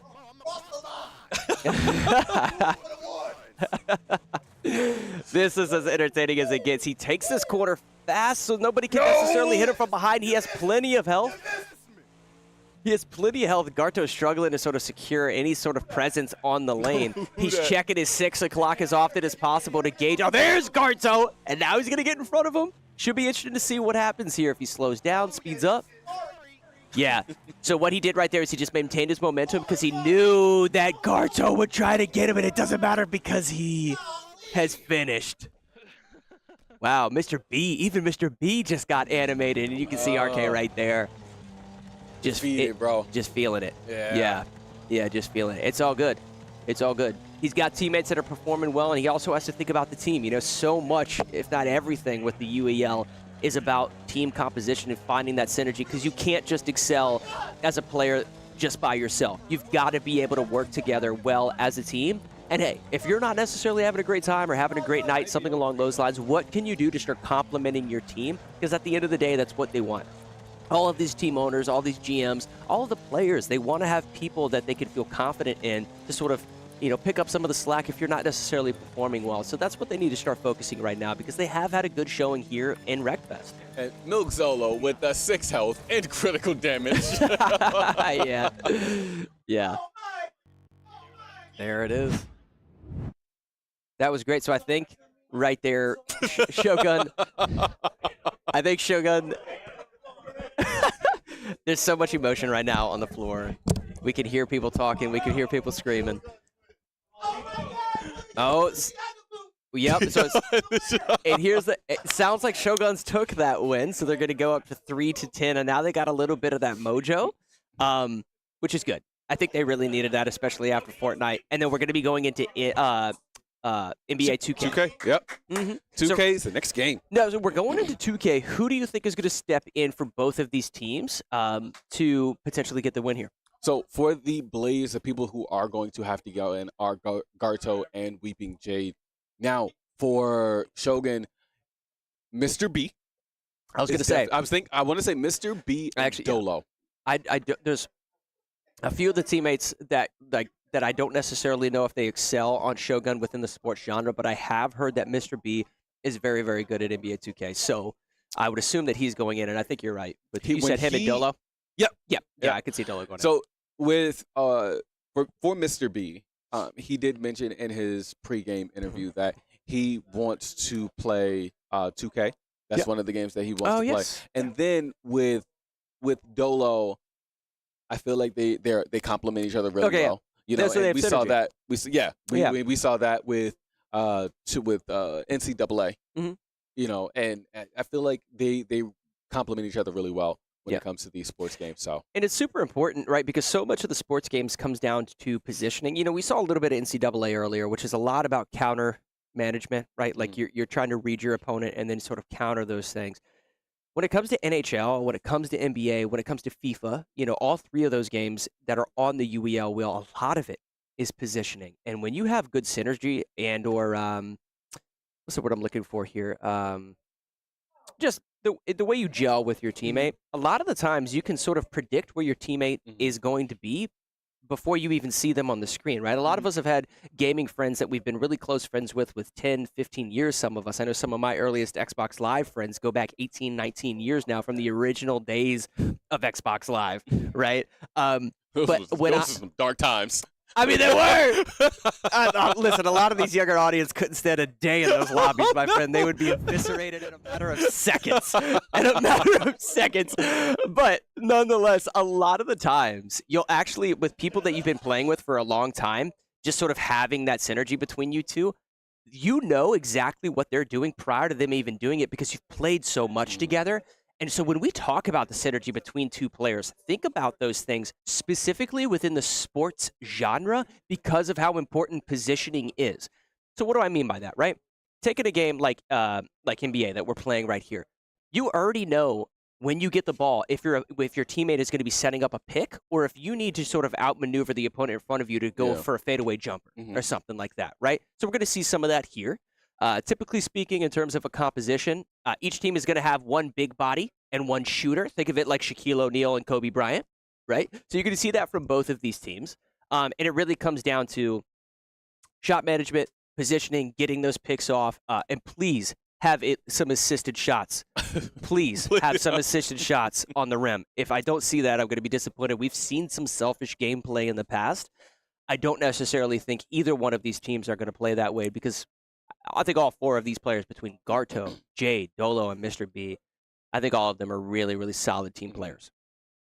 Yep, they sure are. And with like Dolo and Mr. B, we're looking at who's going to be playing who. So it looks like Dolo is going to be on Kobe, Mr. B is being on Kareem, Garto, LeBron, and Jade is also going to be on Kareem. Yep.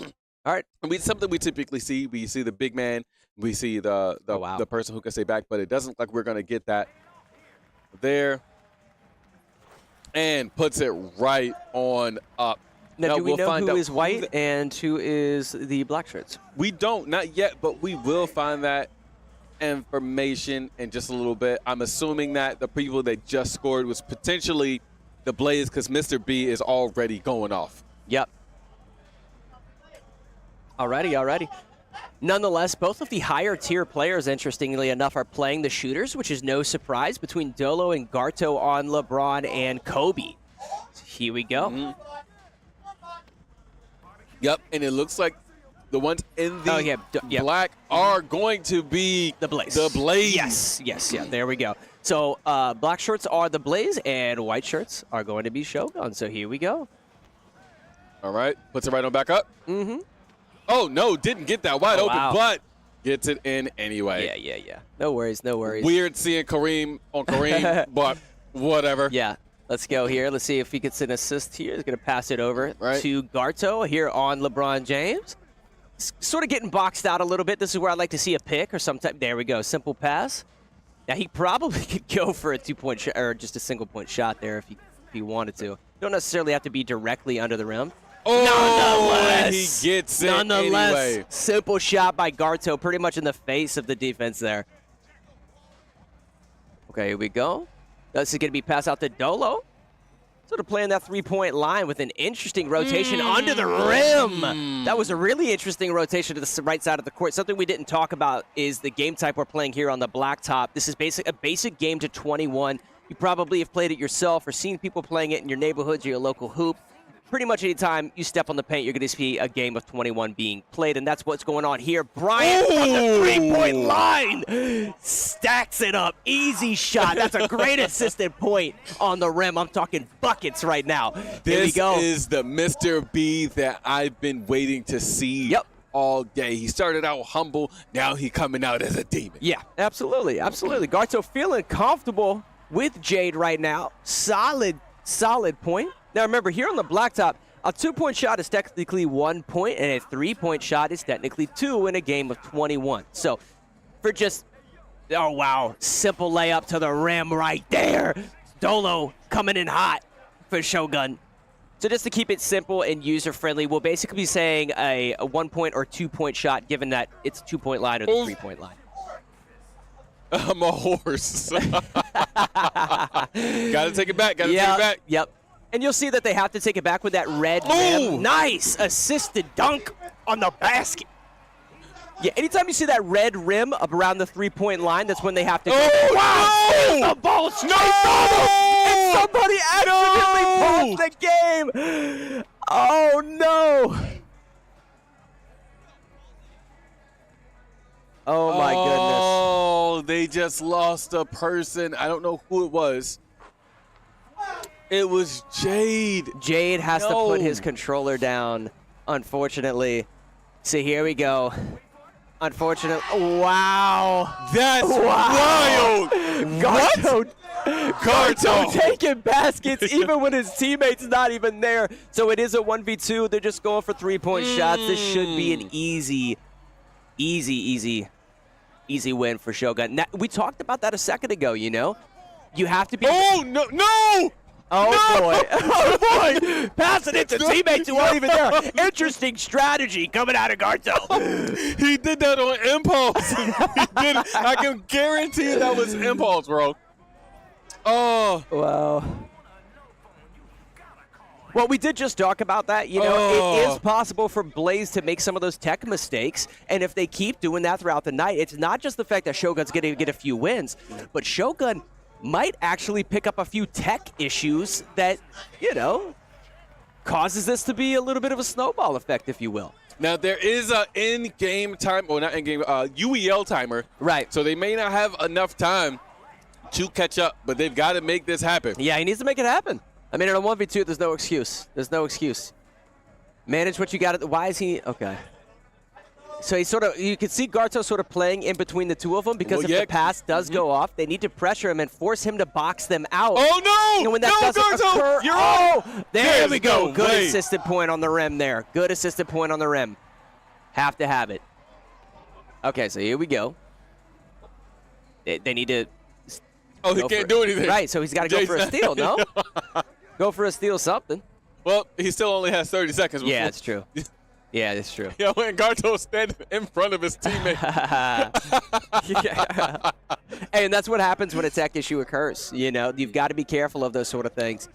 You got to make sure that you don't press the pause button. Yep.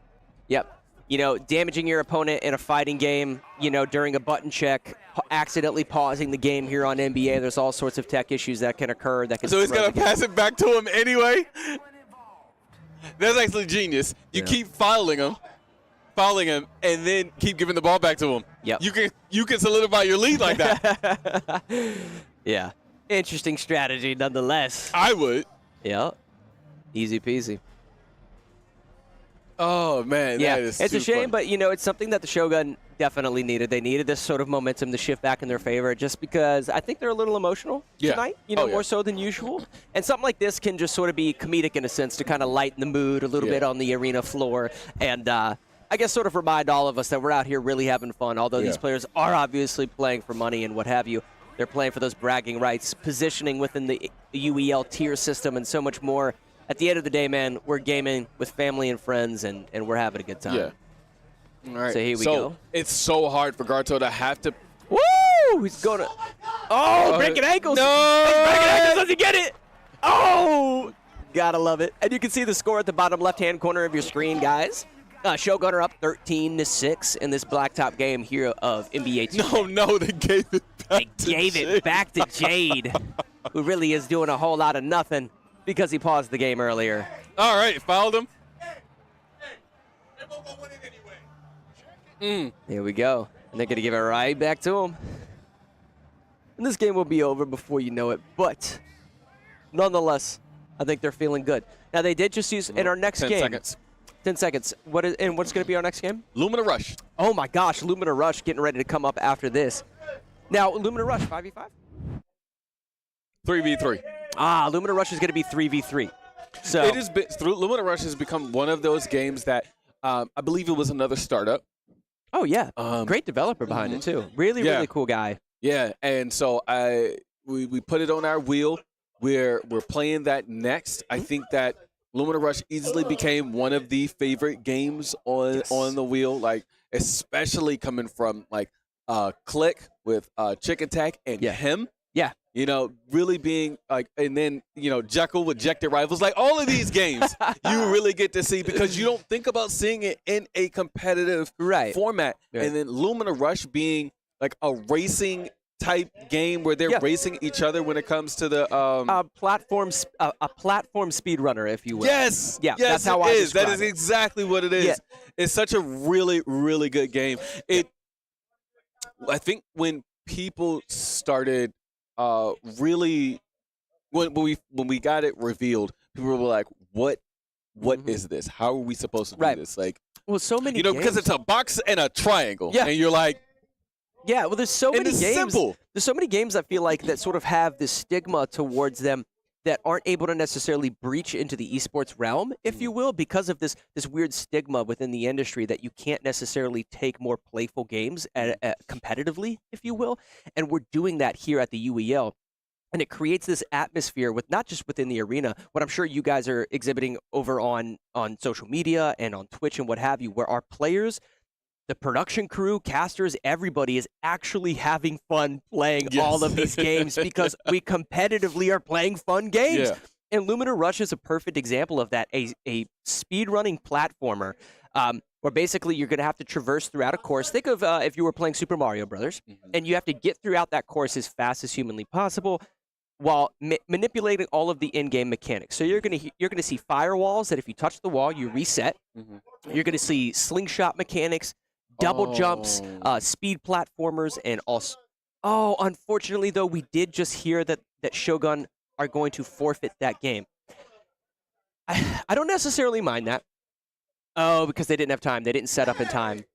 They didn't set up in time, and the fact that they are out of timeouts, we talked about that earlier, is forcing them to actually forfeit that game, which is so unfortunate.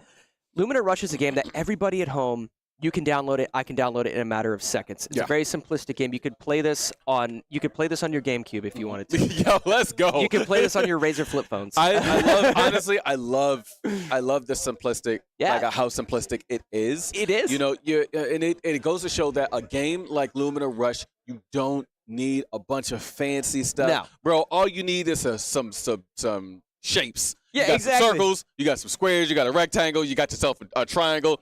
you got yourself a game. Yeah, no, it's very fun, but there's a complexity to the mechanics that you have to be incredibly skilled at the physics within the actual game itself to maintain your momentum, slingshot your character, and what have you in order to get to the finish. Nonetheless, if you haven't checked it out at home, be sure to go Google search it and what have you. A great developer that works with us here at the UEL. He even created the versus game type within the game for us to play here at the UAL. Really, really creative and just awesome developer. So go check it out. Nonetheless, we are jumping into Tekken right now. You already took the words right out of my mouth, bro. I cannot wait for this Tekken. And for those of you who don't know how we play Tekken here, it is a 5v5, but it's not like your regular FGC where you are playing sets. Yeah. It is literally one life. One. That's all you get. Kind of like we play with Street Fighter. But see, the difference between Street Fighter and Tekken is a 3D fighting game. So if you want to shoot out projectiles, you can sidestep it. Yep.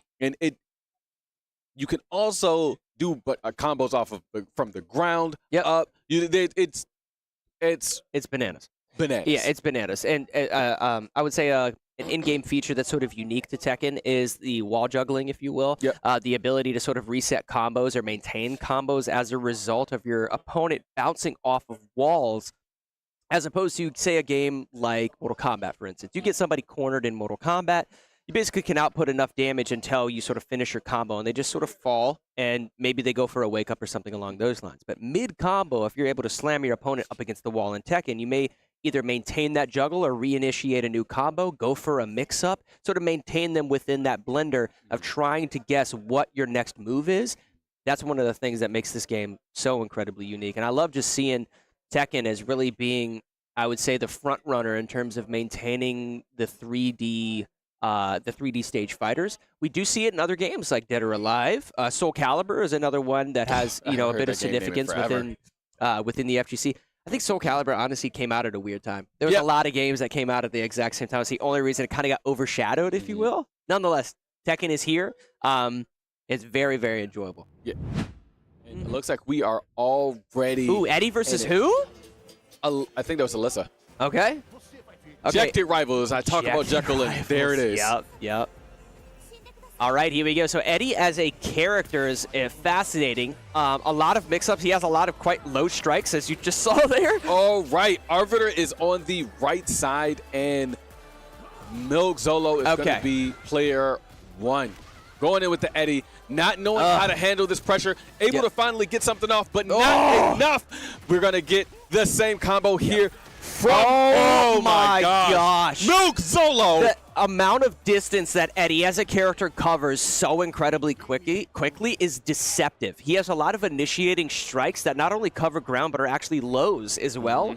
Now, Alyssa also has that. You saw that coming out of, I believe it was Arbiter. Yeah, we saw that coming out of Arbiter, but just wasn't made able to carry through a combo string after initiating with it. That's the big difference right there. And, this game being the fact that here at the UEL, we just play for one life, it's so difficult to pick up a read of how a player is playing until three of your teammates have been eliminated, right? So there's multiple ways to play characters like Eddie and like so many of the other ones here in Tekken. Downloading your opponent can be difficult, though, with this one life. So let's see if they can do that with Eddie. If there's one thing I want to see from Tekken, I say it time and time again. Right. Somebody pick King, and somebody in this league give me a Death Cradle. Yeah. Well, you know why I think King is so effective as a character within this game? It's because the actual size of the hitboxes being thrown out. They're not, as you guys will notice, Tekken, you're not necessarily utilizing weapons, although there is weapons in the game. Typically speaking, they're just throwing fists, feet, kicks and what have you at each other, which makes it more understandable from like a user-friendly perspective of trying to gauge that footsies and trying to gauge that distance, because you don't have a massive sword on the screen covering up more ground than you may have predicted. So King excels because of his grapples and his ability to get in. Nonetheless, it just seems like Zolo is maintaining this pressure so effectively. Zolo able to get into the heat, but not able to do very much here. Oh, wow. Oh, no. With the same combo. Yep. Still, Dolo solid said damage not output. again. Yeah, by Dolo. Now, he's been going for multi-inputs on his combo strings. I want to see him initiate with one and then go for a grab. It's not going to matter, though, because Zolo is just playing with his food, if you will. Okay, so potentially what we could see to sort of take down Milk Solo right now is initiating with a single strike. They gave Milk Solo the witch hat. They put a witch hat in the top right-hand corner of your screen. They put the witch hat on Milk Solo. Karto, get out of the screen! Get out of the screen, Yo, Karto! all of the Blaze are actually wearing the witch hats, bro. This is ridiculous. You know, because they look.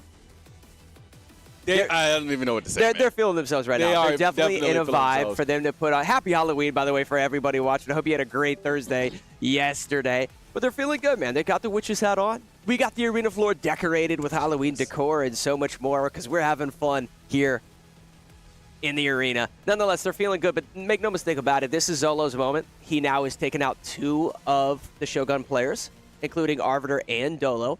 And now he's got to go up against Mr. B, RK, and Raven. Could we potentially see a sweep here with Eddie? Yeah, we honestly, we could if they don't know how to counter it. Now, RK, I'm not going to say is someone who would be, honestly, in this situation, I probably would have put RK first. Okay.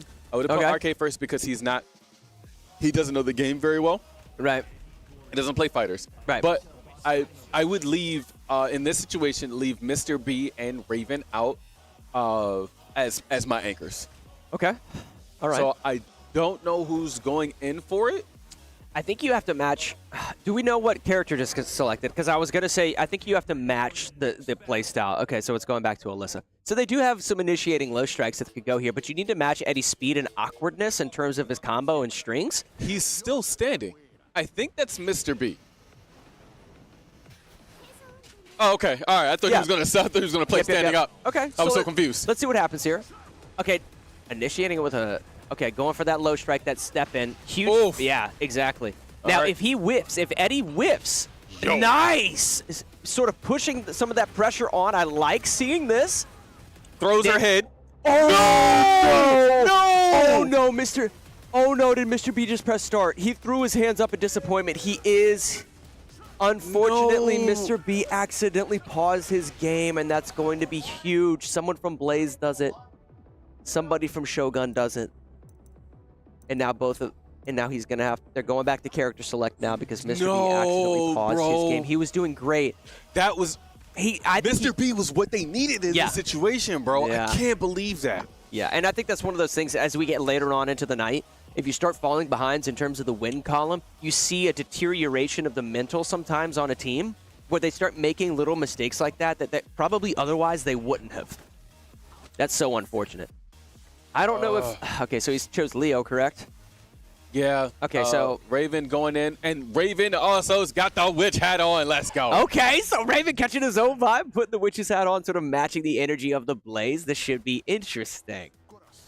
Okay, so here we go. We got Eddie versus Leo. We got Milk Zolo versus Raven. Now, I think it's a matter of pacing. I think they have to maintain a pace onto Milk Zolo to not allow him to sort of pick and choose how he attacks. They need to close the distance. They need to do it fast, but then they need to take advantage of the frame recovery of Eddie as a character. Oh my God, leading with a mid with the rush down afterwards. All right, Raven, show me what you got. Please, please. You got to carry this for your team, bro. Right. Good stuff. Nice there dodge we go. or nice duck. Yep. Ooh, let's go. This is what I'm talking about. Now, he does have rage. He's got to be careful. Oh, it doesn't matter. That's what we wanted. It's the exactly disrespect. what He we continues the combo even after he's beaten him. That's the pacing we're talking about. You got to stay in his face. Don't let him pick and choose what combos he wants to go for. As soon as you allow him to sort of implement his strategy, implement his own mind games, you're going to fall victim to that. And they basically countered it with a lot of pressure.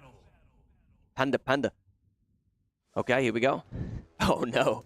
Oh, no, Jade coming in with Panda. Oh, my gosh. Oh, my goodness, man. Fresh out the hive. Oh, let's see what happens here. Bumblebee Panda. Yeah. All right. So here we go. Button check over. Leads with sort of that low strike. All right, Raven. Couple of mids. He's got to be careful because he's kind of mashing right now. If he doesn't start blocking after those combo strings, he's going to get punished because it looks like he knows at least the 3-string. Yep. I mean, okay, here we go. Oh, right into the Oh, my grab. God, that was disrespectful. It was the most disrespectful. There we go.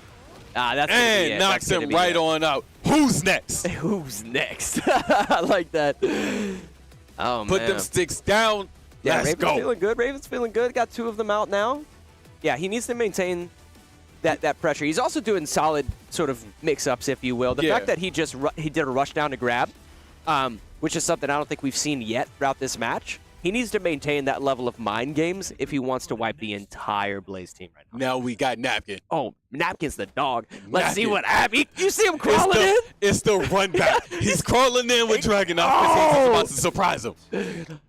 Here we go. Now, we saw this in Skullgirls. Yeah, we saw this in Skullgirls. And he redemption arc. Yeah, he was talking about fighting games during my interview with him. So this is yet another moment Napkin might, step out into the spotlight here and really show his skills. Napkin might lose because he don't got no witch hat on. Oh, not maintaining the vibes of his team. All right, here we go. Leading with a couple of mids. Nobody's leading with the low. Love Raven. He's filling out his opponent. Ooh. Okay. All right. Okay, just going for a couple solid just quick All right. jabs. Okay. Oh, wow. Into a grab. Not able to break out of that. Yo. Okay. Goes into the heat. Oh. Not good enough. Okay, solid blocking, though. What's interesting is just the character type. Raven, don't drop this. This isn't the time. Dude, he is basically one You only got one life. away That's from it. being There we dead. go. Oh. He gets the kick, gets him with the low. That's Wow. it. Next person. Yep. I think that came down to just blocking, Who's next? His reads in terms of being able to block those incoming combos. Now, what's interesting about those is I don't think some of them were even full combo strings. So he was understanding the frame data of those combo strings that were getting canceled after 2 hits and then reinitiating with his, but I think he was just doing it more effectively than Napkin. Yeah. Potentially he just has a little bit more game knowledge in terms of the combo sets and what have you within the game. All right, here we go. Whew. All right, Garto going in with Jun Kazama. Okay. Let's see if All right, Garto go ahead has and what get it our takes button to check. dethrone Raven. I don't know, Raven's man. feeling himself. Now, the fact that he went over and put on a witch's hat prior to him stepping in right now is pretty, I like that. I told you, Arcade didn't, not Arcade, Napkin didn't have on the witch hat, and what happened? He lost. Exactly, here we go. Goes into the grab. No, but he Garto said, counters, he "Get your takes the hands off grab, of me." wow. Right? Great game knowledge there in order to protect the grab. No, Now no watch this. counter for you, sir. You see that? So he's initiating with that 2-hit combo. He's blocking it and then reinitiating, reading the fact that he's ended the combo, but he does have Raven let's active. go, Raven. Pressure is not going to be, oh my gosh. Can't be stopped right now. Raven on an absolute tear right now. Wow. Now is Hollywood. All right, this is the last final player, correct? boss. Okay, so this is the last player from the Blaze. Raven completely turning this thing around. This is the win that they need. This is a moment for Raven to step into the spotlight now and say, when it comes to Tekken, I'm the one that's going to be dominating moving forward. Because he is a tier 5 player that's performing in the game he needs to perform in. Absolutely. This is something that may result in, moving forward if he continues to play at this level, polish off some of the genres of games that he doesn't necessarily excel in. We may see a shift in his tier listing from 5 to 4 to 3 and what have you moving forward. These two, Hollywood being the last one. And he's a tier 1. He's a tier 1 versus a tier 5. This is crazy. It doesn't get better than this. Here we go.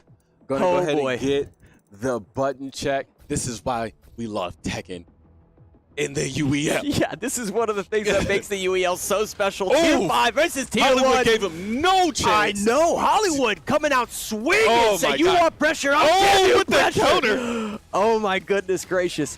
Okay, I like Gets this. him right on back. Gets the life right where he needs All it. right, here we go. Ooh. Oh, he's coming with more pressure. Now, what he needs, he rolls out, initiates with a combo string. I don't think he meant to do that. No, he didn't. This This is with the might crumple. be it. The juggle is insane right now. Oh, that's the low. it. Hollywood Wow. beats Raven, gets up, but that's not it. That's they not it. still That's got not it. Arcade next. Whoo! Now, I would not have anchored Arcade. Like I said, I would have put him up first, but this is the perfect opportunity. It's 1v1. Right. What can Arcade do in this moment to beat Hollywood? It's going to be hard for him because Hollywood applies so much pressure with his character. Got another Eddie. Yeah, Hollywood's going to land hits at one point or another. It's really just taking advantage of the fact that he's being a little overzealous with his pressure. Some people in the FGC might call it mashing. Yeah. He's mashing a little bit, but he's doing it effectively. He's doing it with a little bit of precision. So if RK is able to wake up effectively and sort of shift that pressure back towards him, that may make the difference. Nonetheless, he leads with a low strike, and now he's going into a juggle, staggering his button inputs to maintain it, pushes him into the corner. RK doesn't know what to do. RK doesn't know what to do. Grab, and then reinitiates with a combo. That's going to be it. Hollywood securing the dump for the Blaze in fashion. Oh, my goodness. That was over faster than it began. I couldn't... Hollywood just completely shut that down. I thought RK, there was a few blocks at the start of it. I was okay, maybe he's going to start to feel him out a little bit. But it was just a level of pressure from Hollywood, as well as the mix-ups. I mean, there was a level of game knowledge too there. I mean, I don't want to like understate. Like Hollywood is a tier 1 player because he's a very well-rounded player. He understands the mechanics behind Tekken. You saw it a little bit there with his stagger inputs to maintain his juggle, maintain pressure into the corner, and then he initiated with a mix-up, which is a low strike as opposed to a grab or an overhead jump in, something along those lines. He's playing well, man. He's doing his job. He's doing his job as a tier 1. Bro. Wow. I just need to highlight just how well Raven himself did, bro. Yeah. They passed the torch over to him. Mm-hmm. He took it, and he lit that bad boy on fire. Yeah, I mean, think about this, though, right? RK and Raven are the last 2 tier listings, right below the Shogun, right below AV here on the screen. The fact that, like, both of them sort of anchored the game right there was, like you're saying, sort of a handing over of the torch. Those top 3 players on their team, you know, sort of saying, hey, we need you guys to close this out, and they almost did it. Now, nonetheless, we're getting into ejected rivals here, and it looks like our next game is going to be FIFA. Oh, no, I'm sorry, not FIFA. Formula 1. It's going to be Formula 1, so this is probably the most accurate game in terms of simulation, like racers. Nonetheless, before we get into that, we're going to play some ejected rivals here. Now, in terms of ejected rivals, this particular game type that we're seeing on the screen, what can you tell me about this? I just rear-ended somebody.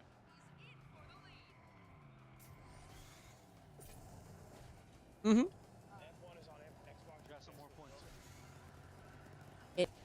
League. Right. I did get told that like ejected rivals is kind of like Fall Right. Guys, but it's with car. Right. No. So there's definitely a number of different game types here with injected rivals. There's a game type where you eject the driver behind your car and you try to land on a dartboard as accurately as possible across this giant crevasse or canyon, if you will.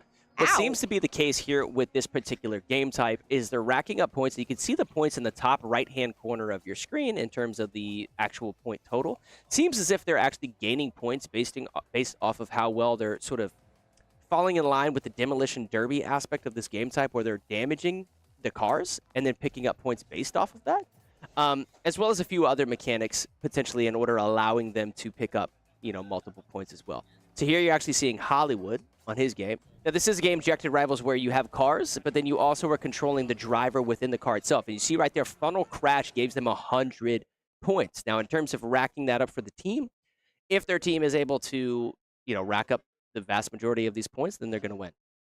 But they also have health. They're trying to damage each other as much as possible to hit them out of those cards, total their cars, if you will. And now that round. Okay, so that's exactly what was happening right there. There's multiple opportunities to rack up points, whether it be damaging your opponent, pulling off tricks, and it sounds like the Blaze actually won that. So very, very fast-paced game of Ejected Rivals. It's an interesting game. It's a racer. Is it a racer within the category of racing? Yes. Yeah, so it is a racer on our wheel, but just like Wreckfest, not necessarily racing per se as much as you can be sort of going about that demolition derby, style of game type, racking up points. So right now, the next game that we are getting into is going to be Formula 1. Now, as a racer, this is as realistic as it gets, but it's interesting, right? Because we do have the baseball lineup type of situation going on throughout the night, where if you choose a specific player to go in for one game, you may not be able to use that player in the next game because you've already used him in the prior one. So until we get a game where it's 5v5 and that roster is sort of reset, that baseball lineup is reset, you then have to choose who you want to go into the next game, but you're limited in terms of your player, or your roster, I should say. Yeah. It's going to be interesting going into Formula One.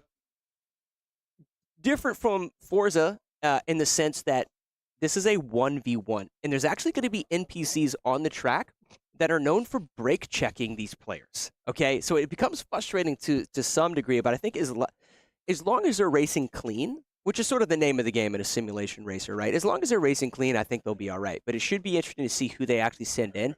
Now, it looks like they're sending in Mr. B and then Weeping Jade, potentially being the two racers that are going head-to-head. Mr. B being a Tier 3 and Weeping Jade being a Tier 5. Could be an opportunity for Jade as a Tier 5 player to showcase his skill as sort of the anchor on that team, you know? Yeah. And, you know, start to make more of an argument for him improving his tier listing. Yeah. It's a great opportunity for him to show out. Mm-hmm. Now, is he, would you say that he's experienced within the racing genre? Is this sort of like a showcase genre for him? I feel like it depends on the team that he's facing. On like if it's going to be a good day for him in racing or if it's going to be a bad day for him in racing. Okay. All right.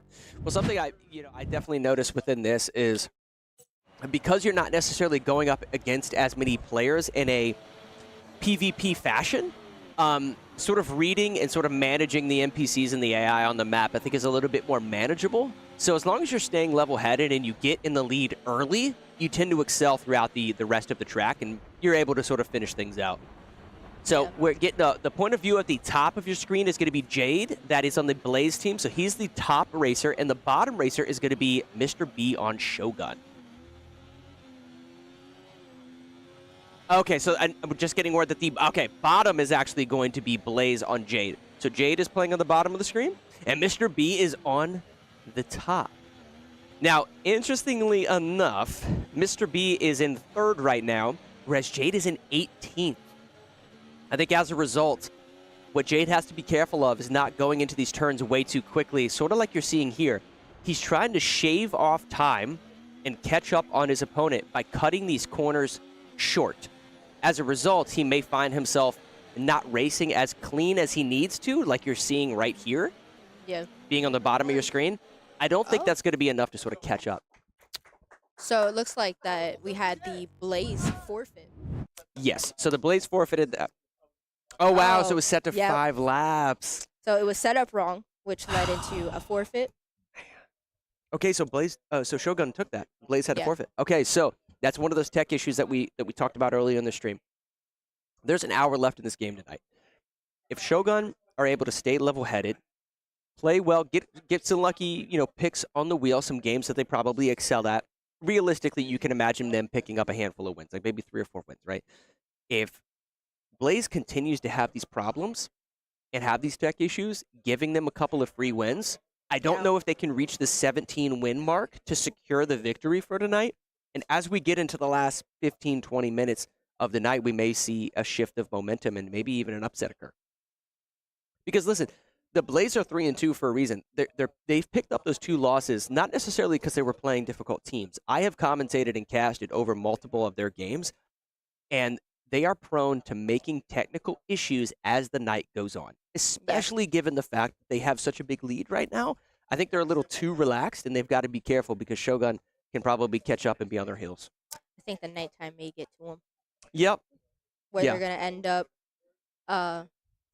having the setup issues, having the forfeit start showing, because they do have 1 timeout left, and once that timeout is gone, any game will be automatic forfeit if they set it up wrong, if they do anything wrong with that game. If they hit a pause button, it's going to turn into a forfeit, which that point automatically would go to the other team, which would be just Shoguns. Yeah, and just for everyone watching at home, you can imagine a situation where we've already had, 3 or 4 forfeited games in a sense, especially even NBA 2K, right? NBA 2K wasn't necessarily a forfeit, but there was a tech issue where a member of the team accidentally paused, and he had to put his controller down for the rest of the game.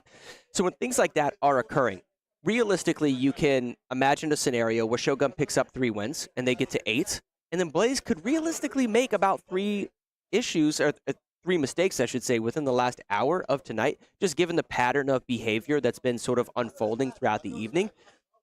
take 3 wins, you get another 3 wins. We could see a situation where Shogun is at 11 versus the Blaze at 13, and this becomes anybody's game. Yeah. Right? That's something you got to be on the lookout for, man. Especially with it also being like the second half. Typically, teams will come back with like full momentum, and they're like, "We're coming back." Yeah. Because they have nothing to lose, right? They have nothing to lose. I think they're in a position right now as a team where they're 0-6. And for those of you at home, you may be thinking, well, this isn't going to be much of a match, right? You got a team that's sort of in the middle of the pack in terms of the division placement, and then you got a team that's 0-6. You know, how could they maintain that winner's mentality throughout the rest of this match? The reason is it's not even just about this season. We talked about this earlier with AV. A lot of these players are playing for not just tier positions in terms of the payout per match, but they're also playing for positions to get drafted and to stay a part of the league in next season. So they're playing their hearts out. So here we go. We got Lethal League Blaze on your screen right now, which is a fascinating game. A bit of a platform fighter. Yeah. With the utility of a weapon on the map that you have to dodge and or hit at all times, and that's what you're seeing. Think of this thing like a volleyball. Yeah, very fast-paced. It's going to be over before it even began. Yeah. This volleyball that's on their screen, they're hitting this to maintain momentum and speed, and if it hits you, you get damaged. But if you hit it, you send it back the other way, potentially hitting the opponent. Oh my gosh, this is going back and forth over and over again. Ooh. Holy moly! What's gonna happen here? Oh my gosh. All right, and then also at the top of your screen below each of the characters, you'll see their life stock, right? Think of it like Super Smash Brothers. They all start the game with 3 stocks of lives, and then as they gradually die, those stocks deplenish, and then you're eliminated, and then a winner is chosen. Now the red team is gonna be Shogun, and the green team is going to be Blaze. So just think about that in terms of the character models and the outlines of the models on the screen. You can see right there, Shogun feeling really comfortable at the end of that round. It's like some dangerous dodgeball. Oh, wow. All right, so they're just hitting this ball laterally across the field, getting little damage. It's interesting. Sometimes the most damage occurs when the ball is actually traveling very slowly, because they're so used to it traveling fast. Here comes some of these diagonal hits, so this is much more difficult to read. We got green versus red. This is a 1v1 going down, and they're hitting this ball back and forth. Flying across the map, just barely dodging it, but he gets smoked. And then another hit occurs. I cannot believe how fast this is traveling. Oh, wow, great jump shot right there. It was traveling laterally along the stage, and so he just did a simple jump hit. I cannot believe how much they are countering. This is the fastest I have ever seen the ball move on Lethal League Blaze. Is this going to be it? Oh, wow. All right, so Blaze take that round. Interesting. Everyone has 1 life left. It comes down to this, guys. Who's going to take it? Oh, wow. I think this may be like one of our longest Lethal League Blaze Seriously? matches. Normally, like, we blink and it's over. There's no way this upset occurs. So Shogun only has 1 player. Okay. Now they're both in a 1v1. Is that it? Oh! Oh, Blaze actually end up taking it. That is so unfortunate because Shogun was that close to clutching that. That would have taken it to a 6-13. They would have been able to maintain that momentum and potentially, pull off an upset like we talked about. Nonetheless, our next game is going to be Dragon Ball Fighters. I actually got, so I was actually talking to the Blaze before the game started, and I asked Napkin what is his, like, top game in the league. Who's? Napkins. Okay. From the Blaze. Okay. I had asked him, like, what is his top game in the off the wheel? Yeah. And he actually told me that Dragon Ball Z Fighters wow. is his top game. So we may be seeing Hollywood, Garto, and then their third person being Napkin. Oh, you know what he had mentioned prior during the interview for today's game? He says as much as he loved Dragon Ball Fighters, I asked him if there was a game that he wanted to see during next season, and he said Sparking Zero because he just loves Dragon Ball and he loves Dragon Ball Fighters so much. That's what a lot of people started playing, and like they started like disappearing off the map because they're just getting locked into Sparking Zero. They're just locked into it. That's true, but I do think that Sparking Zero is such a different play style because it's a 3D stage fighter as opposed to a 2D stage. I think the more popular of the two tends to be the 2D stage fighter because it's more simplistic and easier to understand. So we don't, maybe Sparking Zero maintains its popularity moving forward, but at the moment I do think Dragon Ball Fighters still has a solid positioning within the FGC in general, in terms of just being taken seriously as a fighting game, and that's why we love it so much here at the UEL. Nonetheless, Napkin definitely looking to take some heads off during this game. And we're getting the lineups and everything. Is this going to be a 5v5? What is Dragon Ball Fighters? Dragon Ball Fighters is a 3v3. Okay. So there will be 3 players from each team going in for this game. Interesting. We're getting Hollywood, Garto, which is Tier 1 and Tier 2. Yes. And then we're getting Napkin, right? Because he just talked about how comfortable he is here. You know, that's one of those situations where you have a Tier 4 player trying to make a name for himself. The fact that he potentially could carry, like, Dragon Ball as a game on this wheel by himself if he's as good as he says that he is. Honestly, I can see Hollywood probably being sent first. And then we do have a timeout from the Blaze. Okay, that's our last one. Yep, that will be their last one. So Mhm. going forwards, they will have to forfeit games if they do not set up within the setup timer. Yep. I do see Hollywood going first. Okay. For them. And then once he's out, I can see possibly Garuto and them anchoring Napkin, making him the third person to play. Yeah. And try and win it for him Mhm. if things do not go in their favor. Yeah. No, I like that. I like that. I'm gonna make a prediction here and say that Blaze is gonna take this, but this is super important that Shogun try to sort of steal this away from Blaze. I think that they're very, very comfortable in this. If they're able to sort of take this game, I think it sort of sets a precedent that, hey, you know, we may be 0-6, but there's going to be certain games, there's going to be certain genres that it doesn't matter who we're playing. It could be the Reapers, it could be the bots, it could be Blaze. You guys have to sweat when you're playing this game with us. I think that's really important for them to showcase right here, right now. Going off of that, even though the score is 5-14 right now, those 5 points, they're still proving that, like, we can win certain games. There's games here that we can win, we can take. Yeah. It's not just, oh, we're here where we're just winning off of forfeits or something. These are actual games that they are starting to win. Yeah. And when they win, they make sure to let that known in the building that they are winning that. Oh, yeah. There's been one of the most emotional days, I think, at the UEL that we may have ever had. Yes. So, yeah, they're getting wins. It's just a matter of sort of cleaning things up, you know, becoming a little bit more of a well-polished team because it's 5-14. But I'd be willing to say that there's about 4 to 5 games that have gone in Blaze's favor that were sort of a toss-up. So this game could potentially be 10-9 right now in Shogun's favor. I just think they need to, like, keep their composure a little bit more, and they probably will result in some more wins down the line for them. Because make no mistake about it, guys, some of our teams that have losing records, it's not so much that they just haven't been able to secure a win. They've had a really, really difficult schedule, and Shogun's is a perfect example of that, as well as just teammates shifting here and there, constantly trying to find more synergy within your teammates. We had talked about Chris G and other players that we don't necessarily get to see throughout this match and what have you. So getting new teammates as the season rolls on, trying to find that composition is really important. And, you know, I think they shouldn't walk away from their performance today with their heads, you know, low. I think there's a lot of things to be proud of right now for the Shogun, and we'll see if they can, you know, maybe find some more of that as we move on throughout the night.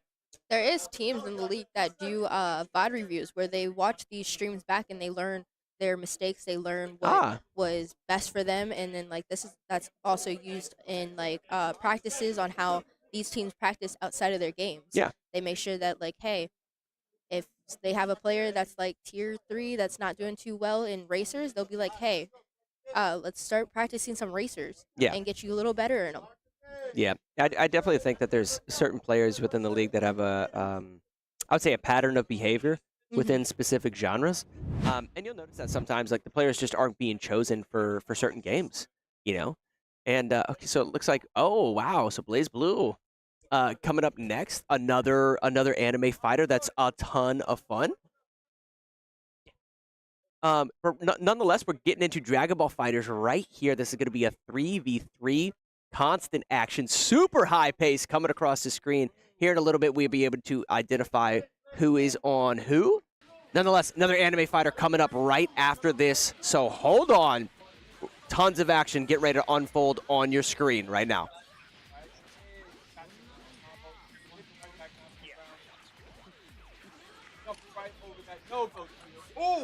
Oh boy. So Bardock follow up.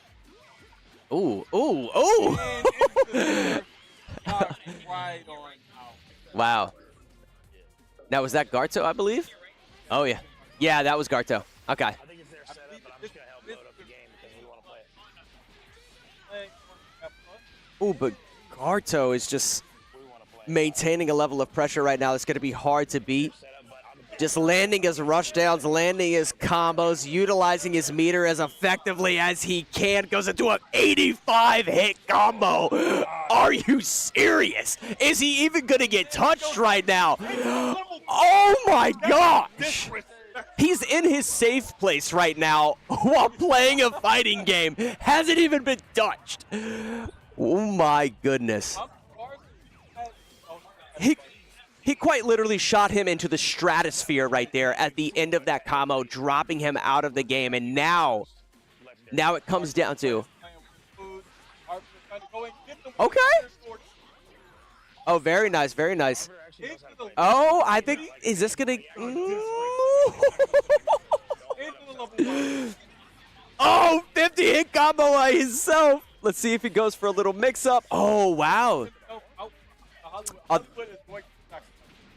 Well, Hollywood should have gone into a combo right off of that swap in right there. I think maintaining that pressure would have been good just to get a little bit of damage. Now, Dragon Ball Fighters is a game that has really... Exactly what? What? No! No!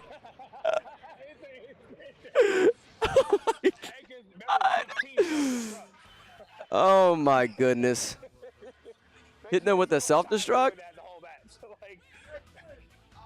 Oh my goodness gracious. We're sort of speechless here on the panel because we honestly thought that things wouldn't go that way. Off of the swap-in, I thought, yeah. Off of the swap-in, we thought a little bit of pressure, but the fact that they started backing up, I think AV sort of knew what was going to unfold at that point.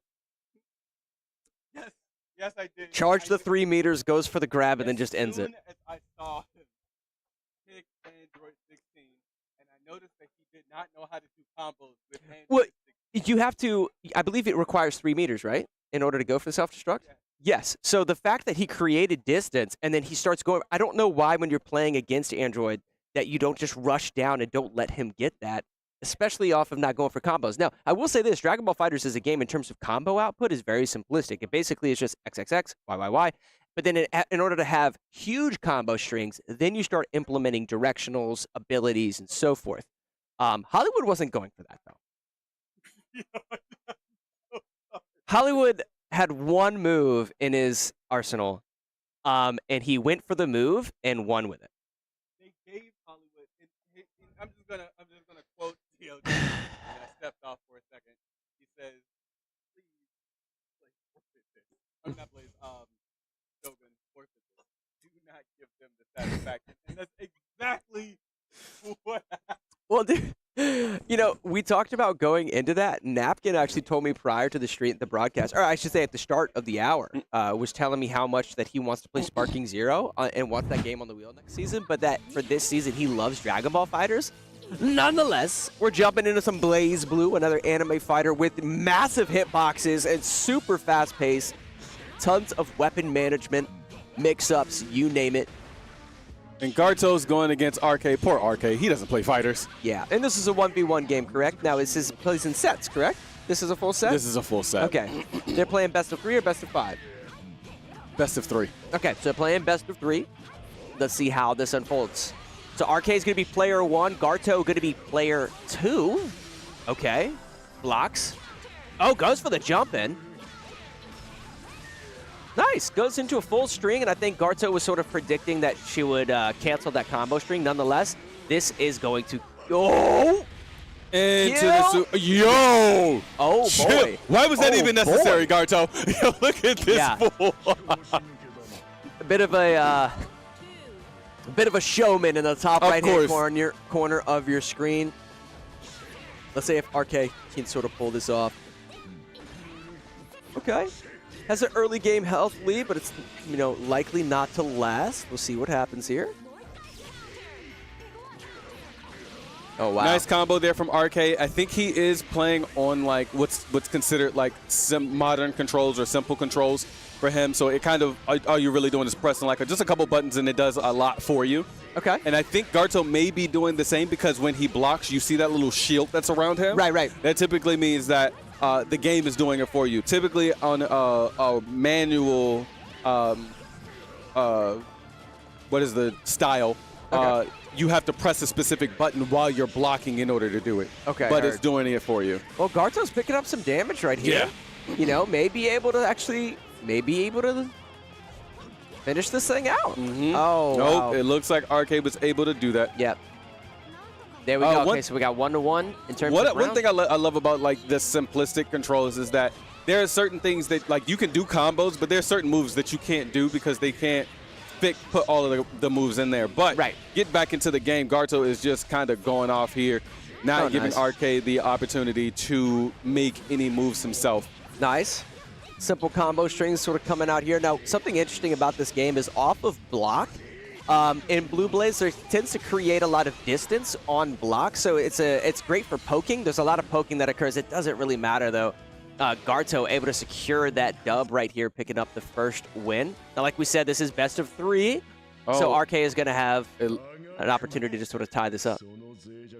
Yeah, RK didn't realize that it was a set. He thought that the match was over. So let's see if he decides to choose someone else, but it doesn't look like that's the case. Well, I felt like he was comfortable there. Knowing how much distance is created upon block, I want him to start utilizing sort of the footsies game of pushback, right? So the pushback that occurs when your opponent blocks you, can you reinitiate with a new move that covers distance, maybe even a jump in of some sort? So understanding the full kit, if you will, of these characters is going to be really important to shut Garto down. A little bit they're kind of feeling each other out, but Garto lands the jump in. Going full combo into that full 8-hit string there. Just doing a lot of neutral jumps. Honestly, that character has a lot of range. It's just that obviously for RK, who's somebody who doesn't play this game, he doesn't really know what that range looks like, and he doesn't know the matchup for Garto's character for Susanoo. Yep. Wow. He's feeling really comfortable. I'd be surprised if RK is sort of able to pull anything out here in the second round of Game 2. And like we said, this is a best of 3, so if Garto takes that, it's going to be a win for Blaze. Most importantly, I would like to see Shogun sort of make a little bit more of a showing here, knowing that if Blaze wins this, they're 1 game away from reaching that magic number of 17. So there's talk about, there's a lot of pressure on Shogun, on RK right now to perform. He is doing better in this round. He's starting to read Garto just a little bit. That's okay. They knocked back the full screen. He's got a little bit of a life lead on him, but that's okay. He still has the opportunity to make it. Yes, I like that. The pushback that's occurring with his staff, he needs to take advantage of that. Take advantage of the pushback. Play footsies once you have him cornered. Oh, but then he just jumps in. This is going to be it. This is going to be it right here. He's got him. He can't defend the close quarters. He's trying. He may be able to do the comeback. He's created a little bit of distance, but the jump in. He missed counter, the super. but he whips. Oh, wow. Oh, hey. the chip. He ends up getting him. Okay, this just got interesting. RK still in it. Can he take Game 2? It's 1-1. Let's see what happens. Now, RK is also going to have to win. So, in other words, RK is going to have to win 3 times in a row. Yes, 100%. But he's doing exactly what we talked about. He's hitting that pushback. Now, what's happening as a result of that? Garto, after the pushback, is initiating with a combo string off of jump in. So what RK needs to do after the pushback is back up. See, back up, because he's going to try to jump in. He's maintaining pressure, getting a little bit of chip here and there. He's doing great. Here comes the jump in. There's the full combo string, but he drops it. Garto dropped the combo string. Wow, he had the hit confirmed, and I don't think could finish it. One more hit does it for Garto. Yep. Nice. There we go. There's the distance. Oh, my gosh. Read it to a T. RK keeping him in it. Okay, it's 1-1. It's best of 3. It comes down. Garto, you going to switch characters, or you going to keep that rematch going? Yeah, let's see. Looks like he actually hit the rematch button. Okay. All right. Well, I think the problem here is he doesn't have the range, but also the frame data is not in his favor. So the distance that's being created, even though he is blocking, RK is able to recover in terms of just maintaining frame advantage. He's able to recover and reinitiate a new combo. So is there a move within the arsenal of Susanoo? You said it's Susanoo? Is that Susanoo? Yeah, Susanoo. Is there a move within the arsenal of that character that's going to allow him to close distance that isn't a jump-in combo? See, there's the combo. Should be about 8 hits. Oh, okay, there we go. So about 7 to 8 hits. Well, no, I don't think that there are. I'm sure there are. Wow. But I'll explain a little bit right after this round. Wow, he even read the jump in. That's different. So RK, instead of actually trying to wait for the jump in, initiated himself. He countered him by sort of anti-airing in the air. Now he's got him boxed into the corner. Oh my gosh. RK popping off. This is a moment for RK that I wanted to see throughout all of tonight. When his back was against the wall, instead of just cowering, he decided to thrive in the chaos, and he's really showcasing his skills within the fighter genre right now. All right, here we go. Garto's now going to be applying a lot of pressure, but it may not be enough. RK is still keeping that distance, the same thing that we've seen in the last 3 rounds. Don't change. If it ain't broke, don't fix it. There's the jump in. He drops the combo again, but I think it was a matter of distance on the jump in. Yep. So even though he got the hit confirmed, the follow-up attacks weren't within range. There's going to be a full combo, about 7 to 8 hits. Into the super. Oh, and he lands it. This is going to be big damage. Holy moly. All right, now he's got corner pressure. This is a problem because it's going to allow him to close the distance. Now, the pushback from these basic strike, that's about a 3 to 4 hit string, does create distance. It allowed him to get out of the corner. All right, he activates. He's only got 4 seconds. Is he going to do anything here? It doesn't look like it. Ends it there. All right, he's now in danger, which I believe means that he can take a bunch of damage. I think that lowers like your defenses or something like that. Or it decreases the amount of attack you can do. He's going to jump in. You know he's going to jump in. Back. That's going to do it. Wow. Okay, so it's 1-1. We're going to go into round 3 of game 3. It all comes down to this. Make no mistake about it, Garto right now is a one-dimensional fighter. All he has is the jump-in 8-hit combo. He may get some more damage off of it, utilizing the ability and the sort of mechanics of the abilities within the game. But nonetheless, he's doing the same thing. Jump-in, 8-hit combo. Yo! Oh, wow. A little bit of a mix-up here? Something that Garto could do. He could cancel the combo string and then force him to delay his wake-up, all sorts of stuff. No, but he's sitting pretty. He's got him sort of backed up. Keep going for that 3 to 4 hit combo string RK needs to do. Oh, wow. Nice block from Garto, but is it going to be enough? Okay. Okay, this is it. This is, wow. Able to back him up on the wake up. What a moment for RK. Shutting down Garto after going down a game and a round. You can see him in the top left-hand corner of your screen popping off. Wow. But wow, I heard go back to Fortnite. Oh, hey, boy. man. Listen, Garto and Hollywood can deal all of that. They can troll as much as they want, but they can also take that trolling. And so let's hope that Garto doesn't take this too hard. But that was amazing. Wow. Now, a lot of people pick the Susanoo or Susanoo, and the reason that they pick him is if you saw at the bottom of his super, there are like these little locks. Every set of special moves that he has unlocks a new unlocks one of those locks. And so what happens when all of those are unlocked, he gets like a whole new set of moves or either stronger versions of those moves. He does like a crap ton of damage, but there's so many different like keys that need to be unlocked in order to do that. But Garto wasn't able to get it. I don't know if you're able to do it in the simplistic with the simplistic controls, but I don't think you really have much of a control over it. Yeah, I think that was just a masterclass, if you will, on the fundamentals of fighting games. The ability for RK right there to just sort of create distance between himself and the opponent with the understanding that he only has so many tools within his arsenal to initiate sort of an attack. The only thing I can imagine Garto may be doing right there is he was doing jump ins into a full combo, which is about 7 or 8 hits. He could have jumped in and then canceled his combo or canceled a combo string to initiate a new setup, right? Now, there's throws in the game? Yeah. Okay, so he could have done a jump into a throw. As opposed to going for a full combo string, RK would have been sitting there waiting for a full combo string to come out and then got grabbed as a result. So there's a couple of mix-ups that he could have utilized within a blender, maybe. It was just so difficult because he was waking up and initiating with 3 hits that was creating distance. So just a really fun game to watch, and what a great moment for RK right there. Midnight Ghost Hunt being the next game, but we've got Checkmate here right now, which is a chess fighting game. What was that? So right now we got Checkmate Showdown on your screen. There we go. It looks like the knight just taking out a basic pawn. So this is interesting. This is one of my favorite games on the UEL wheel. What you guys are watching unfold here on your screen is a game of chess. And once 2 pieces initiate and try to attack each other, the players that are allocated to those pieces then go into a 2D stage fighter, which you're watching right here. Bishop versus knight. Each one of these characters has their own moveset, their own combo strings and what have you, their own abilities. And the players then will face each other in an attempt to knock that piece off the board.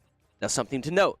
Once they go into this 2D stage fighting phase, whatever health they're left with at the end of the fight is the health that they have remaining as a piece on the board. So if another opponent attacks them, they are low health when they go into that second battle.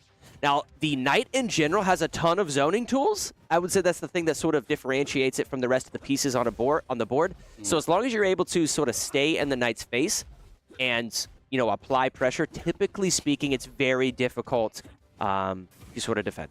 Yep, and it looks like we have Raven versus Garto here, I believe.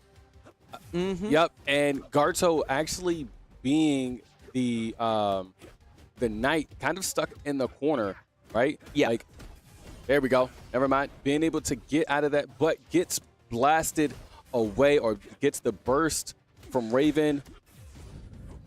Still not able to do much. This is kind of what we saw for Blaze Blue when it came to Garto. Right. So let's see if he's going to be able to do something here against Raven. Hits the queen. I wonder if that comes out of her health. Oh, this is the queen. Okay. No. He used an assist. Okay, gotcha. I was about queen. to say, I thought this was. Gotcha. Okay, interesting. It doesn't come from the Okay. health. All right, 10 seconds left. Garto really has to do something here. Yeah. Oh, wow. He's got the Solid lead. grab. Now he he's has going to full hold screen. off. Yep, he's going to pull back.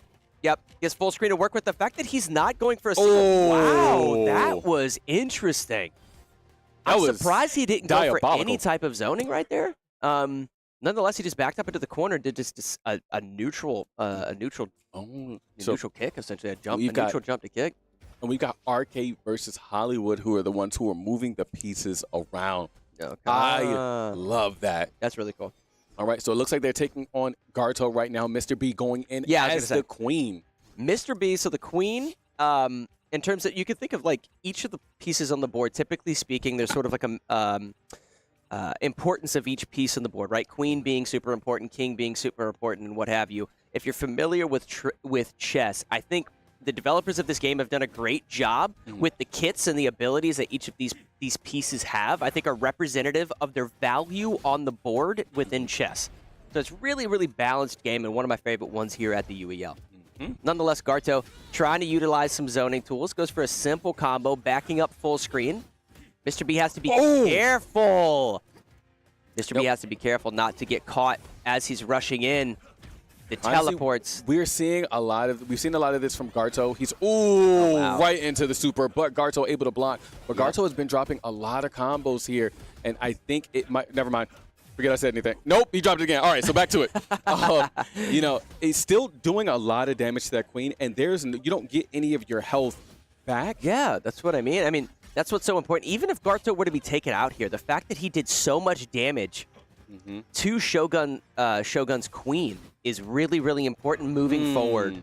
Not gonna matter though. But he does only have a little bit of health left, which puts him in a position that you could attack the queen with a low value piece and potentially take the queen off of the stage.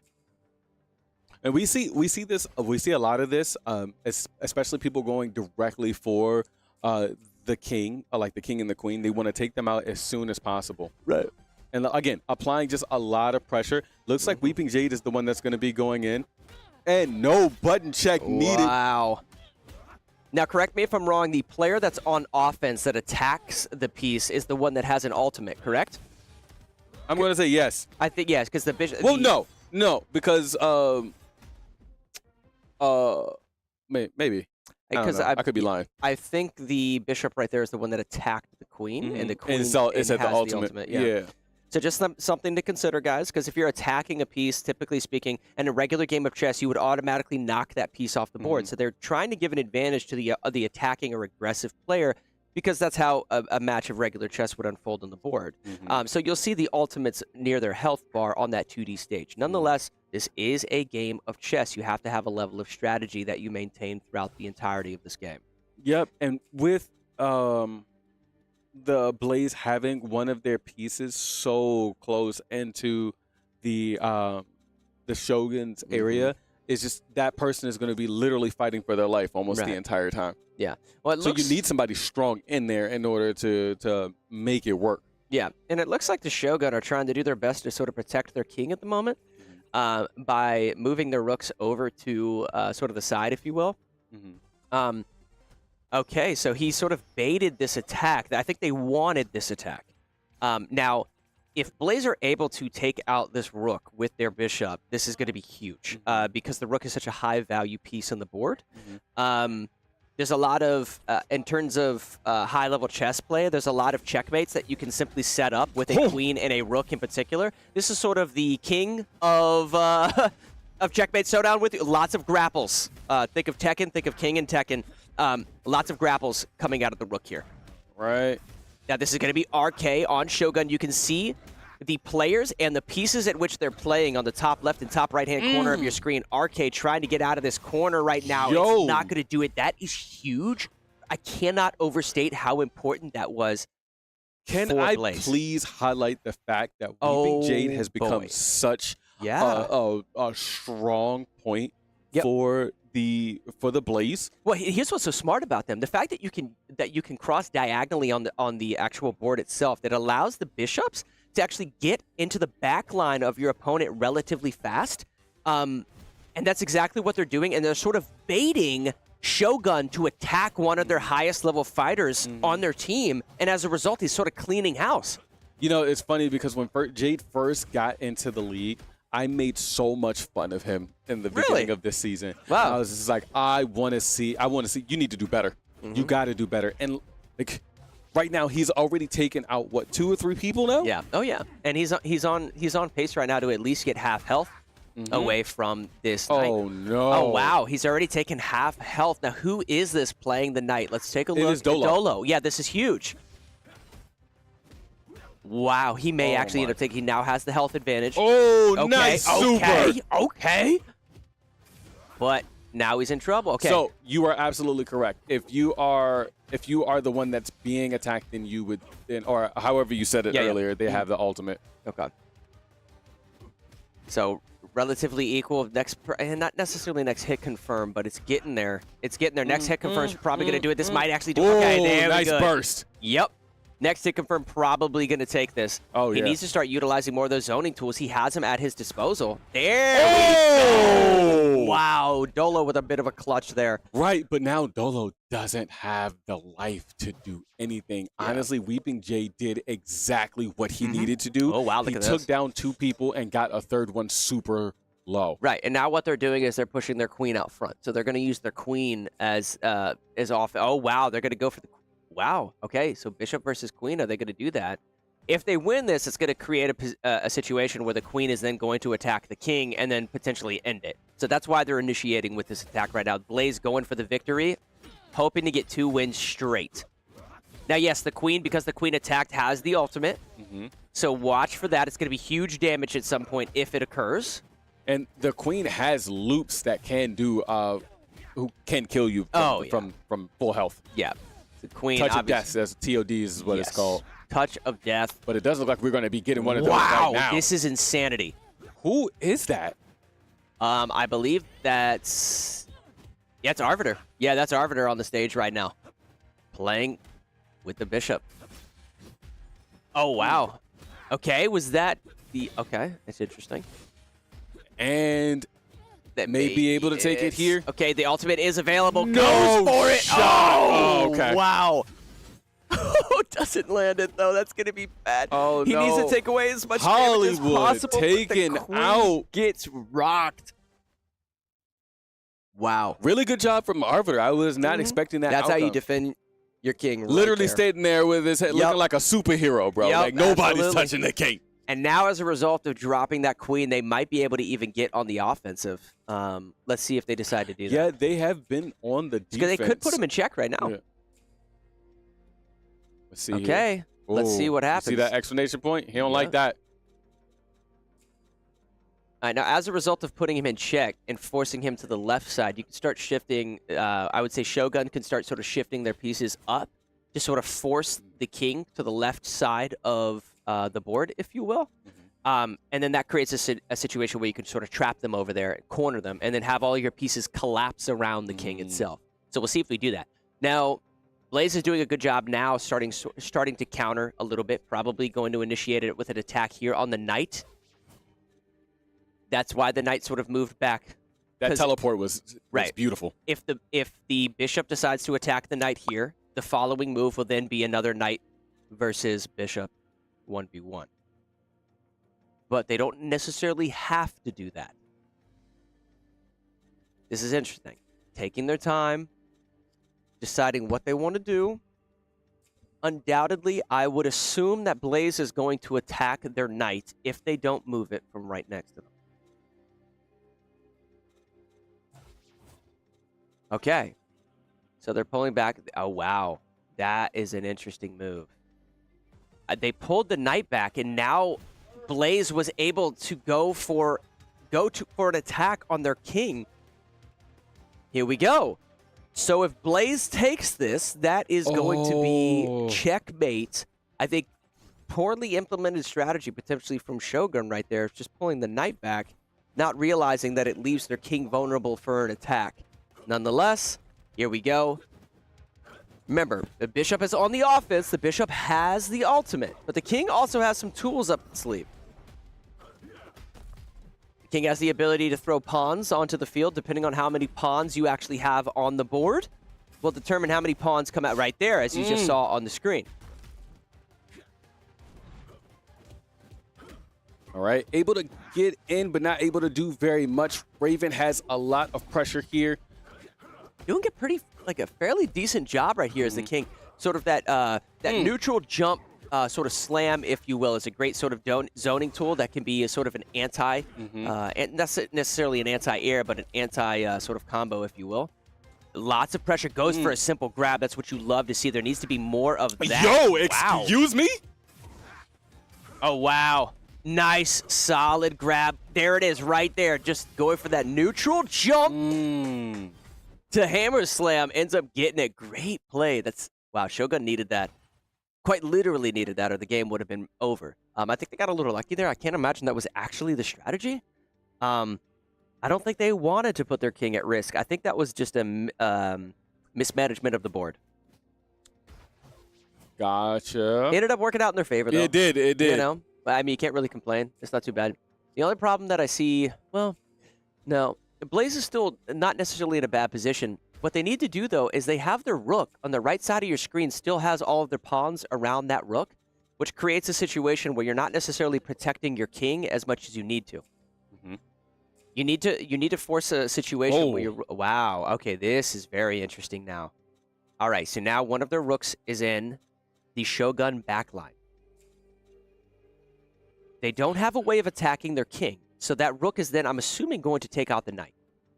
And then after that knight, they may go after the king, depending on if the king actually advances up the board. Don't let this happen now. Don't let this happen now. Guys, you should know what piece you are. You shouldn't be asking who's wow. Okay, piece. there's no health. This is going to be over before it even began. Not to mention the fact that the rook actually has an ultimate ability because it's the attacking piece. Just a chip away from death. Okay. That's literally all he needed. That's all he needed. Now, this isn't the end of the world right now for Shogun because their king can advance up the board and get out of check positioning from the actual rook. What are they going to do? Is he going to actually force this fight and try to take out the rook? Or is he going to advance up the board and force the play, force the ball up, if you will, back into the Blaze court? Okay, here we go. I like that. That was a great decision. Smart move. Great decision. Okay, here we go. Bishop versus rook. Combos versus grapples.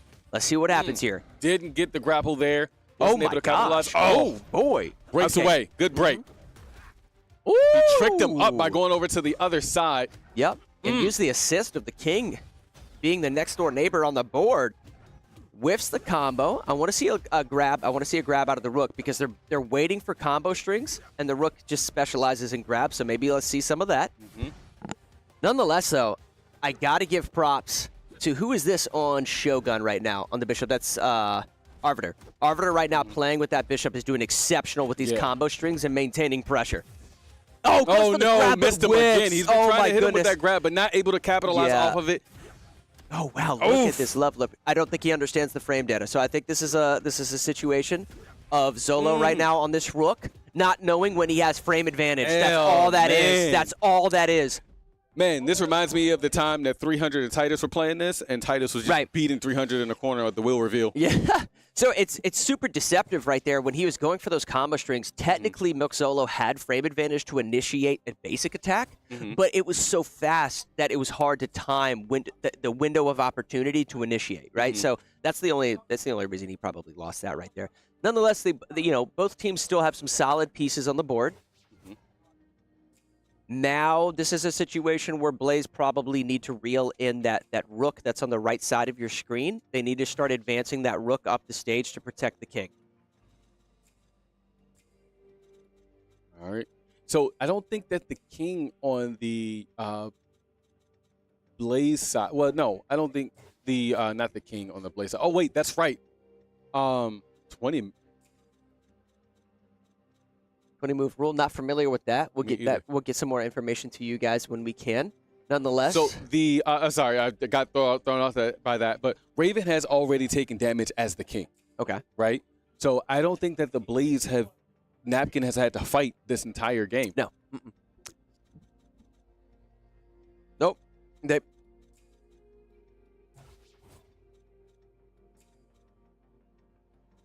Oh, that's interesting. So it sort of forces the pacing of the game, if you will.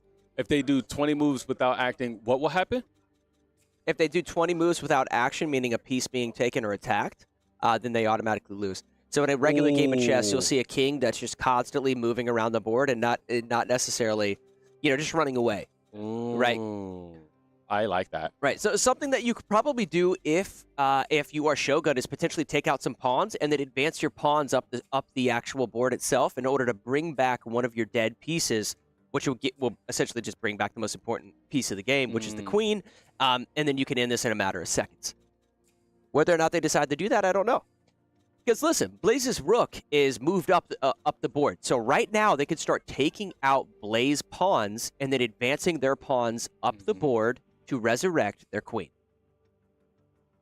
Oh, yeah, because that's the thing. Oh, what do you do there?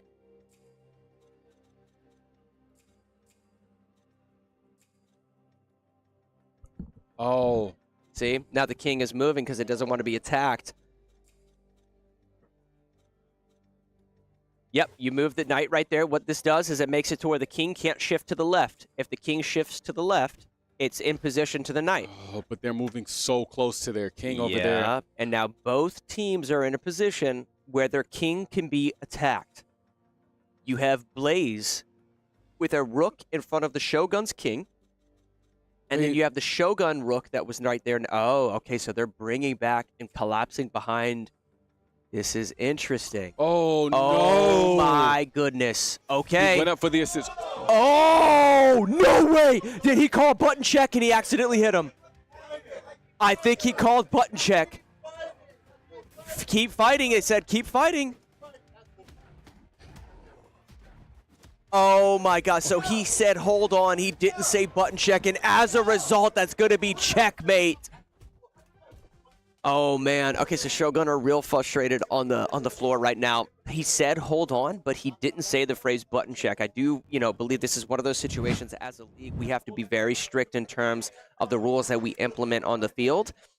And saying hold on, I don't necessarily think counts as a button check. Tons of drama unfolding. This has by far been the most dramatic night that I have casted for. Y'all have seen me put my head down so many times tonight alone. From all Bro just got married and now he's turning gray. Yeah. They got a gray hair right here. They got a gray hair right here. Bro, oh my gosh. Goodness gracious. I mean, nonetheless, that was probably the most strategic match of Checkmate Showdown that I've ever casted for. That was fantastic. I think that highlights and illustrates how good of a game that really is and why I love it, man. It's a game of chess. It's a fighting game. It's a 2D stage. Yeah. Okay. Oh, okay, you did say you wanted it forfeited, you jerk. Okay, so Blaze just forfeited Midnight Ghost Hunt. Mm-hmm. So free win for Shogun, which is super important because it creates this situation where they haven't necessarily reached that 17 mark, but we don't have as much time as Shogun would probably like. Yeah. So we're going to get into Ragnarok right here.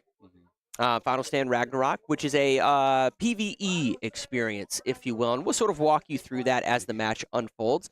I got you. Yeah. If you play Dynasty Warriors, you've played Final Stand Ragnarok. Yeah. Oh, that's a perfect example. How has no one said that yet?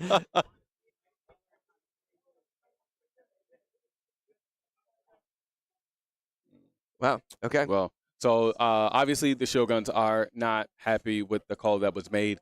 Kind of like Mobster Matt just mentioned, saying hold on versus saying button check, it's not the same thing, right? And of course that's going to make anyone upset. But knowing how, the rules are here within the UEL, that means that, if you keep up the negative energy, if you keep, talking back to the game master or however that looks, that ends up allowing you to be forfeited out of the rest of the match. Yeah, because we have to stick to a specific standard. I mean, it's full professionalism in the arena at all times. For those of you watching at home, this is a full stage production here. We've got both teams on a stage. We've got SurfThing computers, 14 of them out there. Huge monitors. We got our production manager, AV, here running left and right, making call-outs. We got a stream tech, commentators, lights, everything, music you imagine. You have to maintain a level of, or just a standard in terms of how things are functioning to keep this machine rolling, if you will. Now, this is the comparison I would give you. Imagine the head coach of an NFL football team telling the referee to hold up with 2 seconds left on the clock as opposed to calling a timeout. Yeah. Right? It's all about the phrase, the verbiage that you use, and what have you. We have to strictly stick to a standard, and they just didn't do that. So I think it was the right thing for the game master to say that he didn't necessarily make a button check there. Yeah. I mean, it's essentially you choose your words wisely, right? In situations like that. But it is what it is. We're moving on to Roller Champs. I wonder if the Blaze are going to play this game. The one thing that I love about the Blaze and like how they work and how they operate, they always want to play a game that, especially when they have this type of lead, right? They want to play a game. They want to end the game off with the game that they're most comfortable with. Yeah. Roller Champs may be that game. It may not be. Either in the night on a game that you excel in, or in the night, because I say this all the time, there's no other better time to practice than when you're on the court during a real game, right? So they potentially could be trying to get a remaining game on the wheel that they know they need to practice, and this is a great opportunity for them to do that. So maybe we see them forfeit a couple of games here. Yeah, we'll see. Man, what a night. Yeah, bro. man. This has been Night, emotional. bro. And, going back again to what Matt was talking about when he mentioned, like, there's a lot of moving parts. I don't know if you got noticed. Like, typically, Mobster Matt has another caster who is sitting in this spot who's here with him the whole time, bro. I have been literally running all night. Yeah, a lot of problem solving going on and, behind the scenes. It leads me to say that, like, we as an organization, we as the UEL, everybody has a place, and everybody tends to work together. You know, here as a team, and I think that with Roller Champs coming up, this is going to be a perfect opportunity. I don't know. The Three Musketeers are back up again. Oh, yeah, they are. Wow. Hollywood and Milk Zolo against Dolo, Arbiter, and Mr. B. Honestly, these three have been playing together for, 2 seasons now? Yeah. So we talked about this. We got the dynamic trio literally on both sides for this game. That's true, yeah. Tier 1 through 3 going up for both teams. Let's see who outperforms and outshines the other. This is really interesting. I like that. Now, and you said this is Roller Champions, correct? Okay, so this is technically within our sports category, one of those alternative sports within the genre itself, 3v3. What you're basically going to be seeing here on the screen is think of, what is it? Not roller. Is it roller derby? What is it? Sport. They race around in a ring on rollerblades and shoulder check each other. That one. Think of, I think it's called roller derby, but meets basketball. Okay, so roller derby meets basketball. So essentially you have to race around the ring at least one time before a point becomes eligible, right? What does that mean? Once you have that point, you can actually go for a basket shot, and if you make the shot, you basically get that point that became eligible. While you're doing that, your opponent is going to try to shoulder check you, is going to try to steal the ball from you. By any means necessary, they're going to try to get the ball away from you. If they take the ball away from you while you're trying to gain that eligible point, that point will become voided. You'll have to race around the ring an additional time once you get the ball back. So there's going to be a back and forth constantly. But what you're going to see is players trying to maintain a sense of speed and momentum to get around the ring as fast as possible. And that sort of requires learning and understanding the mechanics of the game, right? There's things like basically doing an uppercut maneuver on the side of the glass to where you fling your body up on the glass, and then because of the momentum of coming down the glass, you shift into the straightaways of this ring with an amount of speed that allows you to advance at a pace that is difficult for a team to keep up with when they're trying to get the ball from you. Yeah. And I mean, the goal is obviously to try your best to make sure that the other team does not get to loop around. You want to close their goal as fast as possible. You want to make sure that you deny them any opportunity. You can also, and I don't know if you mentioned this, but you can also have someone to help pull you and push you to go around faster as well, other than having to go up on the sides and using that momentum. Yeah. So we don't see a lot of that on our end, but I think that that's a really good tactic to have. And passing the ball off, you can do the little things where you can see them wave their hand and hey, pass it over here, bro. I got you. So, and with both of these tier 1 through 3s, these guys are already knowing how to work really well together. That's the type of gameplay that I'm looking forward to seeing if we get into this game. Yeah. And what you're referring to, I think, is I just call it the slingshot maneuver. Right? Slingshot, that's what it is, yes. Yeah, you basically, when you come up behind a fellow player, you can sort of grab onto the back of the player, and then that player will slingshot you around them in order to advance with further speed and further momentum. You can imagine how effective that can be with just sort of getting around the ring, creating that eligible point, and then going for a basket shot. Now, when we say basket shot, it's not as easy as it sounds. No. Scoring one of those basket shots is incredibly difficult. You have some players that are better at it than others, some Kobe's in the league, if you will. But nonetheless, I think most of the players you're going to see are attempting to take these basket shots pretty much right underneath it. They're not necessarily going for these, three-pointers, if you will, where they're trying to throw this ball into the hoop from all the way down the ring. So relatively simple. Maybe go ahead. Yeah, go ahead. I was just gonna say, and roller champs can be either a really fast game or a really short game. If the other team isn't able to stop you going around in that ring, every time that you go around that ring, it increases your points for your next shot. Yes. And I think the highest is 5. Yes. I want to say if you advance around the ring 3 times, it creates 5 eligible points. So if you race around the ring 3 times and you score, it gives you 5 points, which actually ends the game. Yes. So if you're not able to get the ball back from your opponent and they get around the ring 3 times and score, it ends the game completely. And we've seen that. We've seen games end within a matter of 60 to 120 seconds. Yeah. Yep, pretty much. So we'll see as we get this started up and roll into it right All here. right, and we are going right into it. All right, looks like the game next, if we have time. Now, there is 2 minutes left of in-game timer. If this ends quickly, we'll get into NHL, but I think this might be the last game of the night. Nonetheless, here we go. All right. Here come these players rolling on to the ring. Some of them tricked out with some pretty cool character swag, if you will.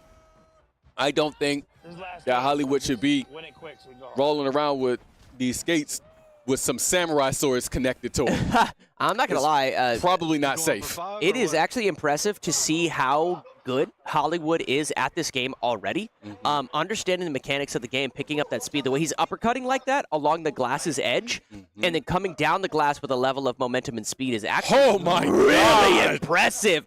Knocks the ball out and then catches it in the air, and now he's starting to race around the ring. They can't catch him. Yeah, and he's looking for a pass. He's looking for a pass to advance, but he doesn't need to Over throw the it. milk? If he's not getting pressured, he doesn't need to. They need to get on top of Hollywood right now. Oh, my goodness. No, but they he got denied him. denied. Oh, man. Wow, that was going to be a really quick point. And so that's what we talked about, guys. He got it around the ring, but they stole the ball back, which means that they denied him the eligible point. Now they have to race around the ring an additional time. They got to catch him first, man. Yeah, and he's doing a serpentine pattern. Is kind of what I like to call it, sort of an S pattern of going back and forth. There's that slingshot that you spoke of as well. Yeah. Now they have an eligible point available. Oh, no, my all gosh. just following behind. They are flying around this ring faster than I think I've ever seen. They're going for a second point to become eligible here. Yo, Hollywood is looking to end this immediately. If they get around 3 times, this game is going to be over. They're going for it. He's not even passing the ball, just a ball hawk at this point. Oh, my God. As selfish as can be. Is he going to even go for the pass? Oh, duh, yo, Hollywood, stop Oh, it. my goodness gracious. There's no way. He didn't even try. He didn't even shoot the ball. He's going for the score to end the game, juking out his opponent, goes for the... Oh, he whips it. He whips it. They still have control of the ball, though. No, they don't. It got denied. He's smiling a little bit in the bottom right-hand corner of your screen. Game is now over. They are moving into... Let's see, are they going to do it again? The fact that they let him do that, they can't let that happen look at him again. protecting his teammates, though. So he's not just somebody who's talented at advancing down the court, advancing down the ring with the ball. He's also protecting his teammates as well. All right, we got 1 lap completed.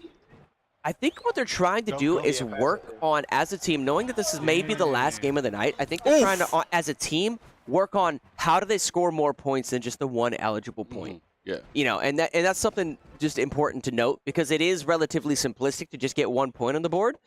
But being able to work on maintaining the serpentine momentum, if you will. Look at that slingshot that he just performed, but he does get dropped. So props to Shogun for canceling out that point there. Here it comes. Give me that. They do get the steal. Give me that.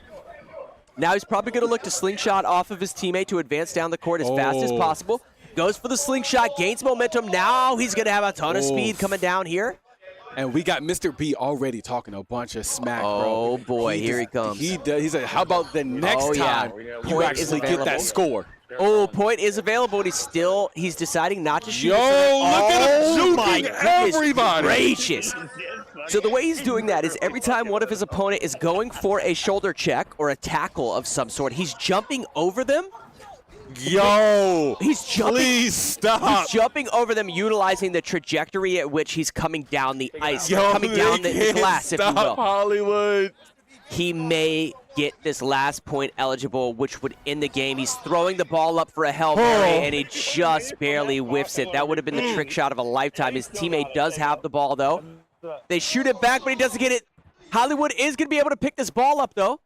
And is he going to go for a full court shot? This could end it. Throws it. Oh my God. 5 points. Blaze take out He in said next fashion. time, set that up, bro. That was wild. Oh my God. They end it in fashion with the 5 points. Wow.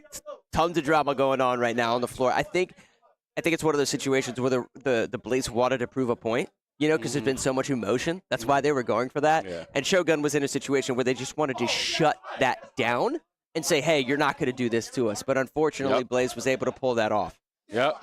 Yeah. Oh, what a game, bro. That's been wild. It's been wild tonight.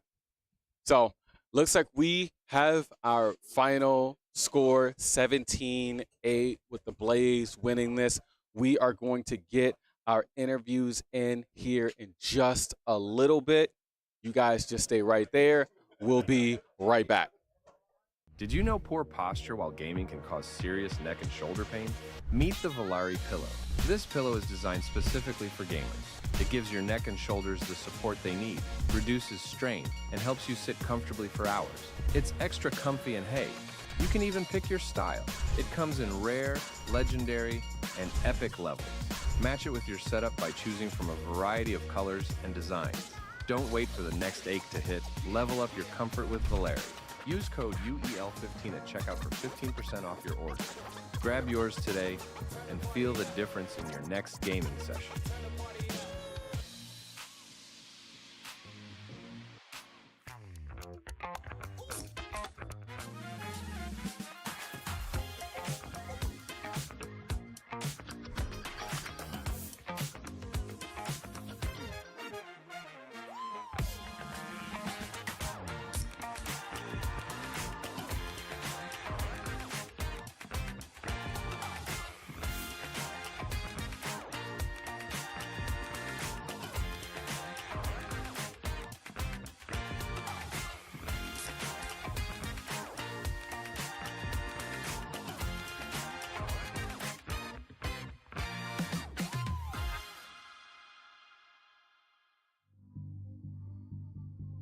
If he loses this now, I don't even know. All right, calm down, TLG. You just lost to him. Calm down. Stay focused, bro. Stay focused. Going great on his trail. Right now, hunting down from the bandits. Oh, and there. 10, and that one goes in there, taking this one away. It's 5-2. The first half is really starting to go their way. Yes, it is. Definitely is. This could be a runaway, like you're saying. And welcome back, everybody. I'm sitting here with Arbiter and Dolo. We just finished up and wrapped up tonight's match between Shogun and Blaze. Blaze obviously taking it 17-8, reaching that magical number of 17 right here at the end of the night. Now, the question I want to kick things off with you guys is, there was a ton of emotion that was sort of on the floor tonight in the arena. I would say more so than any other game I've ever casted. What do you think, sort of caused that tonight? What sort of sparked that emotion that sort of kicked things off and made it so dramatic? People having too much dip on their chip when they getting 1v5. Wow. As simple as that, man. Wow. I mean, that's a straightforward answer. I respect it. I respect it. You know. Yeah. I mean, you feel good about winning, but you were getting 1v5. So yeah. It doesn't. Okay. Okay. Understand. My boy in a wager, bro. Come on. Yeah. Yeah. I respect the response. I respect the response. He got every right to defend himself or talk his stuff back. So, in my opinion, but. Right. Understandable. Also, the fact that sort of moving into, your next matchup being, you were coming into today 0-6, what is something that you think as a team that you guys need to do to sort of grab that first win? I mean, we're just going to do what we can to keep on practicing on the games that we need to work on. Right. I think for most of us is that we're just trying to work up the connection between each other. Okay, yeah. Communication and just trying to develop that chemistry between one another. Okay. I think we're getting there, but I don't think we're just fully there just yet. Okay. But in the end, I think we're doing what we can at the end of the day. Yeah. And so, I mean, the best that we can do is just keep on trying to push forward about it and right. just come back the next time, see if we've improved. Yeah. No, understandable. I'm going to add on to that. I think a lot of that also has to do with now we're a 5 lineup, you know what I'm saying? Yeah. So, it's just everything's changed. I think we were on a high. We were getting there, getting better every game, and we're getting closer and closer to winning the game. Now, kind of we got cut short, so now we got to adjust to that, as well. Yeah. Kind of like that team cohesiveness that we were at. Yeah. Has changed a little bit, so now we got to get kind of back to where we were. So. Right. Well, from those of you that I've sort of bumped into, here around the arena, I think all of you guys really have a solid demeanor about you. the way you carry yourselves, very well and what have you. That being said, do you guys see, my last question for y'all would be, do you see somebody on the team sort of standing out as a leader, or may sort of like come out as a leader to sort of help formulate that synergy that you guys need? Because I've noticed that sort of as a common theme amongst some of the teams that, need to start picking up a couple of wins and what have you. I mean, I think that in certain cases, in certain situations, that's when, like, a certain leader could pop up at certain times. Right. I mean, like, I know, like, for myself and, like, Dolo, like, from time to time, especially when we're helping out coaching games, we do what we can to step up for it. So I think we're still trying to figure out about who that particular leader, so, like, captain, so to speak. Yeah, absolutely. But, it's a team thing. Right now, we're like we wear many hats. Right. So like that's a good way to put it. Sometimes I'm the leader. Sometimes I was the leader. Sometimes he is the leader. Everybody's leader in their own right. It comes to certain games, we're gonna let whoever it is that is the aficionado take that that hat. So, yeah, understand. A good example would be StarCraft today. We right. won that because of Arv. So yeah, I like that. Understandable. Well, fellas, thank you so much, not just for competing, but taking a little bit of time to talk to me. Best of luck in your next matches. Yeah, I can't wait to cast your games next. All right.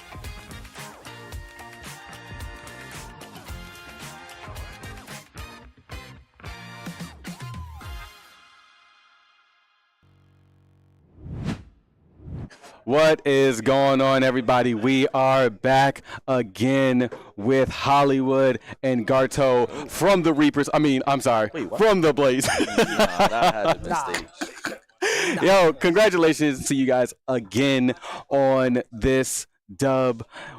What was you guys' mindset coming into this, especially with there being no Chris G? Did you guys know that Chris G wasn't going to be here today? Yeah, I knew that.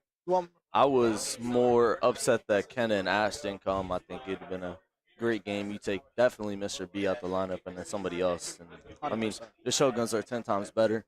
But I was really expecting them to come, but I understand with the circumstances right now. But it would have definitely been a fun match. But we definitely expected to come in and win and see who we saw. Okay. Now, when you guys, what games did you guys have or think were going to be like a 50-50 where you were having, where you thought that you would be more competition from the other side? I mean, realistically, there was no competition on the other side other than Raven. Every game that Raven was in, it was honestly more difficult than him being out. And yeah, I think, like Hollywood said, take Mr. B out the lineup and either have Kenna or Chris G. That man is terrible. Yeah, that dude sucks. Like, no wonder no one remembers. But I mean, yeah, like, honestly, Mr. B out the lineup, they could have been better with the 4-man. There was no competition for any of the games. All right, and my third question is, Hollywood. Yep. What was going through your mind when this happened? What is this? Hey, bro. Because when all I said before the match started, I said, yo, just make sure you send me in with 3 bars.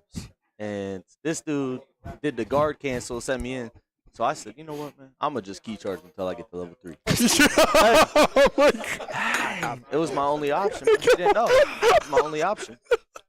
Oh my God, bro. That sent me into a frenzy, bro. I thought it was hilarious. Who do you guys play next? The Cyclones. We play them next Sunday, I believe. Next Sunday. So what is your expectation going into the next matchup against the Cyclones? I'll take Come this on, one. bro. I don't know. They just lost their best player, Mosi. Realistically speaking, that team is getting it is lower than an anchor, bro. Like, it's, I don't know. They're better than Mr. B. Yeah, they are better than Mr. B, to be honest. Like, because But yeah. But I mean, to be honest though, today's game was probably the most fun I had. Yeah. I like how the Shoguns came in and trash talked and kept up with us in the trash talking, at least not the score. But RKA, bro. When I beat that man in Fortnite, oh my God, he stormed the building, bro. We thought it was about to be 4v5. Wait, but isn't he like a pro Fortnite player? I killed him twice. Oh, okay. So does that make you a pro Fortnite player? I mean, I am a pro Fortnite player. Now he is. To be fair, bro, he had a good game. He was high. He beat me in Blaze Blue. He did. Yeah, you are a dog. Bro. Yeah. So. But he was a great competition as well. Raven was great. Arbiter was great. Dolo was great. But that dude in the middle sucks baloney, bro. Oh my God. He was talking trash in the Discord, talking trash in the game today, and he didn't. I think the only game he really went in for and won was F1, and we had the 4th. I'm not gonna lie. I think the only reason why Mr. B will be remembered was for the slaughter today. Wait, no, stop. All right, that's fine. Stop. Wait a second. My last question, though. Yes, sir. When are we getting the second episode of the Garto Show?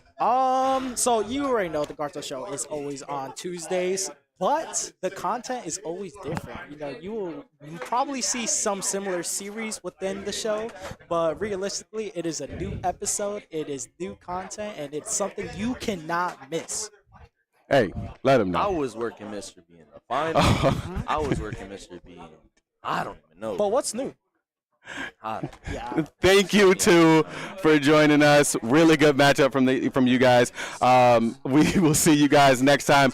But we're gonna go ahead and end this interview here because y'all keep hitting on Mr. B. You guys play the Shoguns and Mr. B is in the lineup. Expect the free dubs. Herb's down.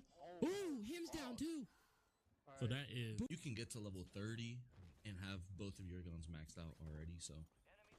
Yeah, I think it depends on what kind of loadout you're gonna be. Who is this Baraka? This is Herb. Herb plays Baraka. Herb plays Baraka. Wow. Yeah, he definitely knows his combos. The frames are crazy. He's got. Let him get up. Oh my God. Plant. So now we're watching Mr. OG on the flank. Herb's down. Ooh, him's down too. So that is, you can get to level 30 and have. And that's going to do it tonight for the Week 10 matchup of Shogun and Blaze. Blaze reaching that magic number of 17, but it's only at the end of the night. They sort of finished out with a bang, if you will, that score on Roller Champions.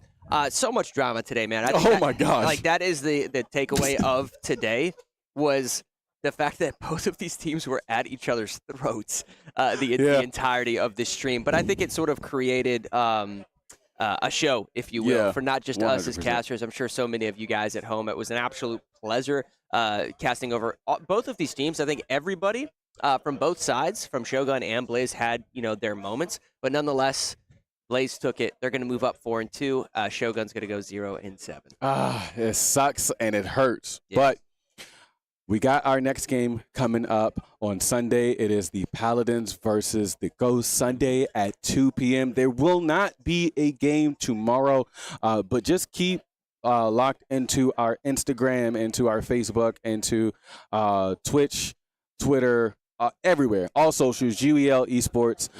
This here is the Ultimate In Gamers League, the UEL, where gamers go pro.